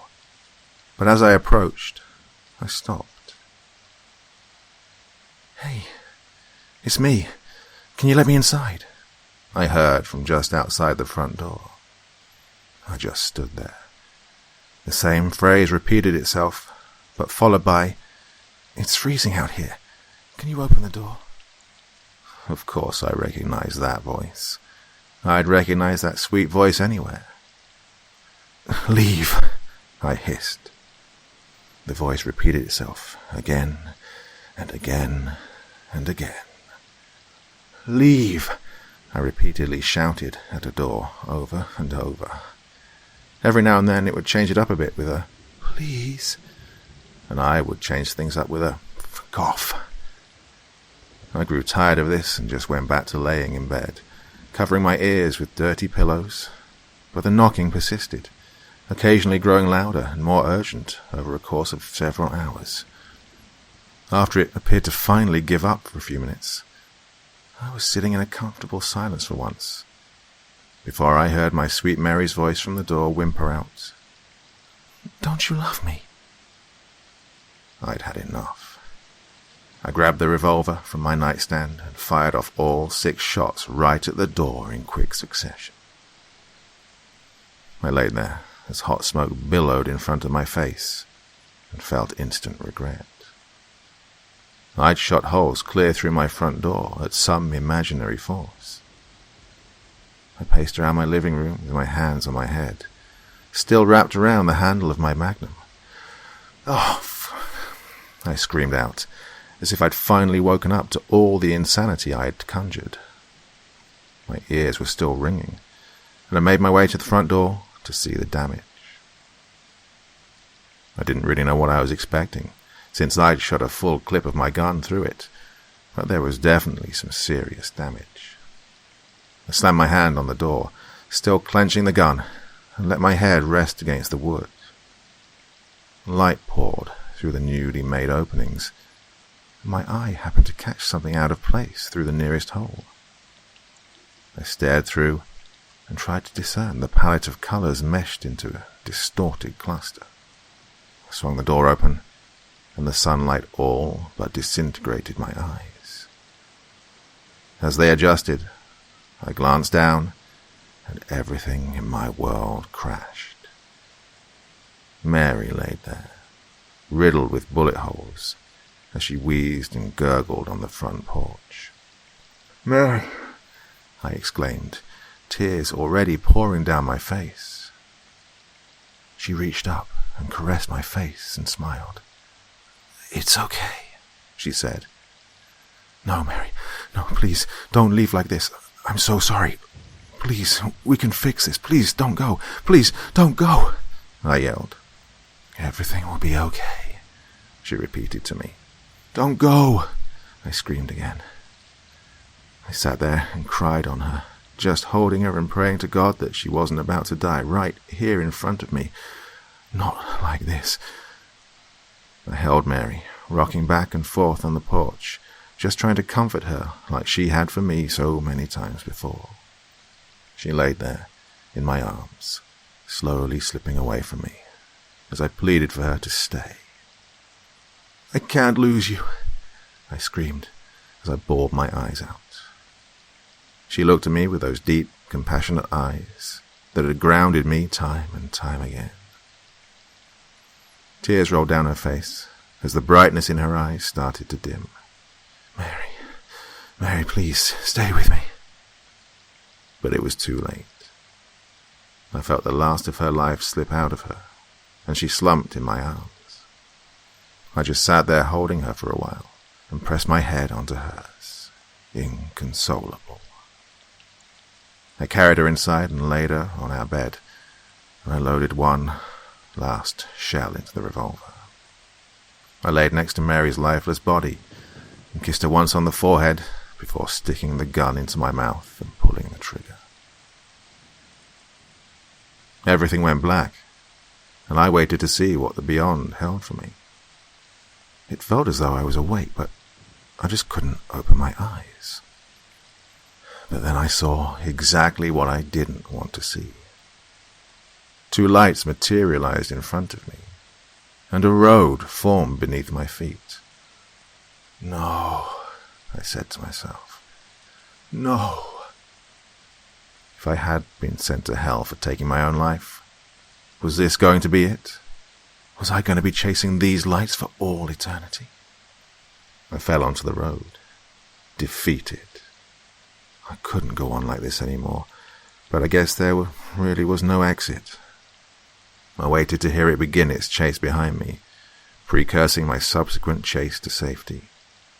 But I didn't hear anything. I stood up and looked back. Like always, there was nothing but darkness behind me. I just stood still as long minutes droned on, but I didn't hear anything. I actually started to feel relieved, almost happy, in fact. Maybe I finally escaped it, I thought. Almost needing to hold back a grin from bearing on my face, I began to walk towards those 2 lights. As I made my way, I could hear Mary's voice. "Sweetie, where are you?" And, "I'm over here. Come see me already. I've been waiting." I couldn't help but smile, so sure I was just steps away from my eternal happiness. I made my way towards those lights. At last, I was going to reach them. I just knew it. I couldn't wait. Those warm, inviting glows that had seemed so elusive for so long, were all but hanging right in front of me, so close that I felt I could pluck them from the ether and hold them right in front of my eyes. I was approaching them, closer than I'd ever been. They were climbing higher and higher as I advanced, and I started to feel as though they were out of reach yet again. I was right in front of them, and they stood above me, so close but still somehow unattainable. I reached up to them, almost as a plea for the other side to take me beyond. I swayed my hand back and forth in the air for a little while, unsure of what I was supposed to do. However, I felt my hand run across something broad and rugged. I was surprised and took a step back, but only to be greeted by a sudden rush of air. I stared up at the lights inquisitively, and I heard a deep exhale as I felt another rush of air blow through me. I turned around, heartbroken to see if it was behind me yet again, but there was nothing. Again, I felt that rush of air, accompanied by another deep exhale. And then it hit me. It hit me like a ton of bricks. I didn't want to recognize it, but I turned back to where the wind originated from, and I looked up to those glows. My heart sunk. All the hope that had built up after pulling the trigger was pulled out from under me. Those two lights hanging above me were now glowing that putrid shade of yellow.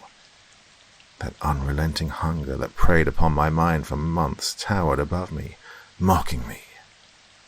I saw a colossal mouth bear enormous, disgusting teeth, each one as big as me, while the enormity of the beast imposed itself onto my soul. I swear it was smiling at me. The mouth shot towards me and crushed every bone in my body, my blood exploding into a fine mist in every direction before it swung me around and threw me onto the road, my body bloody and broken, and mind weathered down to grains of sand. All I could think of was Mary, how much love she'd given me, and how she was the greatest thing that had ever happened. I felt as though hell had found me. It lowered its open mouth back down and scooped me up with ease, and my body rolled and turned, bouncing off its rancid gums and rotting teeth, as it pulverized every last bit of me until I felt myself slide down into the darkness. The darkness slowly deteriorated away as I began to slip back into consciousness.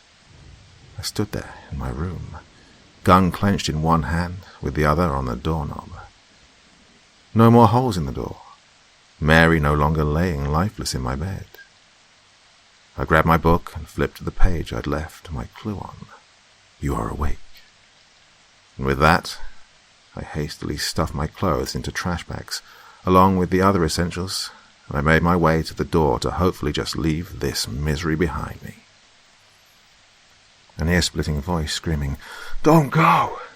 repeated itself from behind me, nearly shaking the house with its immense volume. I fumbled for the doorknob, dropping my trash bags in the process, and swung the door open.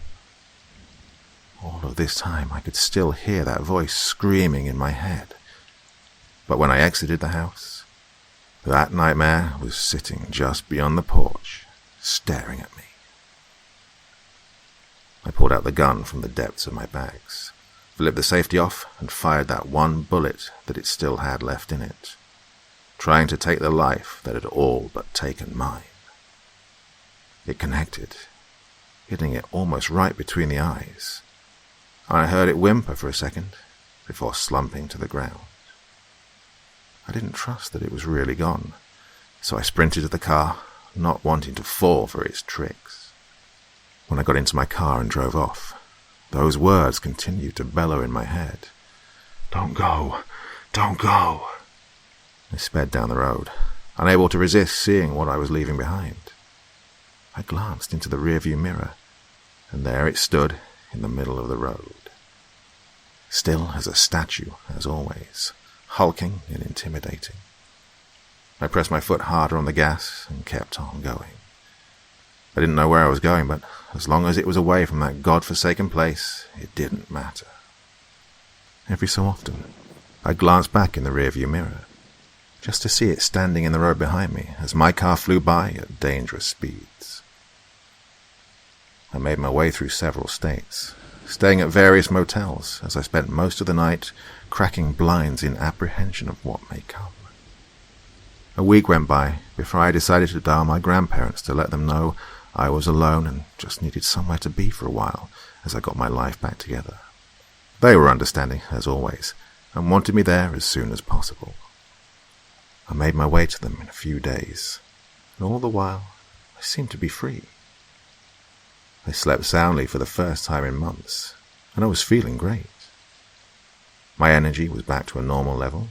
I was sleeping, and I hadn't had a drink in almost 2 weeks.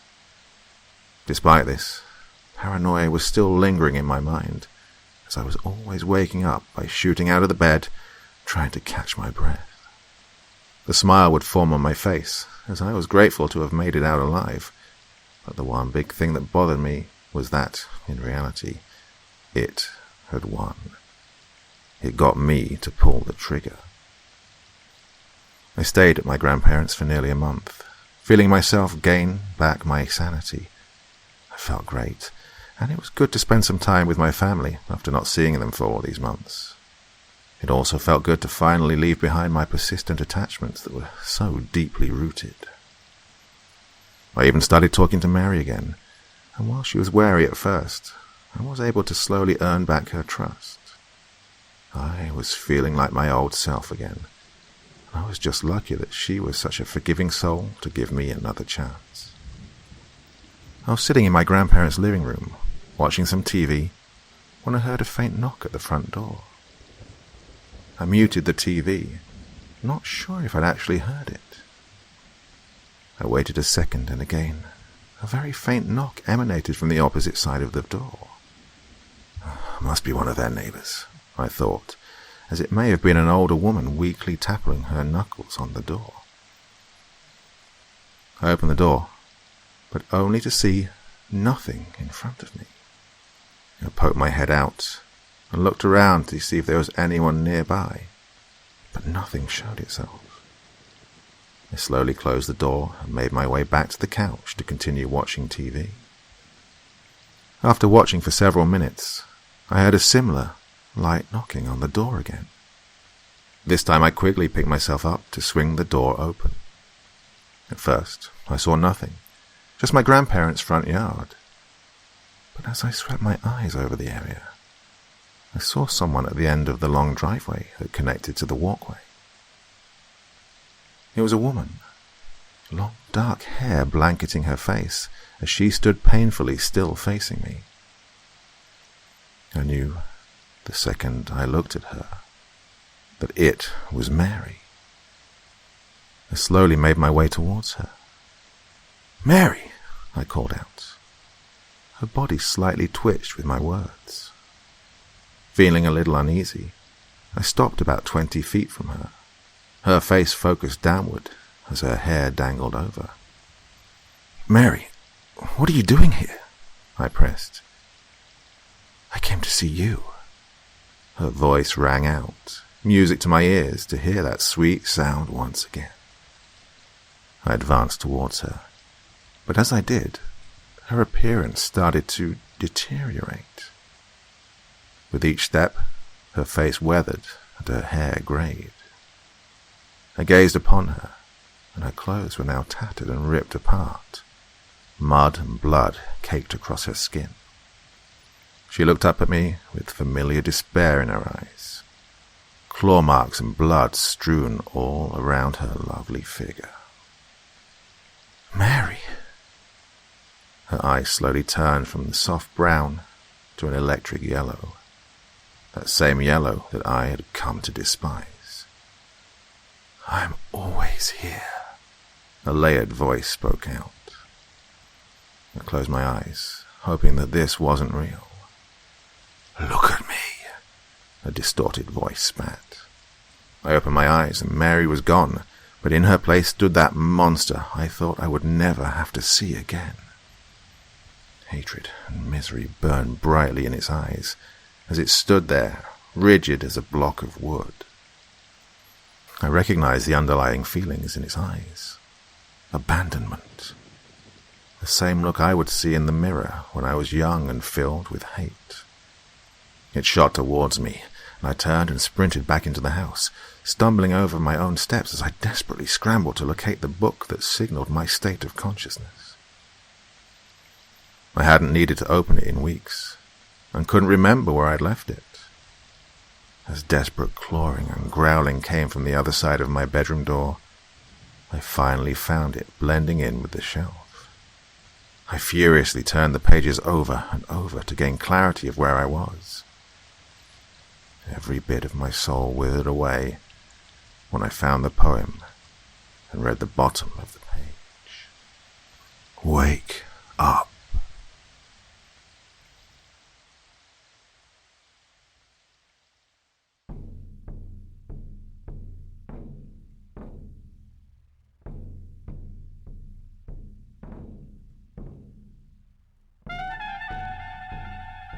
And so once again, we reach the end of tonight's podcast.